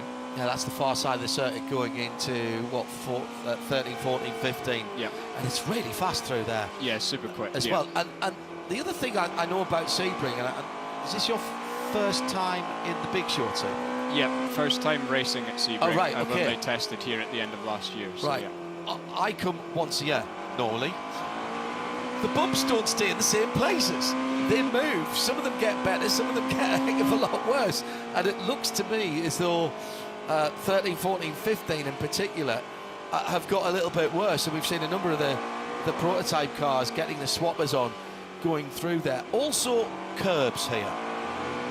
How important is doing a proper track work and working out which ones you can use, which ones you can't? And how does that change during the race with the sandy soil behind the curbs? Yeah, I mean, I think I'm still, you know, wiping some sand off my face here and out of my eyes because, yeah, when you're following the GT battle so close like that, it's it's definitely coming into the cockpit. But no, the curbs are quite aggressive, and with the sand, it tends to kind of create a rut on the exit just behind the curb. So I was getting some information from the spotter that was becoming quite a lot worse, which was good info to have, so that you definitely make sure you don't want to be dropping a wheel at turn 1, because that can quite quickly end your race if that goes wrong. And it's fast through there. Yeah, committed through there. Yeah, it's very unique here. You know, two of the fast corners, the last corner and the first corner, super bumpy, like some of the bumpiest corners that you'll have all season. So yeah, it takes a lot of commitment, and you know, the car setup can be slightly different here because of that as well. Is it consistent lap to lap? Because it seems to me sometimes the car will, for no reason, jump 6 to 8 inches one way or the other without really being on any kind of different line. Yeah, it feels like that, certainly. I guess it's just very small margins, you know, being a few centimetres either side, and the bump can be slightly different, and then all of a sudden you're having to breathe out the throttle to make sure that you're not going wide. And yeah, especially on cold tyres, you know, in the braking zones and things like that, it becomes very tricky. So yeah, you just have to work up to the limit on the first couple of laps, and yeah, another reason to respect the track and build up the speed. The Mustang sampling, Timon van der Helm and Grello 911 Porsche incident under review there. There was contact, and it did cost the 911 some time, so that's gone upstairs to the steward's room. Being looked at. Sandy Mitchell's been with us. Sandy, thank you very much indeed. You got any more driving to do? Is that you done now? I think that's going to be me done. So yeah, Frank Pereira in just now, and then Andrea's going to be in at the end of the race, and yeah, hopefully bring it home, get some good points on the board, which would be a fantastic way to finish our debut weekend in the Temerario. Perhaps a daft question to ask, but a lot of pressure on here. The Huracan won first time out. Everything was talked down from that, I think, rather wisely. Different days now from when the Huracan came on the scene. Have you enjoyed today? Yeah, it's been, you know, I've always wanted to be part of these, you know, big endurance races around the world. And yeah, of course, you know, we've got a bit of work to do with the new car, but there's a lot of positives to take away. And, you know, if we can get to the end of this race while, you know, we're pretty much still developing the car, it would be a fantastic achievement for everyone involved. And by the way, those who are watching and listening, Sandy wasn't kidding. There's still sand where he's had his hands device as well. I've just noticed. I wonder what you were looking at. No, I was thinking, he looks like he's been lying out on a beach doing a bit of sunbathing. I promise you he hasn't. Sandy, yeah. It's a pleasure. You're welcome here anytime. Appreciate it. Thanks very much for having me. Sandy Mitchell from the Faff Lamborghini Temerario. Get used to saying that, because that is going to be a force to be reckoned with, that car. Very, very sensible way to bring that car into the championship, and that's its global competition debut right here. History starts with that new car at Sebring. And you need to tune into our archive on IMSARadio.com and listen into a feature I did earlier in the week. We had a chat with Andrea Caldarelli, who's been really involved with the development of that Lamborghini Temerario. Talks a lot about the different aspects of the car, and hopefully you enjoy that and learn a little bit more. But great to have Sandy Mitchell in the booth, man from Forfar in Scotland. And what an opportunity to be here for a full season in IMSA. Is you know, Lamborghini have got a decent pool of very quick drivers. They could send lots of drivers, but they've chosen Sandy for that opportunity. It's great to see him get it. 10 minutes before 8, sun went down about 10-15 minutes ago. It's starting to get darker. Not quite full dark yet, but it won't be very long at all. The incident responsibility for that side-by-side contact has gone and been placed against Tymon van der Helm in the Mustang sampling JDC car. He has basically been given a yellow card for that, Peter, and don't do it again, basically. Yeah, he'll be being watched. Yeah, now. Very true. And I know that each individual decision is looked at very much as a single event. But that has been, not only has it, I mean, it seriously disadvantaged the number 911 Manthey car, but it seriously advantaged the number 1 Paul Miller BMW of Max Hesse, who's now going after Alessio Piccarello, and he's closing him down. He's less than a second to the leader now in GTD Pro. Let's go down to the pit lane, hear from some more of the drivers. Here is Ryan Marine. Well, Jermaine De Peter's comments a moment ago. Let's hear from Neil Verhagen, who is part of the Paul Miller team, and the car made its way up to second just a little bit ago. Max Hesse just did the car's best lap a few laps ago.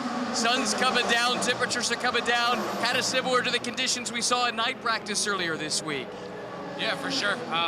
And that was obviously the goal in night practice, was to get the car as dialed as possible for the end of the race here. Yeah, car's feeling great right now and looking pretty good for us right now. The Porsches looked really strong early on. Anybody else that you saw in your time out on track that you think you'll have to be battling with to come away with a win? Yeah, I mean, for sure the Porsches are very strong right now. It looked like the a Manthey car got a little bit of contact with somebody. That's how he slipped by. Corvette seems to have came alive at the end right now as well too. So yeah, we're looking forward to the last little bit and seeing what everyone's got. With the 55 cars entered, it should be pretty busy out there, right? Just how bad was the traffic, or how difficult was it? Yeah, for sure. Obviously now all the pros are in the LMP2s, and obviously the GTP cars are at a very high rate of speed around here. So the traffic is starting to pick up. The intensity is definitely starting to pick up, and yeah, we're gonna just try to keep our nose clean and do this race as good as we can. Do you still have some driving to do, or are you done? I'm all done, so it's all up to Connor and Max now. All right, do your best to try and enjoy it along with us, okay? Thank you. Probably off to watch the replay of his mate Dan Harbour at the Nürburgring, down in the red and white Rover Racing BMW at the Nürburgring Nordschleife 4 hours. Round 2, didn't have round 1, so effectively it was the opening of the 50th season of the long distance series at the Nürburgring. That was earlier today. I won't tell you too much about what went on. However, if you have got the time to watch it, I would suggest you do. Thoroughly enjoying. Great commentary by Peter Snowden and Bruce Jones as well for the world feed by RSL. And we'll be at all of those races, bringing you that English language world feed coverage, as well as extended coverage and additional sessions from the ADAC 24 hours of the Nürburgring, which is in May this year, weekend after Spa WEC. So another run of endurance racing to come. very much looking forward to that trip again down to the Eiffel Mountains. Peter Mackay here with me in the Ford Racing Global Broadcast Centre, and also Arjuna Kankapati will be part of that team. Jealous I'm not going to be with you on the trip, but I suppose I've got a fair excuse. You have? Yes. Yes. Welcoming a new addition to the Mackay household. Mini P Mac. Mini P. Not Mini Me, Mini P. Mini Mac. Mini Mac then. And right around that time, actually. And we had a good trip though last year. We went straight from Le Mans there, and I took you via Reims and Rasque. You crawled all over that, and then you took us to one of your old haunts in Luxembourg. That's right. Some very, very keenly priced petrol, and also we stocked up on some adult beverages for the week at the Eiffel, did we not? That we did, yeah. That we did. We stocked right up. Yeah, the Bohe petrol station in Luxembourg. It was hardly a detour at all, actually. No, it was worth it. It was worth it. And then the drive from there over to the Nürburgring was a nice little drive. Yeah, beautiful drive. Good. Mine, we had some good equipment. Nice Mazda CX-80s and a Range Rover autobiography. That's a nice bit of travel. I was following you the whole way. I was quite jealous of you in the Range Rover, I'll be honest. The Rangy is a very nice place to be. Yeah. Can't wait to see what we get from our manufacturer friends for Le Mans this year. Already in discussions for some things that are a little bit different for this year. Coming down to the last 2 hours here, Peter. 10 hours has rattled through, and still the two Porsches, 7 from 6, but now only 6/10 between them. They've got nearly 20 seconds on the rest of the field, which is now led by the Acura number 93, the red, white and black car of Alex Palou, as Nico Peña pits and comes back out again in the number 5 Porsche.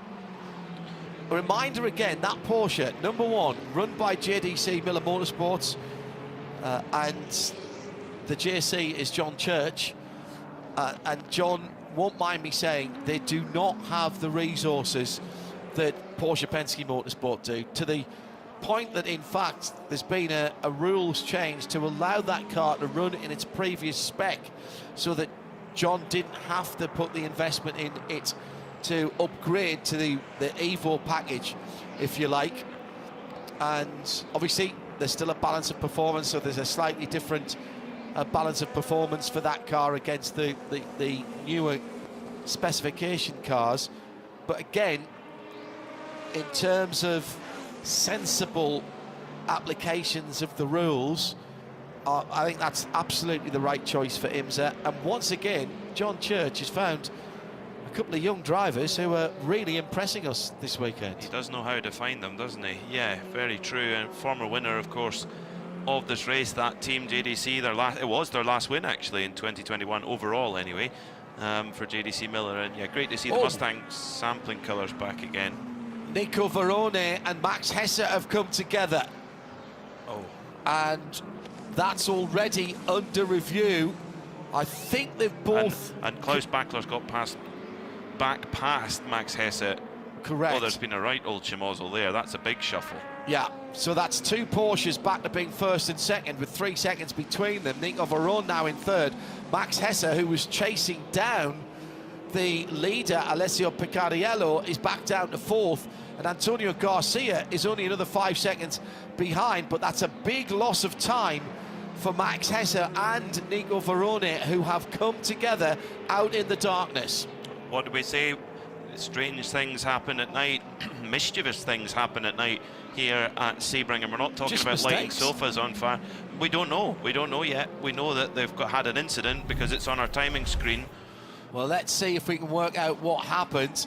It was battling for position with the Grello car, a big wide turning from Max Hesse into turn 16.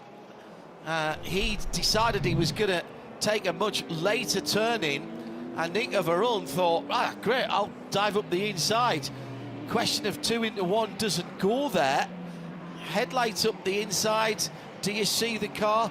I'm not sure how to call that one, Peter. I'm really not. They were trying to go by Klaus Bachler, who was just holding his line. He wasn't really a part of that. Bachler had already gone through. He'd made the move. He'd got back on drive-through penalty straight away for Nico Varone. That took no time at all. So the Bachler had already got past Hesse, and then Varone stuffs it up the inside, clatters the rear right corner of the BMW and sends him around. Now, I refer back to the 2025 Rolex 24 at Daytona in the closing stages, and I remember Nico Varone clattering into the back of Kelvin van der Linde in a Paul Miller Racing BMW, so there is previous there between those teams and drivers. The only thing I'll say there, if I'm Chevrolet Corvette, well, he's coming to the pit straight away, I think I might have been having a... So he's answered that drive-through that we mentioned straight away. I think I might be having a word and saying, hang on a second, that BMW was all 4 wheels off the track before he turned in on the left-hand side. And, you know... Not sure. He's given up the corner at that point. I'm slightly playing devil's advocate, but anyway. Well, that is a very wide entry corner at Le Mans curve. Yeah. Very wide entry. Let's go down to Arjuna, who's just watched the number 93 Alex Palou pit stop. Out of the car jumps Alex Palou. In gets Nick Yellerly as they prepare to charge to the end. John, I'm expecting maybe a lap or 2 more before the Porsche Penske's dive down to pit lane. They continue as we march into the night, show their strength that we saw in free practice 1 and 2, and maybe not so much in qualifying as they continue to soar up front. It's typical of the Porsche Penske Motorsport cars that they have gone a lap at least longer, and that of course begins to stretch, Peter, doesn't it? Because 1 lap at the end of one stint becomes 2 laps longer at the end of the next. This has been an all green flag stint, and the Porsches are already on 31 laps. Yeah, they'll be in at the end of this lap, I would suspect. Do you think? Yeah, they've got 5% of energy left. They're only in Sector 2 right now, so you'd be really risking it unnecessarily, I would say, to go right to the very edge. I don't actually think they need to. I mean, remember about, I don't know, 40 minutes ago or so, we asked, what do the other teams need to do to stop this express train of Porsche Penske Motorsport cars at the front? Well, you can actually flip it around the other way. What do Porsche Penske Motorsport need to avoid doing to not chuck this away? Because right now, it is in their hands to chuck away. It's going to be about a 56-minute stint for both Julian Adler and Matt Campbell. 31 laps of all green running. And remember, there was a point in this stint, Peter, where the hammer went down. The pin was pulled, and we saw fastest lap after fastest lap for the cars individually, and indeed Julian Landler. That was Heinrich, the previous stint. Correct. That they put the 49-1 in. Yeah. On lap 234. No wonder he got such a good reception from the team when he got out of the car. He's going to the very, very top. The sky is alight, looking scarlet at the moment, not just bright Etruscan orange. Absolutely phenomenal as we're coming up to the end of the hour. I thought they would. Oh, this is tight. I thought they would. They're going to go again. They'll go to pretty much exactly the hour. Julian Adler has 3% of his usable energy. Matt Campbell has 4%. So what happens if they get to 0? They get a penalty. Yeah. The car doesn't ground to a halt on the circuit, dear viewer and listener. So clear tonight, you can already see the stars out. It's barely a moon to talk about. The moon is in Taurus at the moment, and it's a waxing crescent, so only 1% light from the moon, so we're not going to get any help from that. So keep an eye on these Porsches as they are lapping the Sebastian Priaulx and Mike Rockenfeller out on the track at the same time, 65 and 64 in 7th and 6th in GTD Pro for the Fords. 1.8% for Andler as they come around Cunningham. That's only turn 10 of 17. They can't have got this wrong. Surely not. He's just going to have to lift and coast. They've got 20 seconds on Sheldon von der Linde. They want the cars to come into the pit lane 7 in front of 6 because that's how they line up. We'll do another VP Racing in race update through the back of the circuit now. 1% for Andlauer, 2% for Campbell. This is going to be tight. This is going to be very tight indeed. 0.8% for Andlauer, 0.7% for Andlauer. They're on the Ullman straight now. 0.6% for Andlauer, 0.5% for Andlauer. Got to almost cough it in to the Kick pit. it out. Kick it out of gear. Maybe Matt Campbell will have to give him a push. Into the pit lane, 0.4%. That is right on the limit for Porsche Penske Motorsport. Let's go down to the pit lane as the leaders are pitting for what will be their anti-penultimate time. One more pit stop from here for those guys, I reckon. And I think Felipe Nasr is going to be jumping into the number 7 behind him. Kevin Estre will jump into the number 6. And it's in unison as they slot into their pit stalls. It's going to be the dance of the pit crew as the driver change gets done. A little bit quicker from the number 6 to get the driver actually into the car. And now just waiting for the final bits of fuel to be loaded in as the tires all done. Windshield tear-off gets ripped off the car. And now already the 6 is being aligned to try and slingshot potentially into the race lead. Battle of the pit crews here as we get the final stages of the pit stop sequence done. Seconds tick away as the fuelers watch the screen in front of them, telling them when they can release the car. The 6 releases momentarily in front. We've got to change for the lead. Incredible applause from the teams, and that is really interesting. The blue marker lights out before the purple marker lights, and they have got out before the BMWs come around. And where's the Acura? Where's that car as well? The Alex Palou car, that's made its pit stop too. It's a little bit different with the BMW number 24 because they have still got 43% in there, so they're going deeper into the race. I tell you what, Peter, this is not all done and dusted here because, huge lock-up by the number 6 down at the corner, at the hairpin, and he's gone off the track. Kevin Estre has gone off the track for a moment as he locked up. The cars are heavy now, they're sparking on the ground. The 2 Porsches internecine battle for the lead of the motor race with 2 hours on the nose to go. Now, do you tell them to hold position or are they allowed to race? Incredible stuff out in the darkness between Estre and Nasr. Felipe Nasr staring at the back of his teammate. Keep an eye on this BMW because it's going to go much longer into its stint here.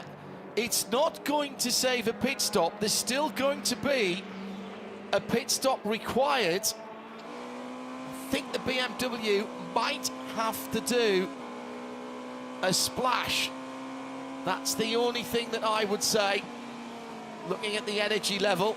I think, though, if you're Porsche Penske Motorsport, they came out, what are we talking, just over the 2 hour mark. They actually they can't afford to go flat out to fight each other. They don't need to. They need to think about the fuel number. This is all about fuel number now. They don't want to take an extra stop. If this goes green all the way, they do not want to get caught with their metaphorical pants down. They need to be able to have just one more pit stop before the end of the race. If it stays green, they have to assume it will. If there's full course yellows, then you reassess. But they have to go easy on the fuel and keep that advantage that they've been getting stint by stint. They went an extra lap longer on that stint there. Yes, please. Let's have more jeopardy. Let's take our final look at our Brembo brake facts for the Mobil 1 12 Hours of Sebring. The data tells us that this is a 5 out of 5 difficulty rated circuit. 3,000 times that brake pedal is being mashed during this race, and that's assuming somebody doesn't pull up sharply in front of you. you shed some 120 miles an hour in a GTP car into turn 7. That is the hardest braking area, and that is a G-force of almost 3G, 2.7 G in a GTP. The GTDs, by the way, with their ABS, they're still pulling 2.3 Gs, and we peak our brake temperatures at 1600 Fahrenheit. That'd get your pizza done quickly, wouldn't it? So that's our Brembo brake facts. Thanks to Mike Messina and the rest of the crew. You can download, by the way, the chat that Mike Messina and I had on Midweek Motorsport. Go to imsaradio.com, listen on demand or download that. Mike giving us a cracking explanation of why Sebring is so special and so revered by people like Brembo and Michelin, and why it's such a challenge, but why they relish that challenge of coming to Sebring International Raceway. Let's take a VP Racing in-race update as the number 59 RLL McLaren, the bright orange car, is in the pit lane. It is the two Porsches leading with 291 laps completed. There's 1.5 seconds between them. Another 13 seconds further back is Sheldon von der Linde for BMW. Then Tom Blomqvist in the number 60. That's the first of the Acuras. Then Fred Vresti and Philippe Albuquerque for two Cadillacs, the Whelan car and the Whelan car at the number 10 is the first of the Wayne Taylor Racing cars. Nick Yellerly is next up in 7th with a lot of energy in that car, but I'm not sure he can get to the end on just one more stop without some help. He can't. No, without full course yellow, not at all. I agree. The only cars that can actually get there, and they'll need to fuel save as well, the only cars are those two leading Porsches if it stays green. It's still tight for them.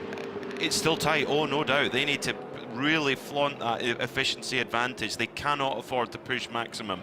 They need to work together actually, and I'm sure they've been under control for the last 6 hours, so I don't see that changing. EO Racing and Johnny Edgar lead in LMP2. The number 99 car has 4.3 seconds on Hunter McElrea, who is pushing them really hard. The McElrea car has got the fastest lap of the race in LMP2 with a 150.6. They're lapping around 2 seconds slower than that at the moment. Toby Sowery is behind the wheel of the CrowdStrike 04, the Algarve Pro Racing run car. That's another 4 seconds or so behind, but has 6, I should make that 5 seconds on Tristan Vautier, Tower Motorsport. And that number 8 car has 23 seconds on Charles Malaysi for TDS, the number 11. Rasmus Lind for United, the number 22 car. United with 2 cars in the top 6. He's another 45 seconds further back. GTD Pro has been astoundingly good, and it's really coming together quite nicely. There's going to be a set of pit stops in a moment. Klaus Bachler will peel off from 2nd place. In fact, he does that right now, and he was around about 3-4 seconds behind Alessio Pacariello, with Max Hesser in there as well. And the top, in fact, the top, everybody bar Picariello and the top 5 have just come in the pits, because Alexander Sims for Corvette number 3 and Dennis Olsen for Ford Racing, they've just gone in and out. The top 6, Riccardo Agostini for Triazzi Competizione. And in GTD, Tom Gamble's behind the wheel of the Heart of Racing Aston Martin. I think it's the first time I've mentioned Tom's name today. It's not the first time he's been in the car. Lorenzo Patrese is 49 seconds behind in the Conquest number 34 GTD Ferrari 296. Lynn Hodenius for the Lone Star Racing Mercedes, doing what they've been doing, another dozen seconds further back. And the top 6 made up by Manthey First Form, who lead the bronze class. That's the 912. Marcus Schuring behind, sorry, Morris Schuring behind the wheel of that. He's got about 4 seconds on another bronze class car. Matt Bell has just left the pit lane for 13 Autosport. The top 6 completed by Tom Sargent and White Motorsport in the 120, the dark green car. That's your VP Racing update. There are under 2 hours to go. Call it 1:54 to go. 293 laps completed now by Kevin Estre. He leads the motor race from his teammate by 1 second.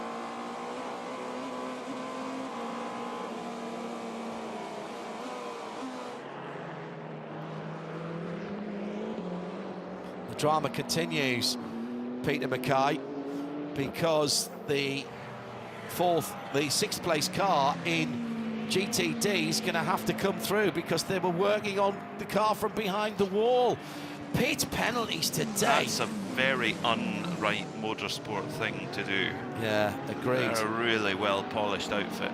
Let's go through our Porsche keys to the race. It is now dark. This is where you've got to be good.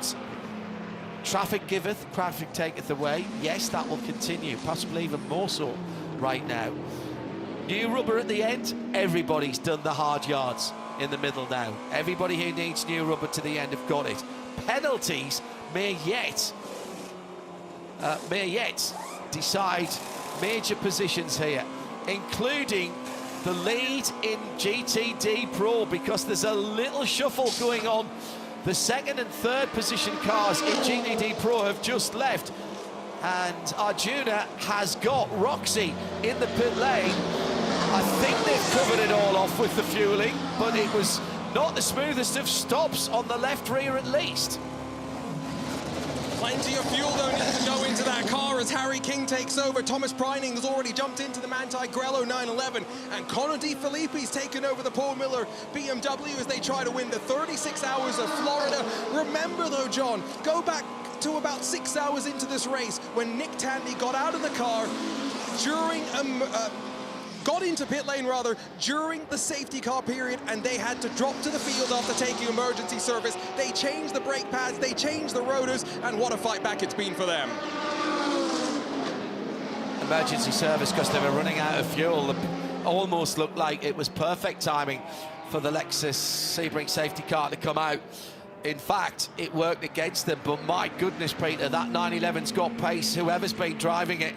Thomas Preining, now the Austrian, trying to close them down, but Harry King, what a star he's been, and Nick Tandy did his part as well.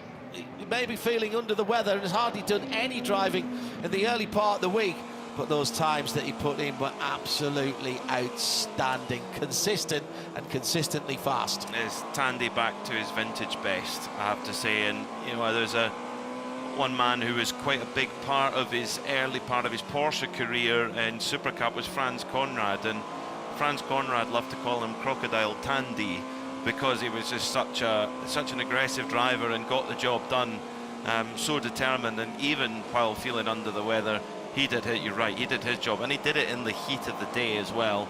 He loves racing over here in America, and I'm no doubt that Harry King, his teammate, is at the beginning of a wonderful journey here in North America, because he just suits that style of racing that we have here in IMSA, in the WeatherTech Sports Car Championship. But they're going to have to hold off. I mean, the Kings, the almost in-house team, it's as close to a works team as you'll possibly get. Oh, wheel loose on the track. That surely is an LMP2, has shed a wheel. It may well be the 52 PR1 Motorsport of Harry Tinknell. No. Yes. Yeah. Full course yellow. Well, that's a dream for AO Racing. It's car 2. It's Hunter McElrea. It's worse. It's one of the top runners. It's Hunter McElrea. So not a car that's just come out of the pits. No, he speeded up again. My apologies. I took what was on the timing screen there. Orica 52 is what we're being told in the darkness, and Peter's eyes says that. Absolutely it is, Peter. Great spot. Right rear tyre. That car has just come out of the pit lane. Looks in sparkling condition from the left-hand side, the Brian Herder Autosport machine. Well, you absolutely cannot fault again Race Control for calling that. The wheel disappears. And again, as I always say at these moments, never a good day when one part of your car is doing a different lap time to the other. Emergency service for Johnny Edgar. They have got so close to their fuel. The car just creeping forward. 5 seconds of fuel is all they're allowed to do. They will have to come back again when the pits reopened. This is manna from heaven for Porsche Penske Motorsport. They've got everybody actually, because they've all got a free pit stop.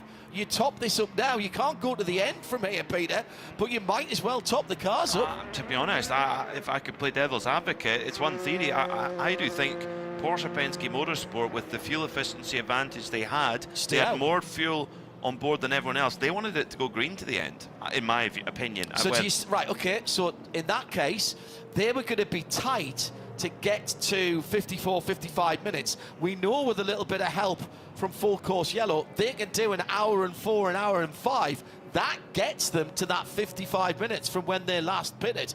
So do they stay out now? And what we've said, Peter, before is, for whatever reason, those cars are extremely efficient behind the Sebring Lexus safety car. Yeah, well, it's something that Porsche have done in the past. Don't have to reheat your tyres either.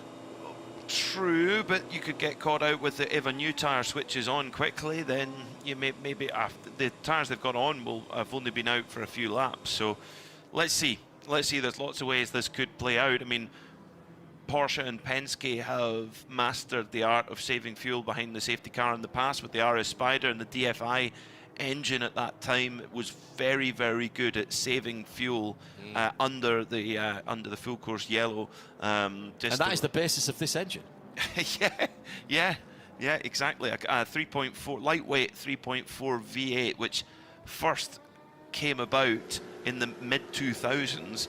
It was then increased in size and added into the 918 Spider road car when added with turbochargers and hybrid system, and now it's 4.6 litres with turbochargers and hybrid system. But yeah, the base block underneath is you can trace it back to the RS Spider. Question from Alan. He says, maybe a stupid... Alan, there's never stupid questions, you know this. Do the IMSA pit lane officials and the AMR safety crew do stints, or do they have to do the 12 hours straight? The safety crews will be positioned at various places around the circuit. They'll often swap their duties within the safety vehicles, so they get a little bit of downtime, perhaps in a passenger seat rather than the driver's seat, or perhaps in the back seat rather than in the front seat. The pit lane officials do indeed do stints, and there's a separate crew who will come in and do the relief, and that's exactly what happens on the flag stands as well. There will be a crew there, and you'll rotate people through, so somebody will have some time off still at the flag stand itself, but they'll sit away, have a cup of tea or whatever, and the other people who are, we have to say, are doing relief stints as well is our camera operators, operators. So there's a little shuttle that goes around to give people a chance to take a break and step away for a few moments. I spoke to Preston from Race Control earlier, and he was saying he's 4 hours in race control, then he moves to a different role where he is in communication with NBC for their TV, and then goes back to race control for another 4 hours. So he works all the way through, just different roles. Yeah. Closed pit entry for Harry Tinknell, but that was without a wheel, so they are allowed to replace the wheel and then send him. He hasn't gone out yet.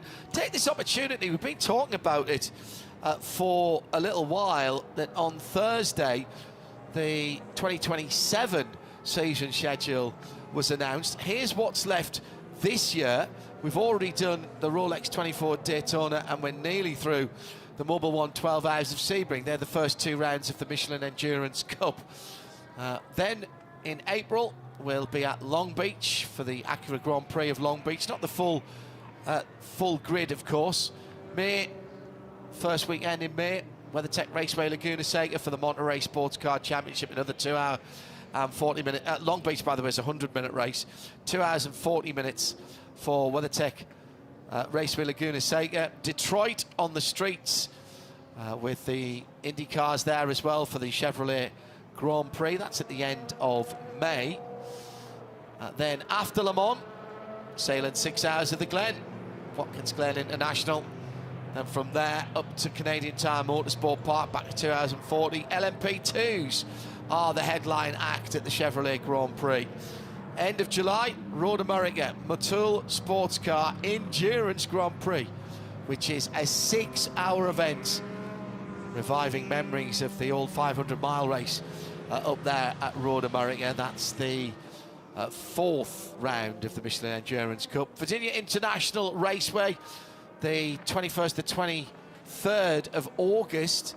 That's a GT-only event. Then to a 2-hour, 40-minute race of the TireRack.com Battle on the Bricks at Indianapolis Motor Speedway. It's in the middle of September, 18th to the 20th. Then the final round of the Michelin Endurance Cup is the final round of the substantive season. Motul Petit Le Mans plays host to Michelin Raceway. Road Atlanta plays host to Motul Petit Le Mans, and that's our 2026 season. If you want to know where 2027 takes us, then go to IMSA.com. Let's go down to Arjuna. Everybody's in, so Penske have sided with me and not with Peter. Shock, horror. No, not necessarily. Let's no, see who's... A couple of cars may have stayed out here. I think the 963 of JDC and Louis Delatraz have both stayed out. They want to get the lap back. Arjuna down in the pit lane. They've had to swap those Penske Porsches around coming into the pit lane. But we've got a split call. The 6 has done...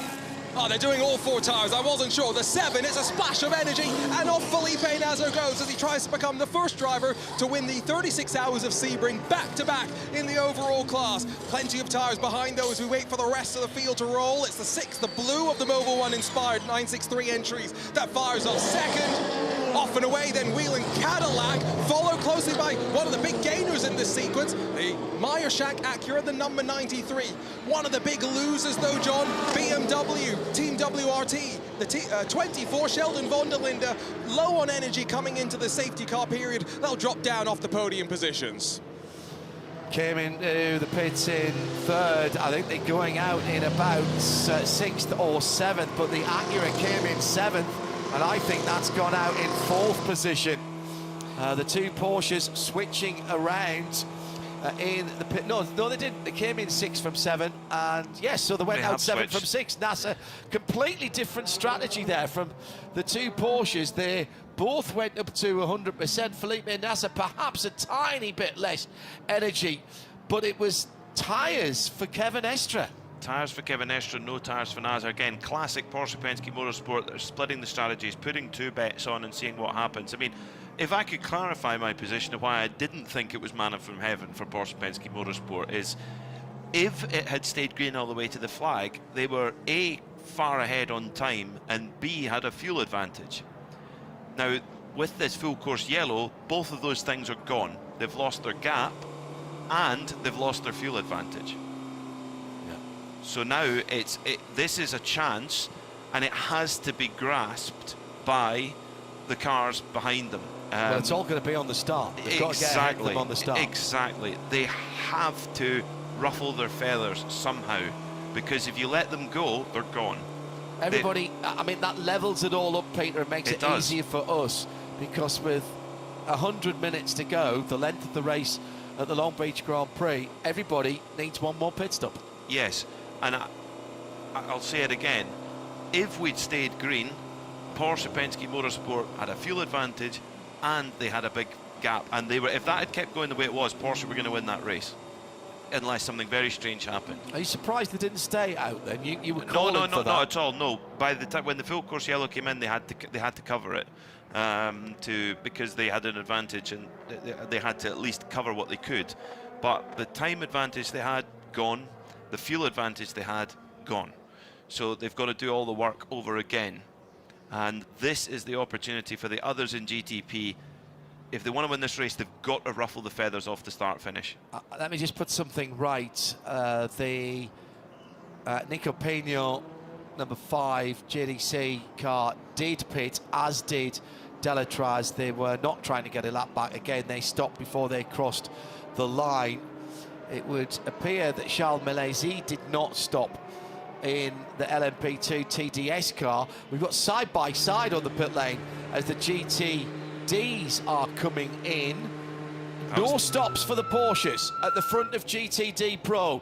Everyone else in contention down to the McLaren has come in. Arjuna Kankapati. Well, and I was just wondering, John, what the GT teams would elect to do, because you looked at the Conquest Racing team, they had about 56% or so of their usable energy left, which, if I'm doing the math, if my wheels are turning, I think they could get to the end with just one more stop from there. And so quite interesting that with some of the GTD teams already having cycled through the pit lane, we see the rest of those that were already out on track now following as well. I think the two Porsche teams at the front with 93, call it 94 and 90.5%, they think that they can get to the end on one more stop. On one more stop. Which they can, of course they can. And they do not want to give up track position. Quite right. They'd only just, I mean, that full course yellow was really well timed for the Porsches, I think, because they'd just been in, both of them, the 8.0 and the Manthey car. 4 and 5 laps ago. Yeah. So they were going to keep at the front, so that's worked out quite well. Although it has brought some others back into the mix, brings the Corvettes closer, brings the #1 BMW closer, and we know how quick that car is as well. Also, this should bring the 9 Faf Lamborghini back onto the lead lap, and maybe the RLL McLaren of Steve McDonald as well. Maybe we'll see once it shuffles back. Well, the Lamborghini's pitted, and that should have stayed out, but it was ahead of the BMW going in, so they may have just done a quick splash and go. I mean, fuel-wise, no, they filled it up to 100%, but we'll see. GTD, the Manthey 912 stayed out, as did the Aston Martin in second, the number 27 Heart of Racing, Tom Campbell. Matt Bell, that's looking like a decent result for 13 Autosports, as did the BMW Robbie Foley. Turner Motorsport back in the conversation as well there. Everybody behind them pitted. It's a question of tyres here, as the pits are open now for all cars, and we commence the strategy pit. Let's take an interview actually down in the pit lane. Alessio Picariello is down with Arjuna. Jumped out of the car, safety cars come out. Is this good timing for you and for Roxy? Well, nearly everyone is on the same page, so it equalized everything. Now everybody's packed up, so it's not an advantage, but it's also not bad for us, let's say. Yeah, let's see how it will be. The Grello looks as quick as us, I think, so it will be a dogfight until the end. I know for Porsche as a whole, Daytona wasn't easy. How cool is it to have two Porsches fighting at the front here? It's mega, and I mean, Sebring is such a special place, and after winning last year, to be again in the game, it's unreal. I really enjoy my stint, and now, yeah, hopefully we will see a nice fight between the two most famous Porsche. You've just jumped out of the car. This is when the car has to be at its best. Is it at its best? Well, while I was driving in the last stint, it was getting better and better. But I guess it's the same for everyone. So let's see. But the car seems in the window. The car seems fast. So yeah, I'm finger crossed.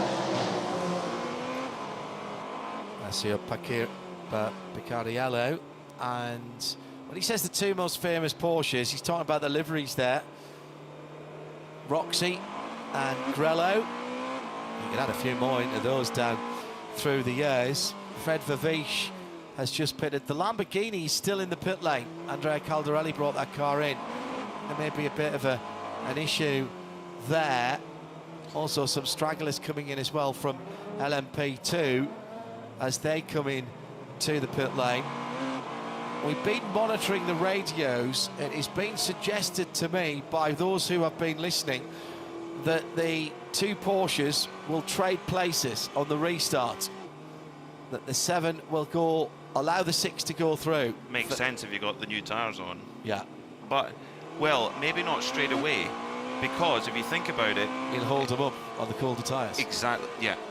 Exactly that, yeah. So I think you've got to let Nasser go until the number 6 of Kevin Estre has actually got the temperature and pressure into the tyres. Watching free practice 1 at pit exit, honestly, nobody was more exciting coming out of pit exit than Estre. He's been practicing it all the way. Every time he came out of pit lane, absolutely bang, straight on it, even on cold tyres. But he's sliding the car like a touring car at the rear, trying to generate as much temperature and pressure as he can. You do that in karting and use your backside and your weight to heat that up. He's sliding the tail around behind the pace car to try and generate that valuable temperature. Adam Watson said, did the Porsche stay out to make certain GTD Pro cars didn't get a lap back? I think no, so. it's because they pitted very soon before. They're too early in the stint. 6 and 9 laps for those guys. There's no real reason for them to come in. Sorry, that was the 77. It was 4 and 5, I said, wasn't it? When they came in, they'd have only potentially. You come in the pit lane, you've always got to worry in case something goes wrong. No. They've got plenty. If you go into IMSA telemetry, great resource for this kind of situation.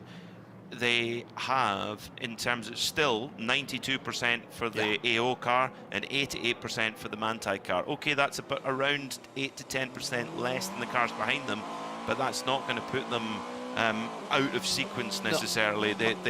And I think they've got pace to pull away as well. My point is, Peter, if they had come in, they would have still had to do one more stop. So exactly, there's no point. Pointless. And they just risked a problem in the pit lane and giving up their track position. Let's have a quick word from our junior as we're going green. You were wondering about the Temerario. They were just bleeding the brake system, and so they're encountering one small issue here as we head to the closing stages of this race. Out of turn number 17, a big sideways slide by Felipe Nasr. Kevin Estra's under pressure from Fred Vesti on the restart. We said that the non-Porsches have to get into them. Down the inside by Vesti, then goes to the outside at turn 1. That was a big power move by the Cadillac driver in the wheel and machine, but he couldn't intimidate Kevin Estra. He tried to get Estra to go to the wall and then go around the outside. Trail braking through turn number 3, trying to get heat in the brakes, in the tyres, the new Michelin tyres on that number 6 car in second position. Out down towards turn number 7, a good restart by Felipe Nasr. He absolutely pitched that number 7 car through turn 17 and got it sliding sideways, but somehow still got forward momentum, Peter, and it was actually Kevin Estra who was having to fight his corner against Jack Aitken. We know the Porsche Penske Motorsport machines have great pace. Now is when they need to use it. They don't need to worry so much about conservation now. Now it's flaunting the pace. Nasr on not brand new tyres, but not old either, but they've got temperature in them, whereas Kevin Estra's got newer tyres, but they don't have the temperature in them. But still, they're pulling away from the 31 Cadillac in third of Jack Aitken like they're standing still.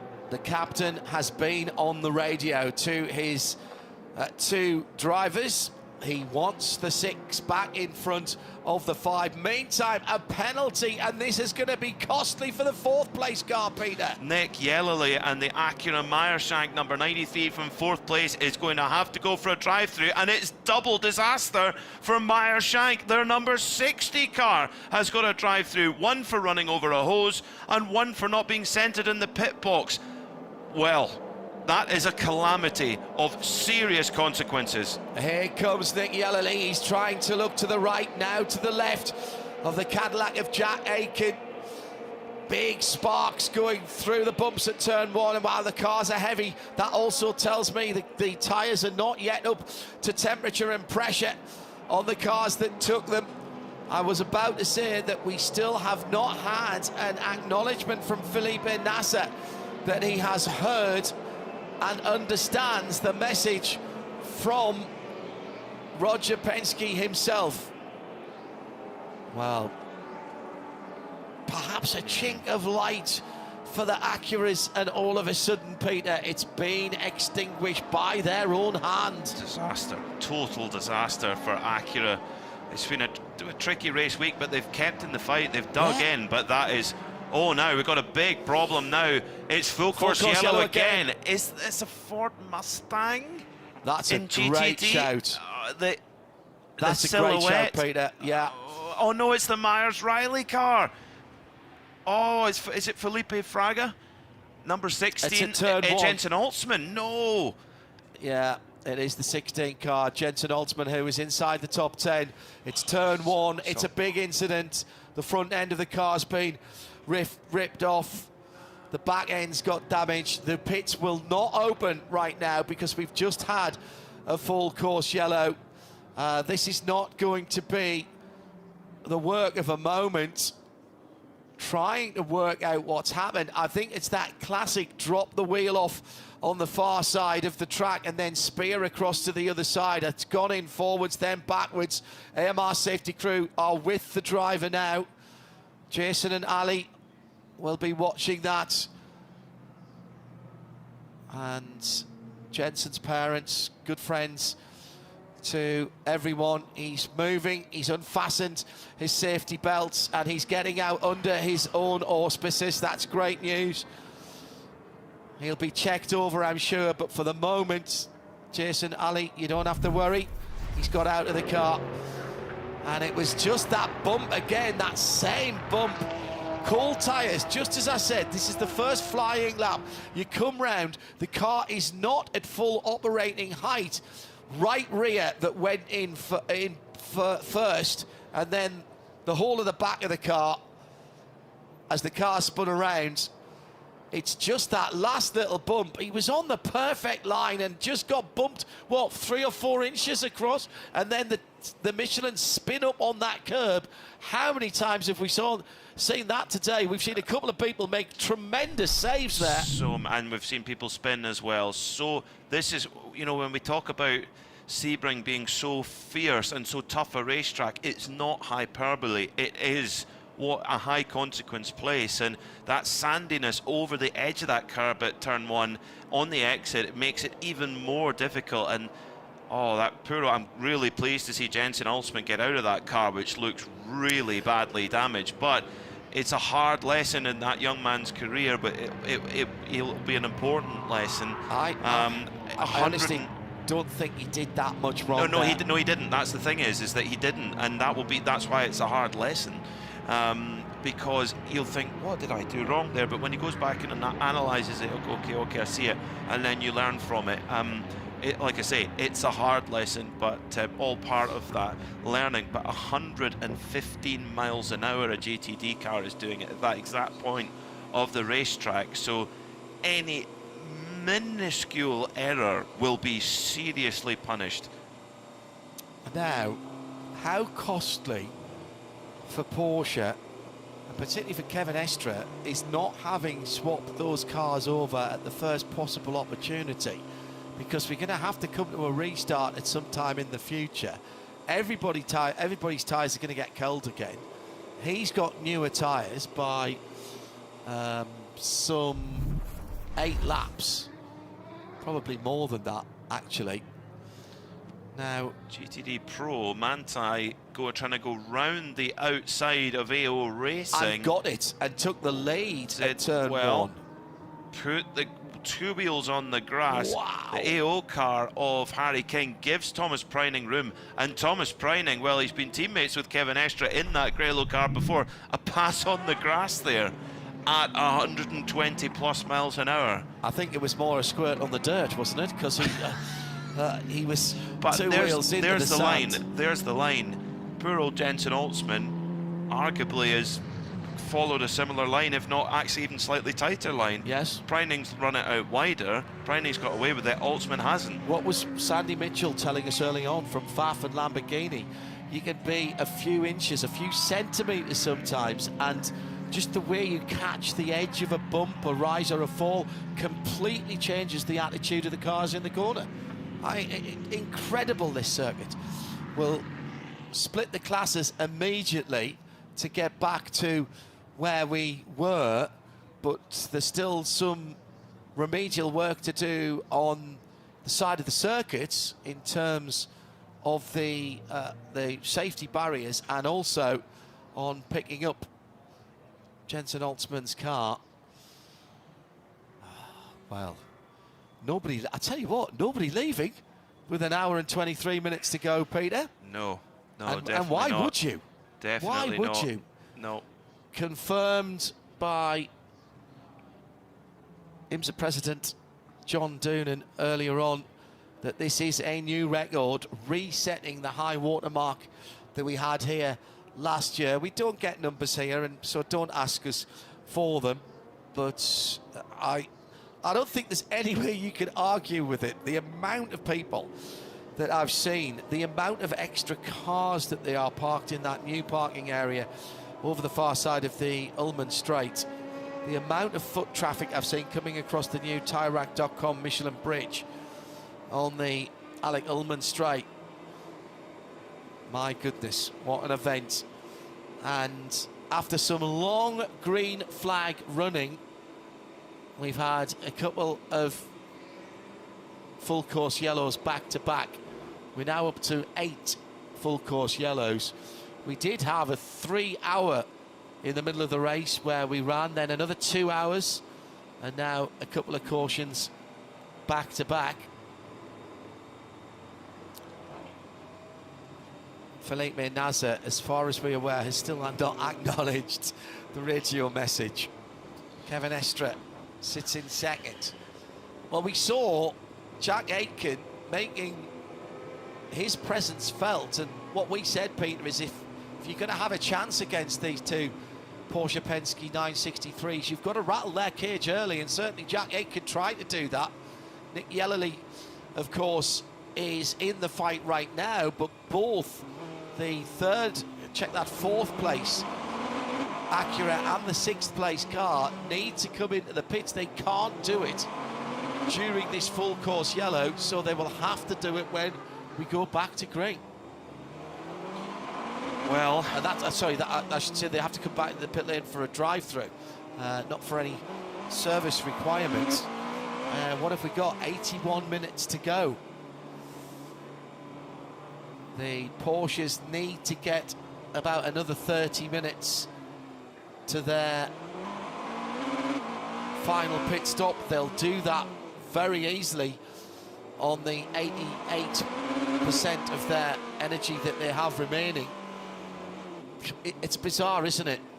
They've already equalised, as they all came in at the same time, of course, they've already equalised their energy. Yeah, they're all exactly the same, and that was the thing is Porsche had before that an energy not the one advantage. we're on now, but the previous they definitely had an energy advantage to the rest of the field. They're in control, and they needed the status quo at that point. Now we must be going back to green fairly soon, because Felipe Nasr has gone from tiptoeing behind the pace car to big acceleration, big braking, big acceleration, big braking. Why? Because he's trying to get heat back into the tyre, but of course that uses exactly. So that means that of course uses a lot more fuel.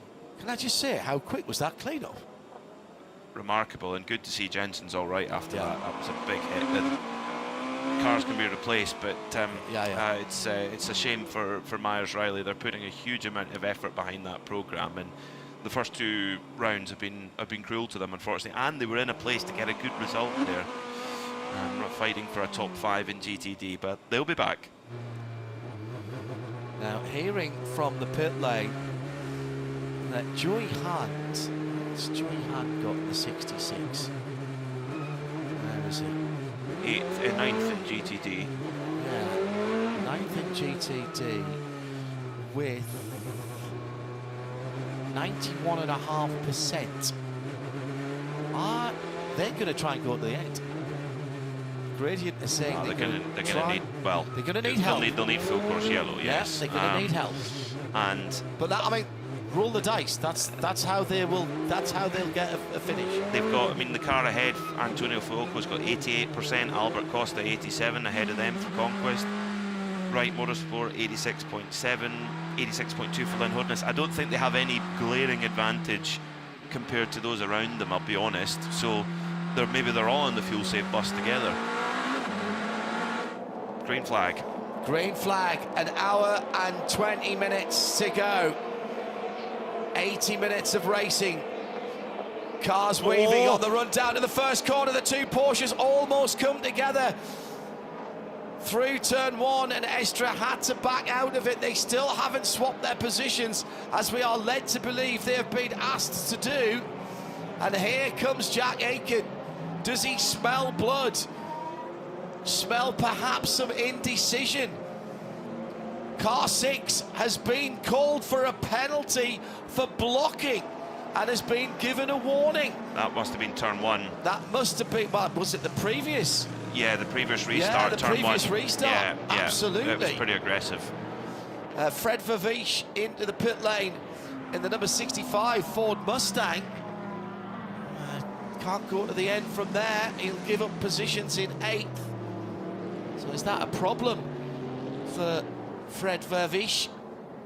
I mean, for them, they don't necessarily have the pace to fight for a win, but if they fill up now and then they get some full course yellow, they might be able to make it to the end. We should remember FAF Motorsport in 2023, I think it was, 22, sorry, when the first year of the I know it was 23, I was right the first time. The first year of the 992 GT3R, and they didn't necessarily have the pace, but Patrick Pilet made fuel on board that car, and it was like an hour and 40 minutes or something ridiculous, albeit with full course yellow, but that won them the race very unexpectedly. So it can be done, and I like that actually from Ford Racing to just, why not, throw the dice. Yeah. We've seen also in Pilot Challenge, Robin Liddell do marvellous things on fuel save. Down in the pit lane, we have both of our pit lane reporters towards the end of this race, and let's get an update on that Fred Vervish pit stop from Ryan Murray. Yeah, Arjuna's gone off to have his last break. I just poked my head into the Ford Racing tent and asked, hey, was that about trying to get to the end, maybe with a little bit of help? And they kind of shrugged and said, it's a secret. So yes, that is the answer. That sounds like a yes to me. Yeah, that sounds like a definite maybe. Through the pit lane to answer the penalty, Tom Blomqvist driving over equipment. Oh no, that was not centered in his box, wasn't it, for that? We've still got to wait for the 93 Nick Yellerly to come in. That was the driving over equipment one. NASA by 0.6 of a second. They are pulling away gently from Jack Aiken. I mean, fractions of a second. I think if a swap is happening, and that isn't, that can be... Why would you do that? Well, because they swapped over in the pits? Was there some kind of gentleman's agreement? And there was a difference in strategy. Of course, the number 7 didn't put tyres on, which then regained them the lead. And also the number 7 gets the first pit stall as well, which don't underestimate that. But if you're going to do it, you better make sure you've got a very good advantage behind you before you execute it. And it seems that in clean air, the Porsches are just pulling away from everybody. So who did better? Who did better at Daytona? The number 7 of Felipe Nasr. Yeah. And Julian Adler and Lauren Heinrich. Yeah. Kevin Ester's never won an IMSA race before. Yeah, I mean, who knows what's going on those radios right now? But again, it's an embarrassment of riches, and the one thing about it, you don't want to be embarrassed by them. They need to keep, and also, Roger Penske has been such a successful team owner for a reason, and he'll know, he'll been in this position so many times of how to control drivers when the pressure is on. Charles Malaysia at TDS and Tristan Vautier for Tower Motorsport, a couple of Frenchmen there getting together, and that incident is under review. Well, Vautier's gone forward and Malaysia's gone backwards. That might lead a clue. Both Acuras now have completed their penalties for that last pit stop sequence. Porsche keys to the race. Penalties, bad. Penalties with an hour and a bit to go. Very bad, Peter. Very bad indeed. Particularly when they've worked their way. That number 93 car was right in the fight in 4th position. They are praying to the full course yellow gods now to try and get that. Just a warning for, in fact it was the other way around, just a warning for TDS, Charles Malaysia, for the incident with Tristan Vautier. So Vautier hasn't been perturbed by it, and he made a power move on Paul di Resta going into turn 1 a lap ago to move up into 2nd. Now, Tower Motorsports were so close to winning this race last year and had heartbreak and fell at the last possible moment. They won Daytona on the road last year and were disqualified because of a technical infraction. A win for that crew would be a massive boost. Of course, they've lost Sebastian Bourdais from their driver lineup, replaced with Tristan Vautier. A lot of, what should we say, turbulence. A win would make a big, big change. So let me just put some meat on the bones of this position swap request. Dallas Goodrich said, if I'm the 7 car, I'm not giving this spot back. I'd rather get fired Monday morning knowing I had a shot to win the race than not. Easier to ask for forgiveness. Yes and no, because remember, they swapped those cars around so the number 7 could get into its pit easier, being the pit that was closer to pit out. They were told to give that back during the previous green. The team was on the radio to Felipe Nasr, telling he had plenty of room to give the spot back. He's not answered the radio. They've just radioed again. He's not answered them at all. The pit sequence is the key to that, Peter. That was done. Nasr was given the opportunity to come in first, and he's not given that back. Interesting. Very, very interesting. You could say that they were playing 2 different games because the tyres went on to... They were splitting strategy, of course they were. Yeah, but so... once you've both got out in your first and second, if you've helped that number 7 car to get in and out of its pit easier, then... And the thing is, if this goes green to the end, Kevin Estre doesn't necessarily have to change tyres, whereas Nasr might have to. And that might then switch the advantage back the way. Well, I don't think so, because you can do tyres... there it is, there's your swap. It's happening right now on the circuit. And Estre goes through into turn 17. Now not sunset, but moonlight. It has happened. The message has got through. Estre wasn't far away from the exit wall there. No. He's pushing really hard. Well, he's got 8-lap younger tyres. So his Michelin's now up to temperature and pressure. This is the opportunity to go forward. They're building that gap back up again. Already 3 seconds between the 2 Porsches and Jack Aitken. He's got 2 seconds on Sheldon van der Linde. Number 24 BMW just quietly going about its business. The 2 Wayne Taylor Cadillacs in lockstep, half a second between them. Ricky Taylor and Louis Delatraz in the 10 and 40 respectively, 5th and 6th. What are the performances of the race for me? JDC Miller Motorsports and that number 5 GTP car. Whoever's been in that car has been quick, but particularly when the youngsters have been in there. Nico Piro's done a great job as well. They're all youngsters. Well, I was going to say, yeah, they're all. He's probably the youngest GTP team, isn't it? Oh, yeah. And they're only 2 seconds away from Louis Delatraz and lapping roughly the same. Yellerly and Blomqvist, after their indiscretions in the pit lane, have dropped 23 seconds away from the back of the pack. Through sector 1, that's just turn 1, Estre was 2/10 quicker than Nasr in that one corner alone, but Nasr's getting his head back down again and has brought a 10th back through sector 2. Now you've allowed the pass, you've listened to the order from the team owner, team boss. Now Nasr said, am I clear to fight for it? Yeah. That's good time to ask. Can I go for it? But now this car just ahead coming out of sunset for the Porsche Penske Motorsport machines is the number 64 Ford, which of course has fueled hope to the end, hoping that they get full course yellow to go to the end and get themselves into the mix. Through turn 1, the 2 Porsches, slightly tighter line by Felipe Nasr in second place. He's got about a 1% energy advantage. He's getting a hole in the air punched for him by his teammate at the moment. They're not the quickest on track, far from it. In fact, they were the slowest in the GTP category that lap by. Everyone behind them quicker than the Porsches. So, you know, Jack Aitken, half a second quicker than the 2 Porsches last time by. Then Sheldon van der Linde, another 2/10 even quicker than that. And then Ricky Taylor, another 3/10 quicker than that.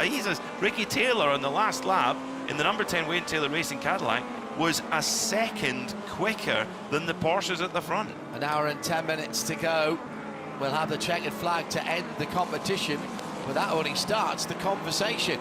Michelin Post Race Tech, hashtag Michelin PRT to @IMSA Radio. Your questions, points arising, will shape that programme. We'll have additional interviews after we have closed down the World Feed TV, exclusively available for you on RS2 IMSA Radio. Go to imsaradio.com, hit the listen live button, and then it's RS2, and we'll have that for you at the conclusion of the race. Quick thank you to all of our syndications, particularly around the Highlands region, as we've once again been given access to Highlands ESPN 106.3 FM, Sirius XM 206 across North America. Stay with us for that Michelin post-race tech. Get some of the answers to the questions. Triasi 033 and the Corvette number 4 under investigation at the moment. They were battling for position a couple of laps ago. Dennis Olsen's got between them now. So something again has gone on in the darkness. That's there. Nicky Katzberg and Miguel Molina. Yeah. Well, neither of those are going to give up positions without getting the elbows out. Two Porsches closer than ever again, Peter. Fantastic to watch this battle in the darkness. It's been that contact reviewed, deemed incidental. There will be NFA, no further action.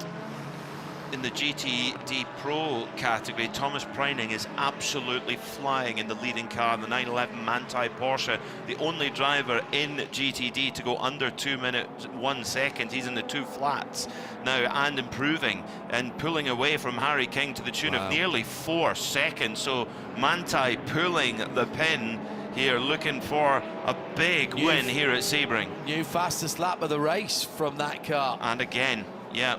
2 minutes, .788. That's just taken the fastest lap of the way. Here comes Nazar.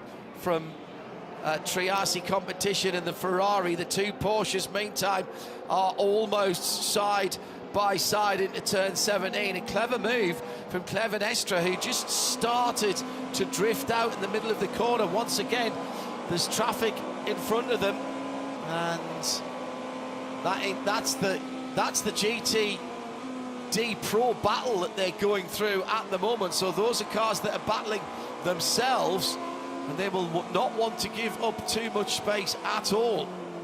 Nazar half a second quicker on the previous lap, so he's all over Estra. But the one thing about Kevin Estra is he's usually very strong through traffic, but Nazar's all over the back of him as they come through Gurney Bend down towards the hairpin. This is a point where you can be vulnerable on the brakes. Nazar's going to have a look as he switches to the outside. Now remember, Estra's been warned for blocking, so he's got to be careful here. Race controller watching, has a wiggle on the exit of turn 7. Nazar all over the back of him. There must be no nails left. They're all chewed away already, I'm sure, at Porsche Penske Motorsport. You would think that the lead car has an 8-lap tyre advantage at the moment, and now it's prototype traffic that's ahead of them, and this may be just a little more difficult for both of these drivers, as in the darkness they're all closing down together. And here comes Jack Aitken and Sheldon von der Linde. The Porsches battling are bringing the Cadillac number 31 and Sheldon van der Linde in the 24 BMW back into it.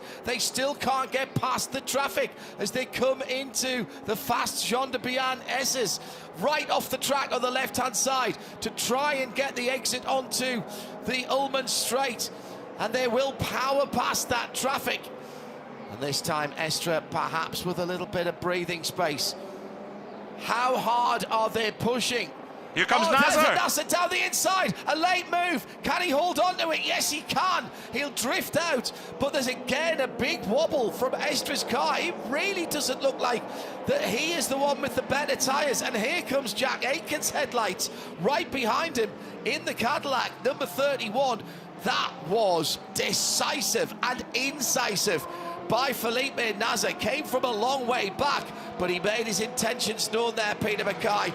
There was not going to be any stopping, and Nasr goes through to the lead. Estra knew he couldn't block him again, knew he couldn't risk another manoeuvre to block that pass. He just doesn't seem to have any grip for him at all. It seems like Nazar's got that car hooked up much better, and Estra not able to respond. Now Jack Aitken in the Cadillac is right there, So we pontificated, what do the other teams need to do to stop that Porsche Penske express train? Well, we asked, what do Porsche Penske have to avoid doing? Well, fighting back and forth has brought other rivals into the picture. Aitken now in the Whelen Cadillac is right there, and as you said, John, Van der Linde in the BMW there all of a sudden. It's not even that far back to Sheldon Van der Linde, to Louis Delatraz behind that. Hearing that Felipe Nasr was very insistent on the radio before that pass that the team had to make their mind up. He said, am I free to race? As Estre goes off the track, almost hitting the back. He is off the track. He'll come back on again at turn 15. Now he'll get warned for that, because he shortcutted part of the circuit, but he didn't gain any advantage. Going back to Nasr on the radio with the Porsche Penske team, he said, I will sit in second, but if I do, we will lose this race. Am I free to race? And clearly he's been let off the leash. He's retaken the lead. He's pulled out half a second and more, but Jack Aitken at the moment is the man most likely. What is going on with Kevin Estre's car? Maybe just that extra heat cycle, Peter. They didn't get the tyres right up to temperature. It's Incredible Daytona. stuff. It's Daytona all over again. The Porsches were dominant, but the 6th number Penske car of Vantor, Estre and Campbell, just for whatever reason, when it matters, not able to fight with the number 7 machine. That was very, very close there. Estre taking the risk to go round the outside of the 80 Lone Star Mercedes, going into Jean de Bienne, and got away with it just, but that could have gone badly wrong. But now Estre's fighting back round the outside of the DXDT Corvette, sneaking by with no room at all left as they're coming around down towards Cunningham now, is it? Yeah. Oh, it's hard to spot in the dark. Yeah, no, you're spot on. Yeah. Absolutely spot on. Traffic. Estre, you said it. Estre is so good through traffic, but so is Jack Aitken. And remember, that big engine Cadillac, the biggest on the grid, bar the Valkyrie, of course, that's got a huge amount of torque. And they've just gone past the GTD battle led by the Heart of Racing Aston of Tom Gamble. They've had issues, but they've fought back, and he's got more assuring underneath his rear wing, so that is playing for keeps there as well. And then Antonio Fuoco was right there as well, just another second further back. How about Matthew Bell for 13 Autosports in 4th position? Now, we are hearing from race control that the number 6 has to go, Kevin Estre has to go behind the Jack Aitken number 31 for the shortcut at turn 15. I'm not sure about that. Well, he's got to get it, do it now, do it quickly, get it out of the way. Still one pit stop to go, remember. This is not necessarily a straight shootout for the flag yet. Yes, you can get advantage, of course, but there's still a pit stop to come. So for Estre, he's got to let that go now and then try and repass if he can. When he went off the track, he lost the better part of a second to the car he was racing. Did not gain an advantage. I am going to say I disagree with that one. We've seen more egregious incidents that have had warnings there. And you could argue that I think the AMG of Lone Star was just following its normal line. Yes, I agree with that. So that was always going to close, and I think it might have been more that he floored it once he was off the track and tried to regain. He rejoined right in front of the Mercedes, so actually overtook the Mercedes off the track. Yeah, even though it's in a different class. I think that's where they're going with that. But I don't know. No, you've persuaded me. Give me this job over race control every day of the week. Your submission.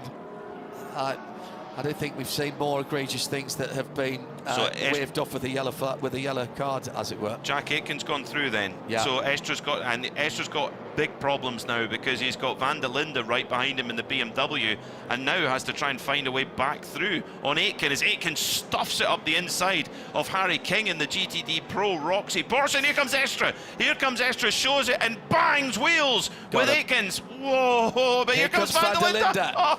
Van der Linde making it 3 wide as they go down the back straight. This is incredible racing from these guys. Somebody's going to have to give. Something's got to give, or they're all going to end up in black bin liners with carbon fibre all over the place. Estre goes back through. Now, how will that be seen by race control. Christmas Day for Felipe Nasr. That gap is going to... Oh, 5 seconds already. 5 seconds. But it's 1-2 again for Porsche. Wow, that was some racing there, Peter. Wow. Is that the racing we want to see? Was it too robust? Was it robust enough? Well, it's... this is the thing, what makes the IMSA WeatherTech Sports Car Championship so special. It's raw, it's gritty, it's exciting. Do you race on tracks like Sebring International Raceway anywhere else in the world? Not really. Estra, a great move, very instinctive, classic Estra actually. There was a car length there, a bit of contact there with Aitken. Aitken does straighten the wheel and allows the room by, and Van der Linde's got the move, but Van der Linde's already off the track himself. He's now fully, he put himself there, in my opinion. Agreed. But, you know. And he can't make the pass from there. Nope. A, because he's all four wheels over the white line, and B, because it's really filthy out there. Well, he must have a load of pickup on the tyres now as well. It was a forceful move at turn 16 by Put Kevin yourself in these guys' driving seat. What's going through their mind right now? The adrenaline they're loving it. Must be coursing through every fibre of their body. Louis Delatraz had the best view of all of that in the number 40 Cadillac next in line. He's got the right rear lights out on that car. He's okay once the left ones stay on. Meantime, Felipe Nasr, 5.555 seconds up the road. 18 laps into the stint, so he's got probably another 10 laps, maybe 12 to go. That will take him to round about 40 minutes if he wants to. The window will open, I think, next time around for them to go to the end with a full service stop. But at that point, Nasr has to have tyres. I don't think they'll send him on another set of tyres. That's not a time thing. It will be the fuel that determines it. In GTD Pro, Conor De Filippi comes in the BMW of Paul Miller Racing. Alexander Sims is in as well, and Ryan Marine is watching those key final stops. Yeah, the window is certainly open in the GT classes. Here's Conor De Filippi. What a start to the season this would be if they were able to pull off another result here to back up the way the season began in Daytona. Final stop, and it'll be fresh tires to the checkered flag for Conor. By the way, just a couple of laps ago in GTP, Meyershank called Nick Yellowly in. The window maybe was cracked open. They're trying to squeeze through it, trying to do something after those penalties. Meanwhile, De Filippi is down and away, and we also see Corvette Racing pitting a couple of their cars. The second Shank car also in the pits for the final time. As reported there by Ryan, these are all final pit stops, final scheduled pit stops for these cars. Well in the window there. When do Porsche, Penske Motorsport pull the trigger on their lap stop? Tom Blomqvist is coming to the pits. He's 50 seconds away from the lead as he rejoins, but he's made his final pit stop. Nick Yellowly's already down to 93%, 92.5 now, and there's still 55 minutes to go. I don't think he can go full rich from there. That's too much to ask. They're rolling the dice. He's hoping for some kind of assistance from the Lexus Sebring safety car. Meyershank Racing putting on two similar bets, but not the same bet. Blomqvist, he has, did they fill that car up 100%? Yes, they did. So he probably can with some fuel save, but Yellowly can't. Yellowly needs full course yellow, but they're putting two bets on with those two cars. That's all they can do. Leader in GTD Pro. Yeah, number 911 for Thomas Preining, followed in by Harry King and Nicky Katzberg. The top three are in 7/8 tenths of a second gained back on the leader by Kevin Estra that time around. Let's go down for these GTD Pro pit stops. Keeping an eye on the Manthey team, it will be fresh tires as well for them. No driver changes here. That's what you would expect. Trying to keep your drivers that are in their rhythm in the car for this final dash to the checkers. The Manthey car, though, is going to have to come around the number 4 Corvette, which is in for its final service. It's a little bit of a hesitation for the 911. 911 coming out of the pits, but he's able to clear that traffic. We also see Roxy service complete and exiting the pit lane now. They came in at 9:11, 77, 1 and 3. I think Felipe, Connor De Felipe, I think has just jumped them as he's gone through.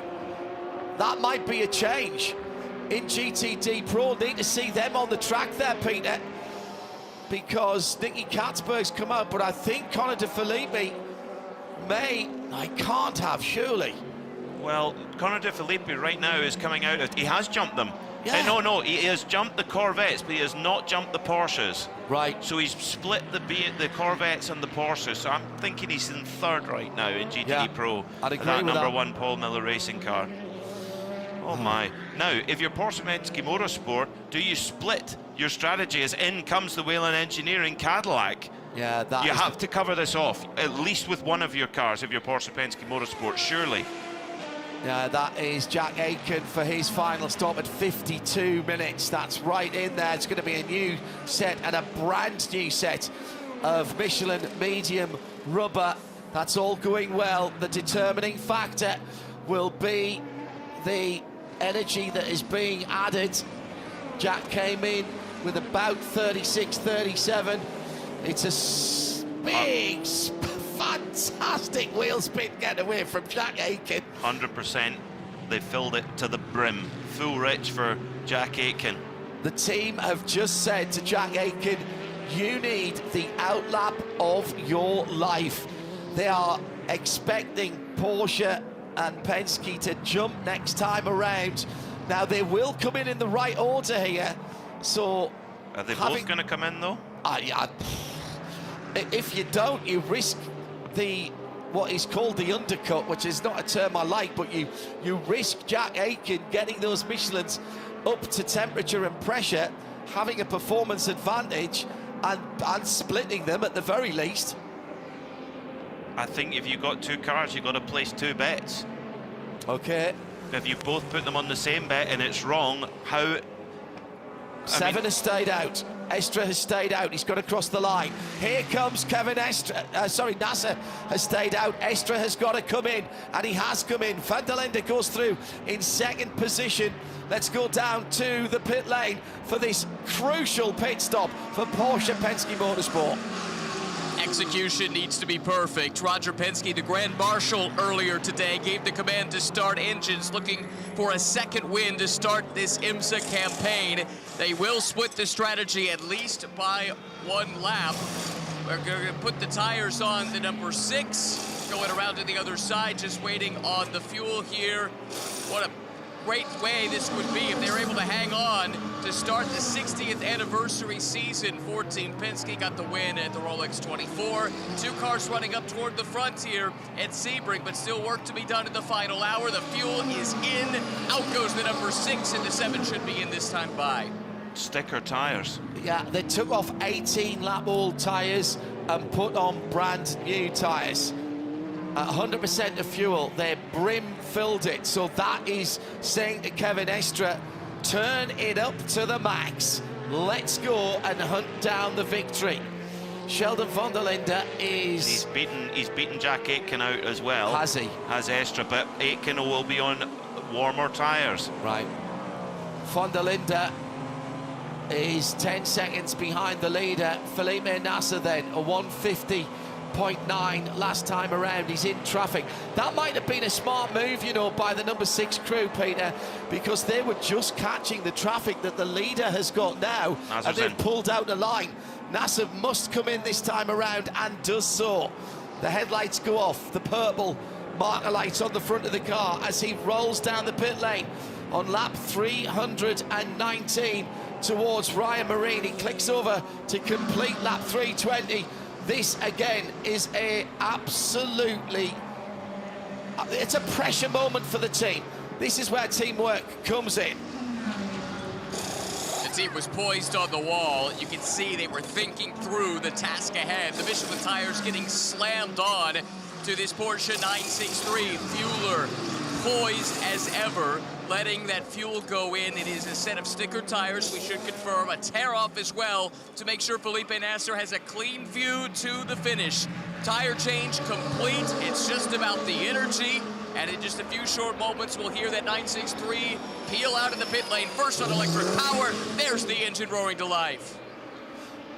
Coming to the end of the pit lane, left, right wiggle as the TDS Orica is going to have to come down the pit lane. Tyre without crew in the pit lane. He's out, and he's out with a reasonable lead there, Peter. No sign of the second place car. Here it comes now into turn one and through. That is the lead held by Felipe Nasr. But Jack Aitken is going with Kevin Estre here, again on one lap warmer tyres, if you like, than Estre. And of course, Estre has one lap warmer tyres than Nasr. So can Felipe Nasr get those tyres up to temperature and pressure in time and hold off the charge from Estre and maybe even from Jack Aitken, the pole sitter? Don't forget about that. And just point out what's going on in GT Daytona, by the way. Oh my. From dead last to first, Gradient, Joey Hand with a 26-second lead and just under 50 minutes to go. They have to fuel save like mad or get another yellow, but they have had an extra yellow from before. There's a story brewing there. It might come to nothing. They need a huge yellow. Huge yellow. But it can happen. It can happen. But I think also on pace, the Ferrari of Fuoco has been rapid all day in that category, and likewise the Heart of Rata in Aston with factory driver Tom Gamble on board. And don't write off 13 Autosport with their Corvette either. No, Matt that's Bell, been a good run. He's rapid. Yeah, I agree with all of that. We are looking for our BDO Nose Strategy Award, one for GT and one for Prototype. My goodness me, with 46 minutes still to go, have we actually seen it? Contact there with the number 2 United Autosport car squeezing past. Was that its teammate? It's inter-team battle for the win. Number 2 is the Nuvi car with the white tail. The number 22 is the Richard Mille car with the blue and red. Mikko Jensen versus Paul di Resta. Get the popcorn. Get the popcorn out. Pour yourself a beverage of choice and enjoy.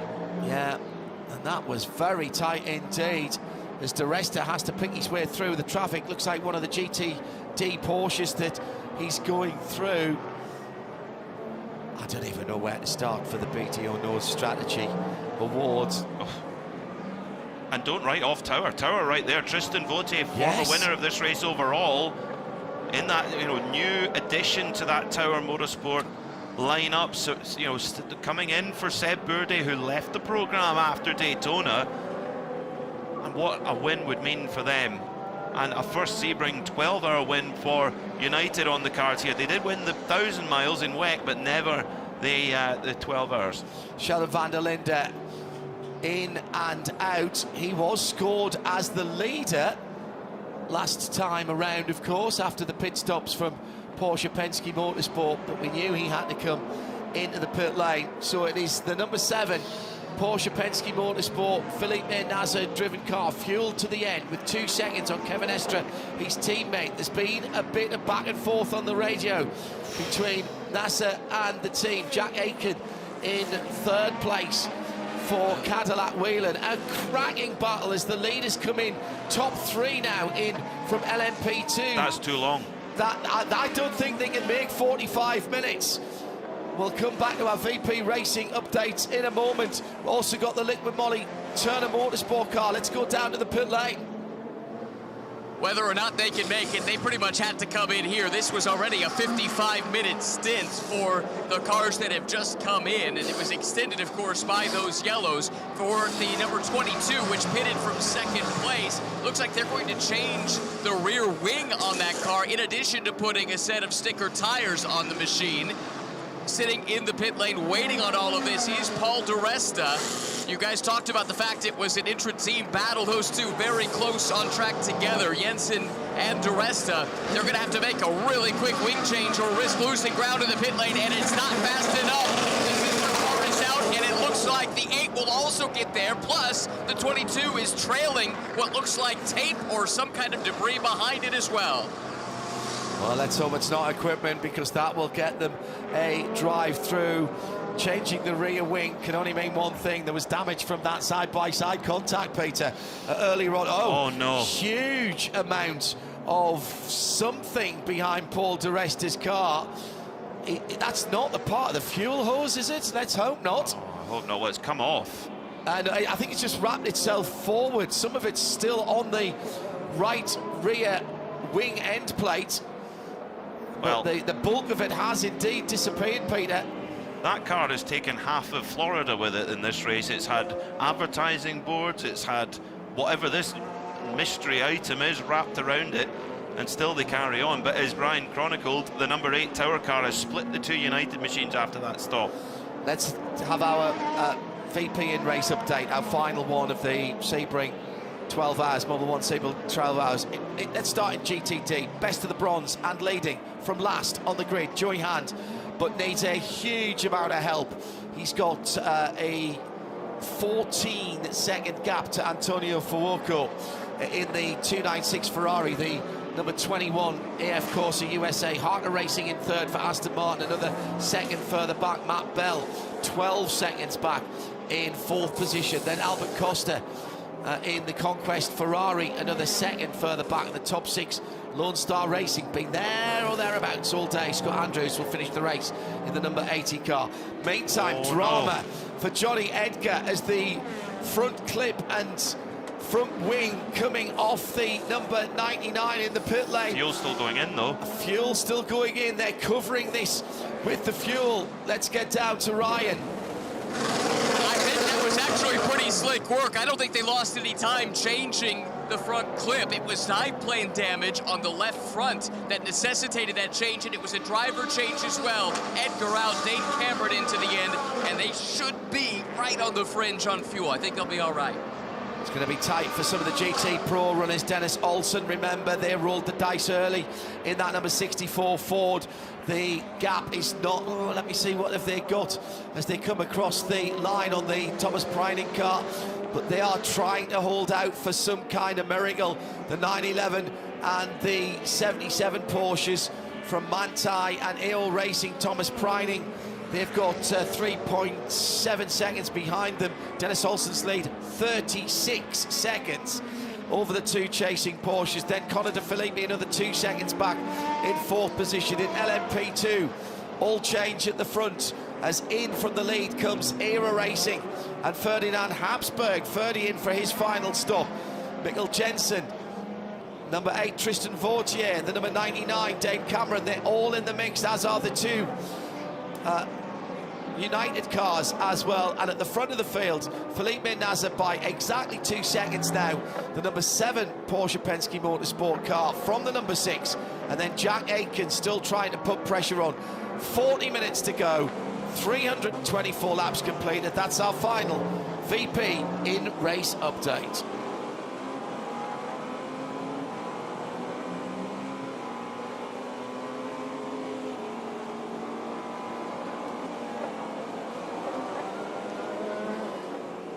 Phew-ee. Oh my. Phew-ee. I've had to take a little breath there, Peter.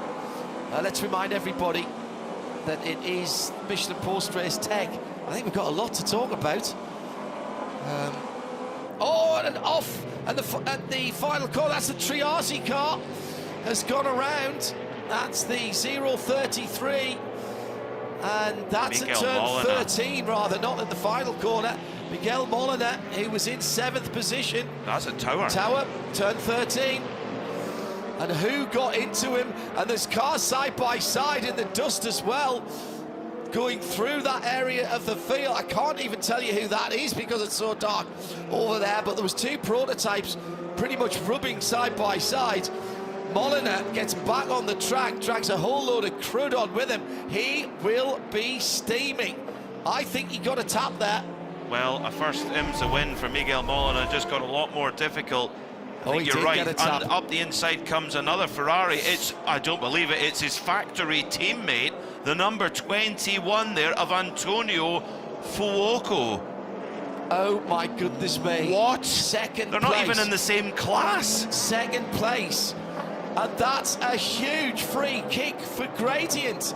That's the closest car to Gradient. The Gradient are not going to make it without a huge amount of full course yellow.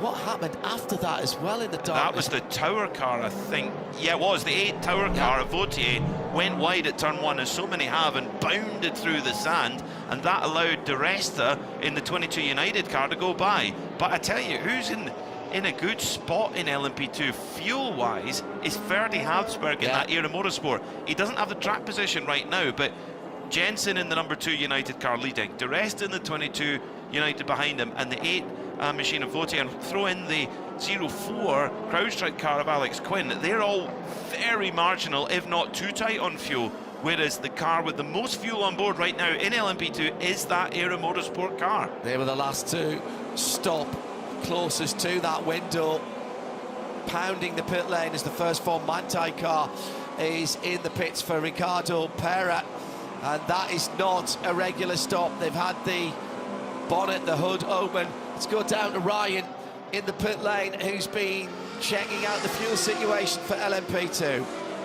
Yeah, I mean, Peter's right. The cars he mentioned are definitely better on fuel than some of the others, but I checked with United, which is the 2 and the 22 that run first and second. They pitted about 6 minutes ago, a couple of laps before some of the others. I was told with fuel save, they should be good to go to the end. They did not seem terribly concerned, and I would imagine that would put Tower in the same position because they pitted on the same lap. Fuoco's got the drive-through for the incident with the other Ferrari. So the 21 car will drop out of the battle for GTD. They were in prime position Porsche to keys take to the race.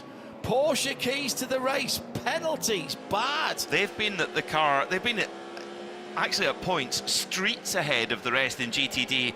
They're the only ones to blame for chucking this race away. Yeah. Too aggressive. And you think that's with a car that's not even in your class. Yeah. What's the point? Spin out on the far side of the circuit. Van der Linde. That's Van der Linde from 4th place. That was coming out of turn 1, going up through 2 to 3. And the BMW has damage to the left front. There's been contact either with another car or the side of the circuit. Oh my goodness, all the odd things that happened. 36 minutes to go. What is that that's sticking up at the front part of the bodywork on the left front of that car? The metaphorical sofa has been lit on fire 36 minutes early. Absolutely correct.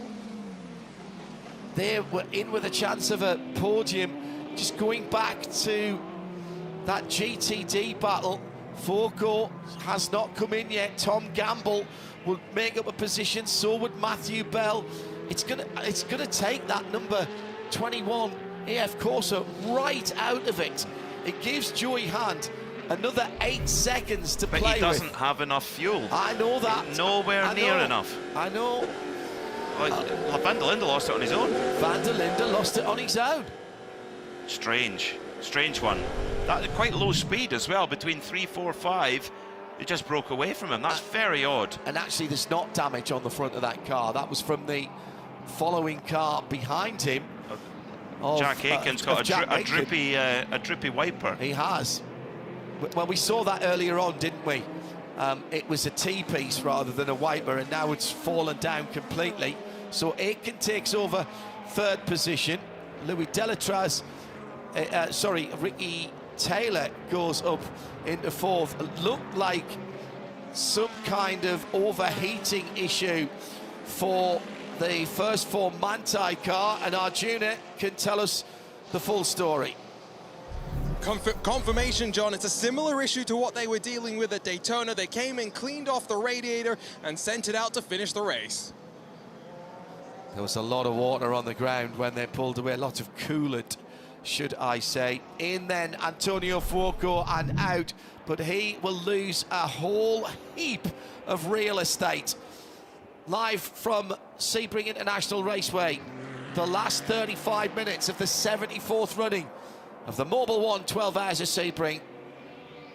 IMSA Radio, part of the Radio Show Limited network of audio and visual channels, broadcasting around the circuit on 88.7, around the region on Highlands ESPN 106.3 FM, Sirius XM 106, and around the world on RS2, as well as our video presentations. Porsche 912 has stopped, full course yellow. This could be a dream for Gradient. This is what Gradient needed. Oh, it's got going again, but that's... full course yellow, though. Let's go straight down to the pit lane and Ryan.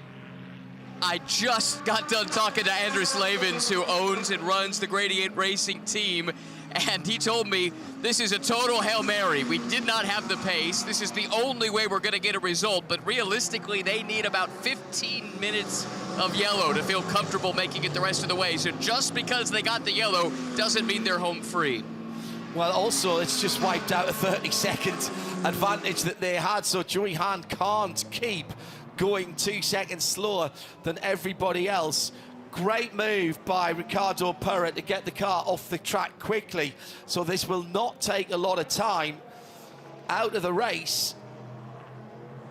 This gives a huge opportunity. Peter, we're just over 30 minutes. If we'd been 2 minutes later, then it would have been a short yellow with half an hour to go. So now, well, this we'll be watching pit lane very closely, but this is going to give a great opportunity to those in GTP. The Porsches were away again to the tune of 8 seconds. Estra was, the gap was sort of flowing back and forward to sort of 1.3, then 2. At the last timing point, it was 2.6. So actually, this is probably pretty good news for Kevin Estra in second place also. And of course, while we're on the Ford theme, this could also help the number 64 in GTD Pro for Ford Racing. But correct. I think they're closer. No, but they've only got 9.9%, so I think they're done either way. Yeah. And the Gradient car is 25%, which is 15 minutes of fuel. So this is very, very tight. I'll tell you who it does help, Peter. In GTP, the two Acuras. Because they weren't going to make it. Huge. I don't think they're going to make it. I think the 60 might have. I think you bring at least one of those in, put a new set of tyres on if you've got them, fill it as far as you think you need to fill it, which I'm guessing is going to be somewhere near 70%, maybe 75%. Actually, it doesn't matter because it's a free pit stop. You come out in exactly the same They're at the place. back anyway. Yeah, and exactly. Yeah. And a determined Tom Blomqvist, arguably one of the quickest drivers there is in a sports prototype anywhere on earth. Yeah. He's proven that on plenty of occasions, and when it matters in a dogfight, he is mighty. But he's surrounded by other guys you could say the same thing about. Felipe Nasr, Kevin Estra, Jack Aitken. Wow. Joey Hand's going to have the widest Ford Mustang. Well, Sandy Mitchell did say it was big. Yeah, he did. The moon is up. It's in the constellation of Taurus, just at 1%, the waxing crescent. A little smiley face in the sky. Do you know who's that's let off the hook enormously? Antonio Fuoco again. Yeah. Antonio Fuoco in the 21. This could maybe set a record for a potential win with the most amount of drive-through penalties. Yeah. I mean, to take out a car not in your class and one of your Ferrari factory colleagues, while leading, he's got away with this big time. Pratt Miller bringing their 73 LMP2 in for a splash. Yeah, that's emergency service for Pietro Fittipaldi with 30 minutes to go. They entered the closed pit out of 8th position. Fabulous day, fabulous evening. Air temperature down at 22 now. Finally, the heat of the day is gone. Track temperature 24 Celsius, 75 Fahrenheit, 72 in the air. And still, the drama continues to ramp up. This is just it's bonkers, isn't it? Absolutely bonkersly brilliant. Pass around starts. Only at Sebring. Well, actually, Actually, yes and no. Or petite. Or the Rolex. Exactly. Only in the WeatherTech Sports Car Championship. Yeah, that's a better, more accurate statement. I absolutely know that there'll be people in certain parts of the world that say, oh, what about this procedure behind the safety car? You have to do the pass arounds. You've got to do the reset, because the reset of the classes is for safety reasons. The pass around and the wave bys is so that you don't ruin another class of racing's event by them getting caught in between the safety car, excuse me, the leader and their class leader. So you have to do it. Otherwise you get a lap here, 2 laps there, 3 laps there. And that, to me, that's even worse. It does mean there's a finite time. The guys will do this as quickly as possible and try to get it turned around within a lap. We're now under 30 minutes to go. Peter Mackay alongside me, John Hindhaugh, in the Ford Racing Global Broadcast Centre. This benefits massively the 2 United cars, the number 2 and the 22 that lead LMP2 right now. They were too early. They're fine now. I think they were 3 or 4 minutes too early, but I think they were tighter okay. than they wanted to let on. Yeah. And then the number 8 of the Tower car of Tristan Vautier.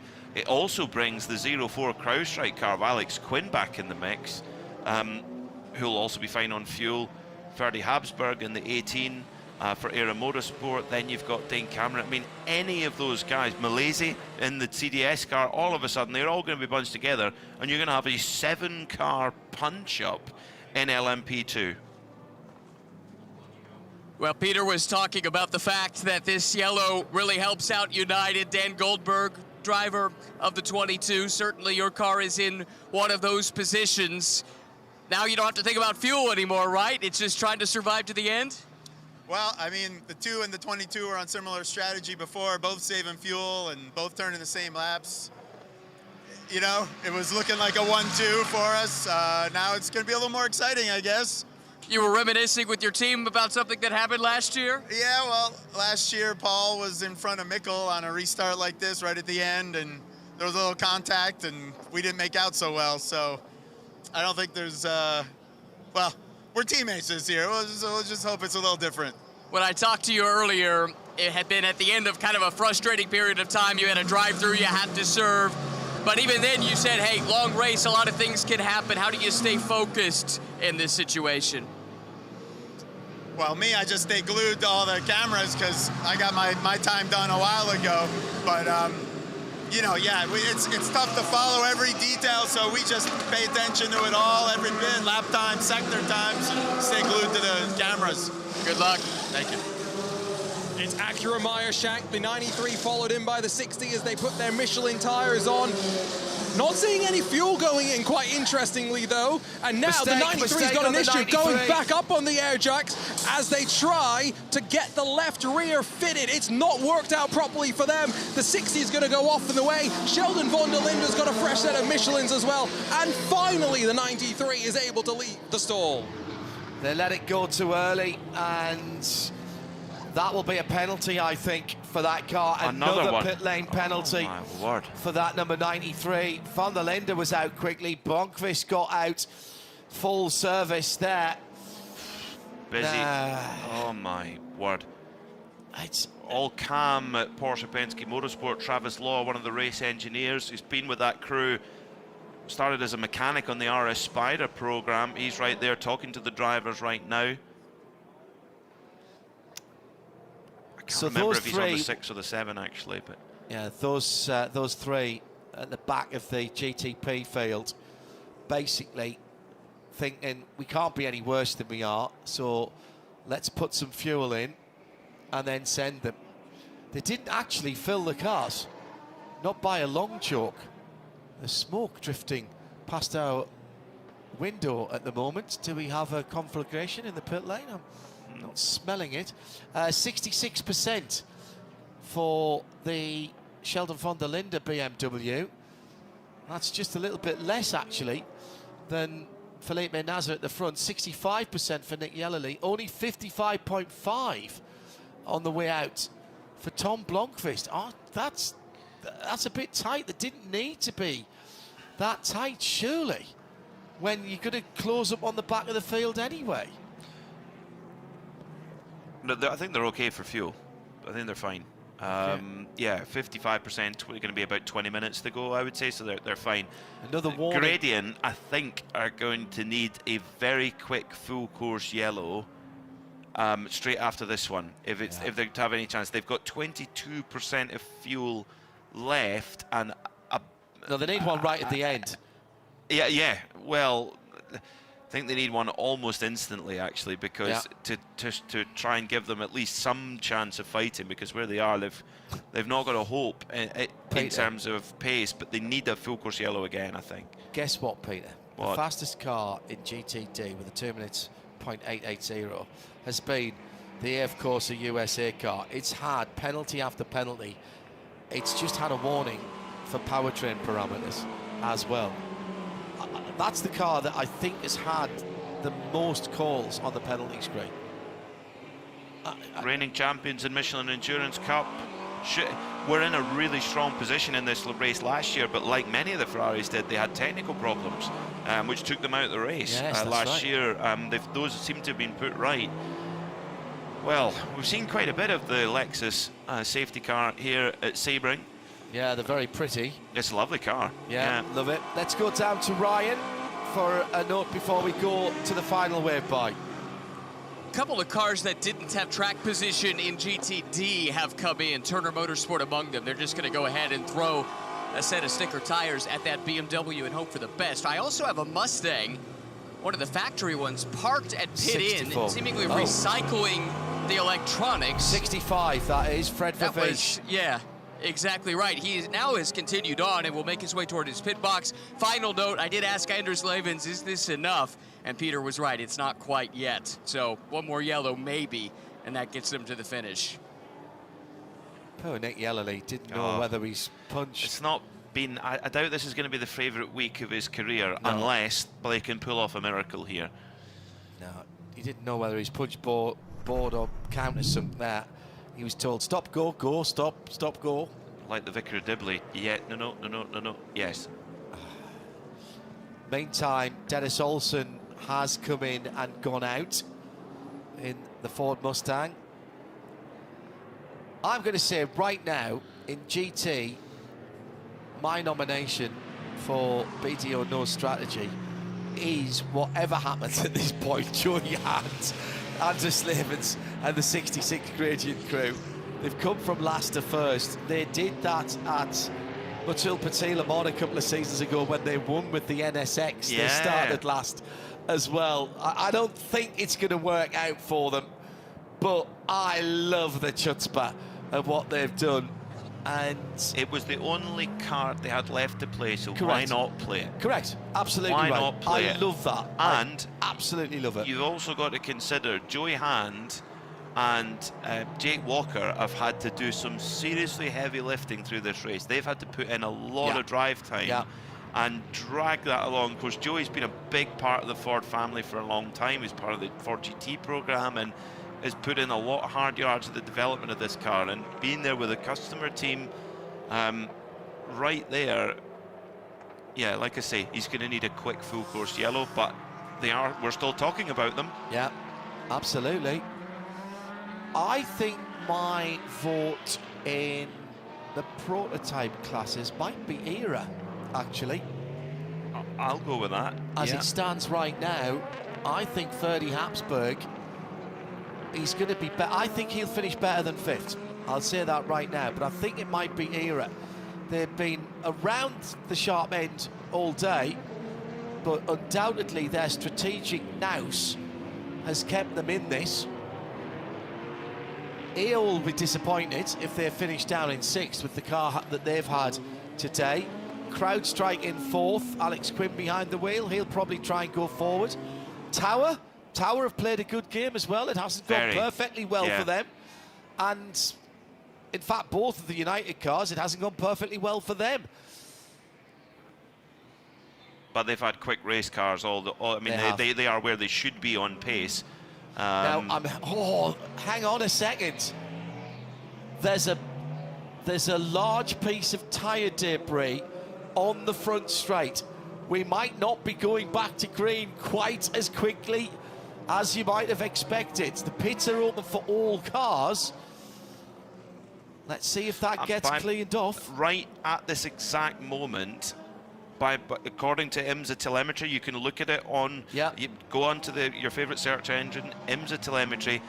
Right now, Gradient Racing and GTD, Joey Hand has 21% of energy. What does that equate to? Well, 10% of the energy would be about 6 minutes. Yeah. So he's got approximately 12 minutes of fuel left on board that car. Now, there's 18.5 minutes left on the clock.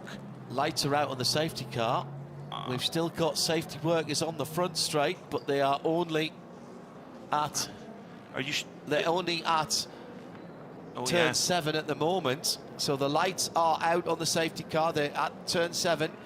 Work is still in front of us here on the front straight. The two Porsches, Estra in second, NASA leading, trying to get heat into their Michelin tyres. There's all kinds of shenanigans going on at the front here.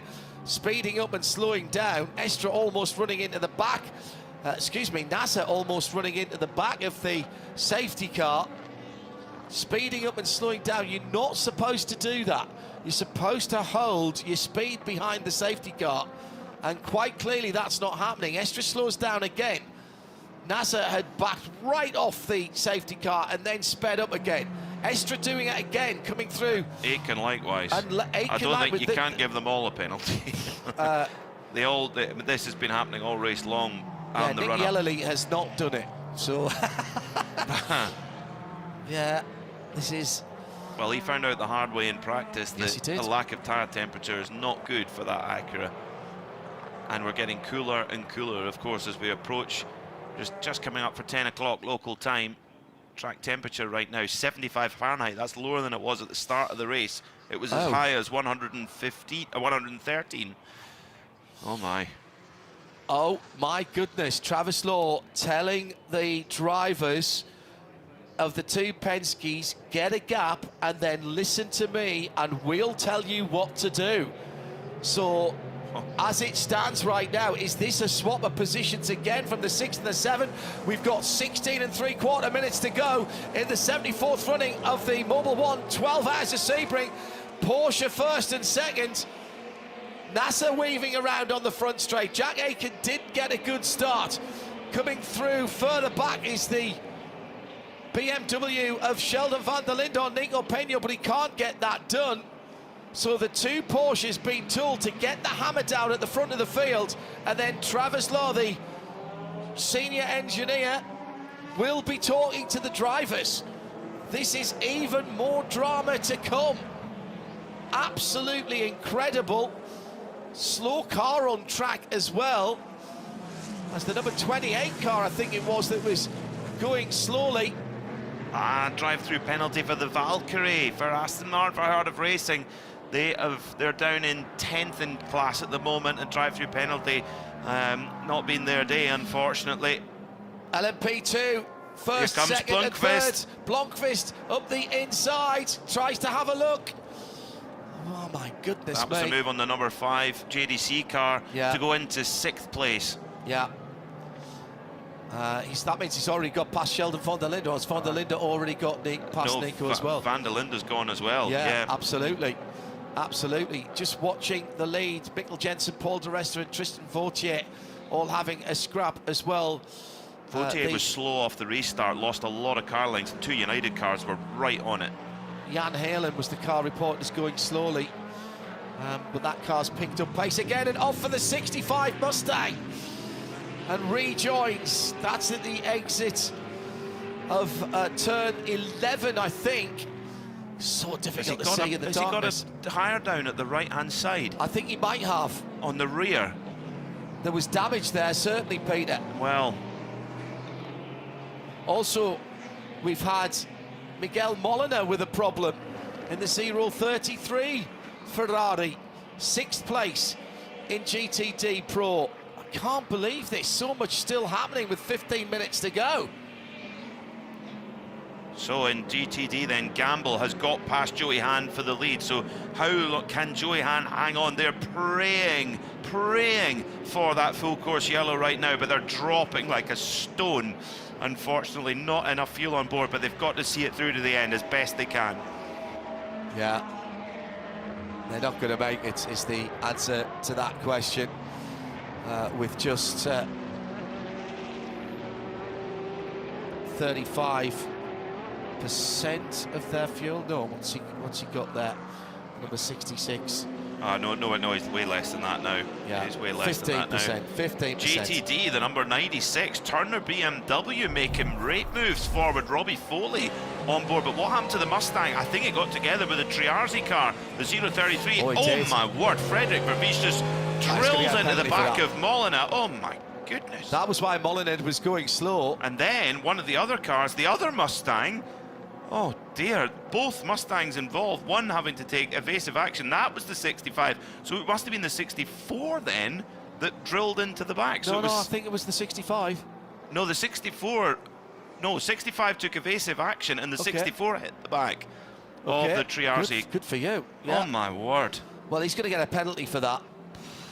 Dennis Olsen, not like him. Because he kept his foot in there when he was engaged with the car. Nasser across the line, 2.2 seconds the lead to his teammate. Make that 3.2. It's going to be very difficult now to change these cars back if that is what Penske wants to do. 2 Porsches, 2 Cadillacs, a BMW, a Cadillac, 2 Acuras, and then the number 5 Porsche. What a shame for JDC Miller Motorsport. That car's been competitive, but coming off that last restart, just absolutely no forward motion at all from Nico Peño, and he's dropped all the way down to 9th position. Fuoco up to 2nd already in GTD. How many drive-through penalties have they had? And yet Fuoco just charging forward. He has been by far and away, with him on board, that car has been so much faster than everybody else, but he's made so many mistakes as well. But it might not matter. He might be in line to win another Mobil 1 12 Hours of Sebring in GTD, because he is hunting Tom Gamble down, and Gamble, in that heart of racing Aston Martin, has got to hold him off for 12 minutes. Radio traffic from Penske pit wall to the 2 cars. Felipe Nasser being told, take it home from here, and Nasser saying, that's what I want to hear. He's got plenty in hand in terms of energy, fuel. He could go 49.3 last time from Nasser. That's only 3/10 away from that car's fastest lap of the race. He's easing away from the field. Without any further intervention, it's going to be the number 7 that will win this, because no one else has got the pace, not even his teammate. The question now, Peter, is can Kevin Estre hold off Jack Aitken? Can Jack Aitken hold off Ricky Taylor, who's less than a second behind him? There's still battles to be had there, and Tom Blomqvist has caught Louis Delatraz as well, albeit for 6th place, but that's 4 points. Switch for the podium. Ricky Taylor has got past Jack Aitken. This is big for Wayne Taylor Racing. For the last season and a bit, they have had to give best to the number 31 crew. They've been scratching their heads, but slowly but surely they've been getting on top of this Cadillac GTP package, and if they can get on the podium and be the top Cadillac, that is a big step in the right direction for that team. Yeah, that's huge. 10 minutes left to go. Let's have a look at what else is happening. McLaren number 59 still running as well. It's been a good run from them. They're sitting down in 9th position, though, not what they really wanted. Had more pace than that. Arjuna and Ryan down in the pit lane. Let's have your nominations, please, for BDO Knows Strategy. Let's take GT first. Arjuna, let's have your nomination for GT and the BDO Knows Strategy Award. I think you have to, we don't often like to give it to our winners, but the fight back from Heart of Racing to be pegged back about halfway through the race to put themselves back in this position, I think that's one that we would want to talk about. Maybe the other one, though, John, is Turner Motorsports. Remember, they had a bent rim all the way at the start of this race. Clever strategy calls, good timing of their pit stop, staying out of trouble, and the Taco Turner crew on for another top 5 finish in the BMW M4 GT3 Evo. What about the prototypes for you then, Arjuna? Oh, I mean, I have to think about the call from the number 7 crew to not take tires when their sister car did, and that's what flipped the order around, put the 7 back in the front as we headed into the closing stages of the race. Ryan, GT, BDO No Strategy Award. I like the Turner call, actually, because remember, they came in at the end of that yellow and just threw tires at it. They didn't have track position, and they've been able to race their way up inside the top 5, maybe even further still with a few laps left. I think that's a pretty good shout. That prototype? That's a tougher one. Maybe something for United, because they stretched their fuel a little bit, and we were unsure if they were going to be in the window or not. They caught the yellow. They needed to make it a clear run home without any fuel save, and they're running 1-2. Peter, GT. Oh, GT's really tough. I mean, great points about the heart of racing. I'm going to go harder racing, actually, with my vote, because with the number 27, because they've had a sensor issue, they had a longer pit stop.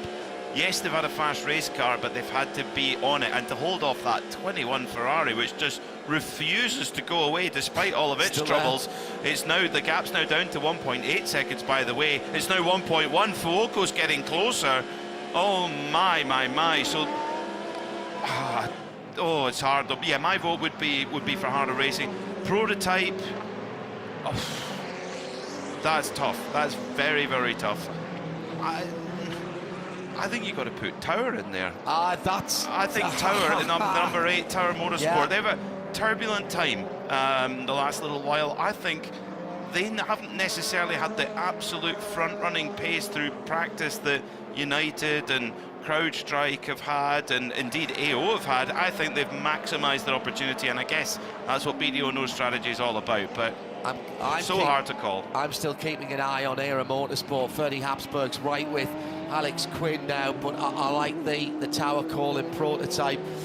I'm torn between the two teams that you guys have mentioned, 27 Aston Martin Racing and the 96 Turner BMW. I kind of want to throw a curveball in here as well. Honourable mention's got to go to Wright Motorsport for me, with Callum Eilert sitting in 5th position, but they've had their ups and downs today. If I go for the 96, that means it's 2 each, and we'll need a deciding vote. So let's leave it at that for the time being. 6.5 minutes to go. Let's see if Heart of Racing get the win. That might take it. If they win it, then it has strategy in itself, but they're going to have to try and hold off Antonio Fuoco, who's charging right now in that 21 AF Corsa Ferrari. And Robbie Foley is half a second away from a podium finish as well. By the way, Joey Hand has done his pit stop, come back out, fueled to the end, and he's only come out in 8th place, and he's 1 second behind the 13 Autosports car of Matthew Bell, who looked like they were on for a better result than 7th earlier on in GTD. And that is a battle for the GTD bronze.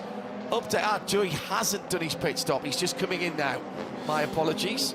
Fuoco's getting closer. It's now just 0.8 of a second with 5 minutes and 40 seconds to go. This is your battle for the win in GTD. Heart of Racing trying to hang on, but no one has been able to stop Fuoco in that Ferrari today. The only person been able to stop him is him. Yeah. Our Porsche keys to the race. Do your best work in the dark. Stay away from the penalties. Well, they haven't. Nope. Tyres have not been as much of a factor as I thought they might be. Well done to Raymond Cotton and the rest of the Michelin crew here. Traffic has been a factor, but again, not as much as I thought. Really interesting race. A lot of good, clean racing. Had 2 long tranches of a green flag, which in total was almost half of the race. Well, Heart of Racing have never won at Sebring before. They are trying to get a historic victory, for they've won so much in this amazing event, but they have never won here at Sebring. And for Dudu Barrichello, who stuffed that pole on that car on pole, amazing lap for the young Brazilian. He's never been here before. What a win that would be. But he's going to have to hold off Fuoco. 4 minutes, 11 seconds on the clock, and now Fuoco's all over the back. Don't need a timing screen now. Can I just say, Albert Costa, who is another 4 seconds further back, he can't see this at the moment. He might become the unwitting beneficiary, because I can't see either of those drivers, Tonio Fuoco or Tom Gamble, I can't see either of them wanting to give up the position. And I can't see anything but potential issues coming to this. Fuoco's right with the Heart of Racing Aston. He's going to go for it, surely. Of course he is. He's close now. He's going to play for keeps here. For United Autosport in LMP2, they have won in the Sebring 1,000 miles in the World Endurance Championship, but never at the Mobil 1 12 Hours of Sebring. Bear in mind, we went back to green about 15 minutes ago. The number 2 of Mikko Jensen and the number 22 of De Resta, both for United, have pulled 8 seconds on the Tower Motorsport car. 8 seconds, that's how good a car United Autosports have brought to this race. Yeah, Habsburg's not been able to get past Alex Quinn dropping away from Tristan Vautier. Vautier not able to hold on to those two leaders. As you say, 3/4 of a second between Mikkel Jensen and Paul De Resta, and then an 8-second gap at the front of the field.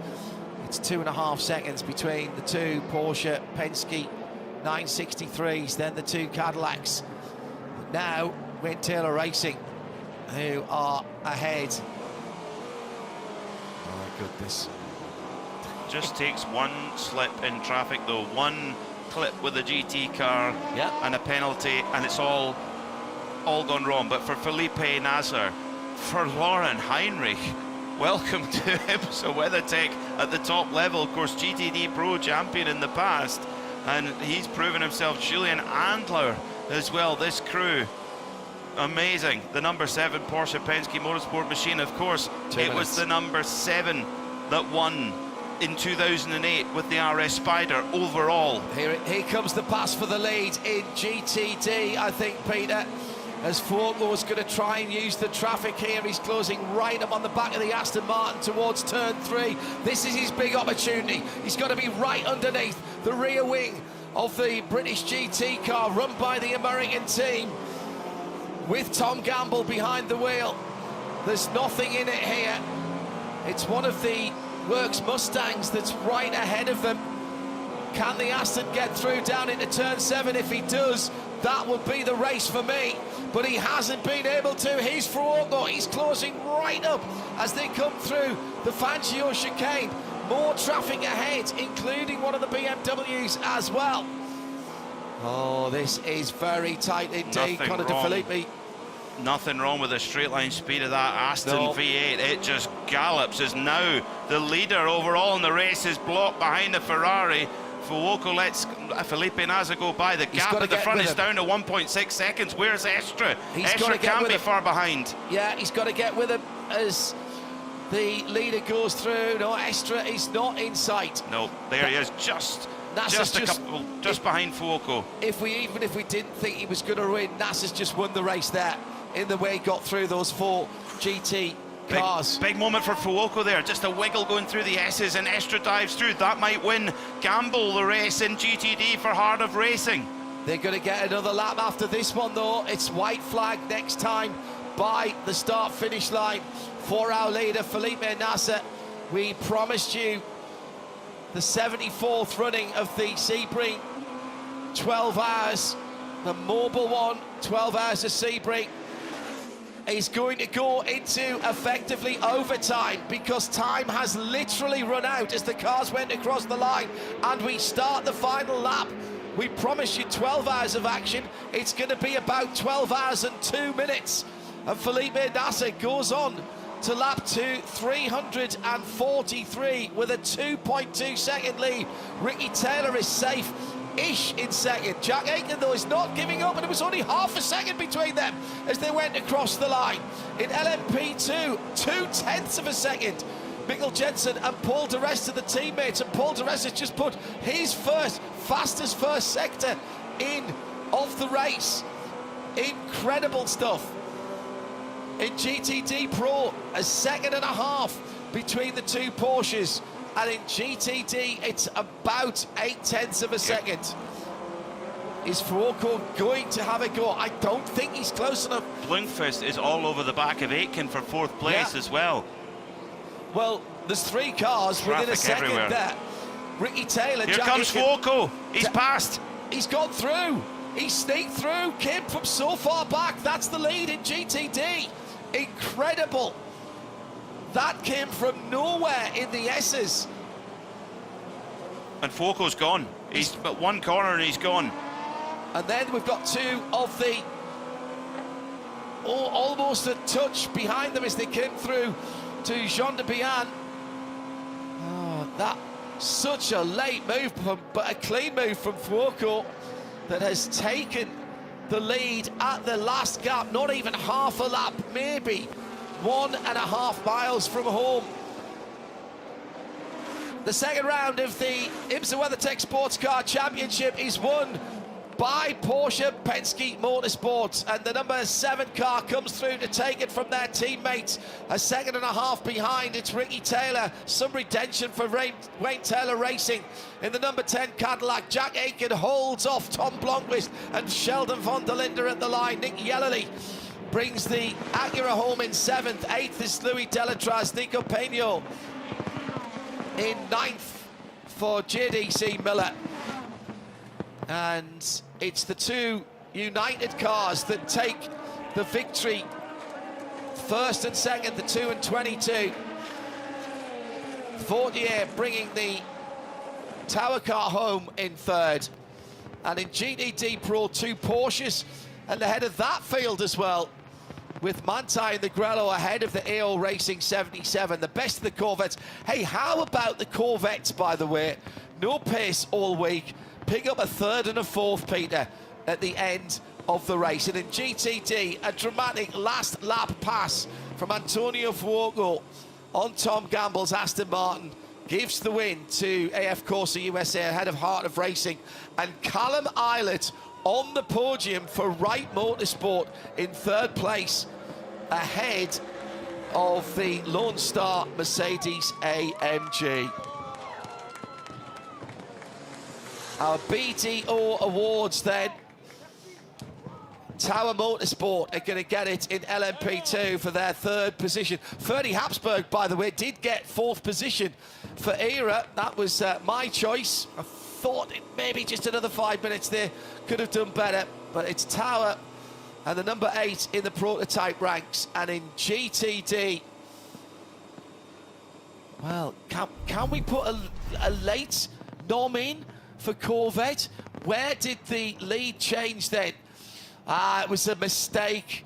The Aston went wide coming through that Tower turn on the last lap. Lost the front end a little bit, and that was all that needed to be seen. Actually, it was, I think, turn 13. And that was all that needed. Let's head straight down to the pit lane and to our overall winners. Here is Ryan Murray. Actually, it's the LMP2 winners. United Autosport, a 1-2. We'll start with Phil Fayer. You, sir, are a Mobil 1 12 Hours of Sebring class winner. Crazy. I would have never thought it if you told me that yesterday. But what a great day. Team made all the right calls. We had a little bumpy start. We took a penalty that unfortunately we had to work our way back on, but gained back our lap and moved our way forward. I'm so proud of these guys. What a great team effort today. Great team, great drivers. Mikkel brought it home. Hunter McElrea, you had a big part to play. You were nipping at the lead, or at the heels of the leader for a good part of one of your last stints in the car. Did you know the car was strong enough for Mikkel to go for the win? Yeah, I mean, we just put ourselves in position. Obviously, it was a rough start, like Phil said, but we just executed after that. And we were hitting fuel numbers, putting ourselves in the right spot to be at the end, and the car was mega, you know. So I was shocked with the fuel numbers we were needing to do, how fast we were, and that we were fighting for the lead. So yeah, pretty stoked with this one. First Sebring 12-hour win, and doesn't get too much better. Did your teammate make you a little bit nervous there at the end, Phil? Did he ever? Where are we going? You're going to victory lane. Enjoy it. Porsche Penske Motorsports are victorious here in the Sebring 12 Hours. Lauren Heinrich, Julian Andau join Felipe Nasser as overall 36 Hours of Florida winners. Lauren, you're showing a lot of maturity in this prototype, even with a little experience. Yeah, I mean, that's the expectation, right? Since I've been called up to this role, into this program, I knew that I'm here to perform. You know, Porsche Penske Motorsport is so successful, and today we don't have a chance to prove it once again. You know, it's incredible to not only win Daytona, but now also Sebring at my first shot at the overall victory. Same as Daytona, it takes time until it settles in, you know, but the crew has done a perfect job. Also, congrats to the 6 car. You know, a 1-2 result. It's a perfect day for Team Penske and Porsche Motorsport, you know, clinching the overall honors here. Was it a nervy race at the start and the end? Was the tension quite high? I mean, the tension was high, you know. Going through the heat of the day is hard, through the double stints. Then I think we all saw the end, you know. The fist really came up. So thanks to Felipe for once again executing there at the end. And yeah, I mean, I'm I'm speechless, you know. It's incredible to achieve this at such a young age for me, and hopefully the first of many. Congrats. Thank you. Well, that's our 2 leaders, our BDO No Strategy Award prototype, as we said, going to Tower Motorsport for their excellent 3rd place.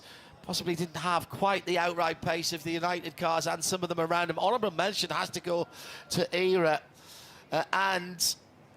In the GT category, even though they only got 2nd place, I think it has to go to the Aston Martin Hartner Racing team. They dealt the cards, they played the cards rather, that they were dealt rather splendidly.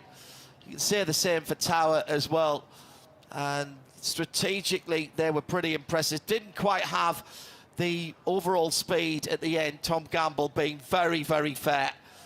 Antonio Fuoco hunted them down, but those are our 2 BDO GT and prototype No Strategy winners. Back to Arjuna for more from the winners.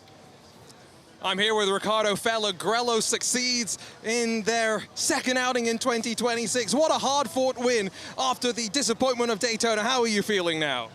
Yeah, I'm super happy, obviously. First victory for the Grello in the US. Very, very proud of the whole team. We had a great car, perfect race, and yeah, now it's time to celebrate. How are you going to celebrate tonight? What's the plans? I don't know. I'm not from here, so I don't know where's the place to go, but let's see. For sure, we will have a drink with the boys later. Enjoy. Thank you. Conquest and Turner both losing places at the end. Albert Costa coming home in 7th place. The BMW of Robbie Foley dropping down to 5th. So clearly, again, something happened in the darkness there, Peter. We'll go to Michelin Post Race Tech in a moment. Hashtag Michelin PRT, please, to @IMSA Radio. We'll get some more interviews from the guys who are moving their way towards victory lane now, as are the class winners. Your thoughts here before we wind up on the worldwide TV feed? A classic. I certainly think it was a really good race. We had a little, perhaps too much intervention from the safety car at the end. No choice, you can't help but do that. But there was some cracking racing throughout there, particularly in the 3 and a bit and 2 and a bit hour green flag that we had, where you really saw the strengths and weaknesses of the individual manufacturers and teams.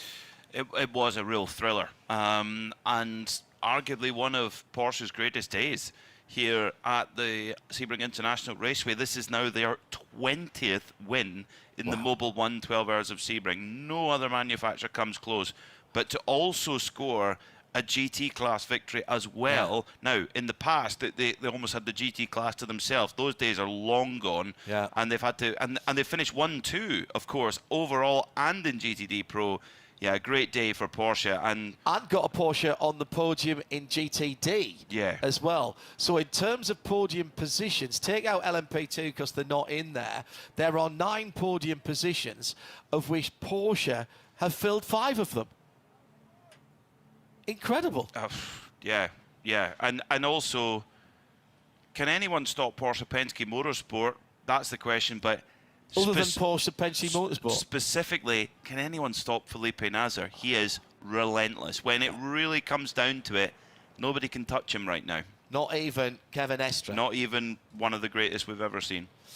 Unofficial results then of the WeatherTech Sports Car Championship Round 2 for 2026 at the Mobil 1 12 Hours of Sebring sees Porsche Penske Motorsport with the first 2 positions, with Felipe Nasr, Julian Andler and Lauren Heinrich taking the win ahead of their teammates Kevin Estre, Lawrence Vantour and Matt Campbell. The same winning trio as we had at the Rolex 24 Hours of Daytona. Back-to-back long distance victories then for the 7 crew. First of the Cadillacs was the number 10, Ricky Taylor, brought that one home. As we go into the LMP2s, 10th position for the number 2 LMP2 from United Autosport, 2nd for United Autosport, 3rd for Tower, the number 8 car. That was a decent scrap all day long as well, with ups and downs for everyone. As we move outside the top 20, the GTD Pro winners, the 911 Manthey team for Thomas Preining, Klaus Bachler and Ricardo Fuller. AO Racing pushed them hard, led a lot of race laps as well, with Harry King, Nick Tandy and Alessio Picariello.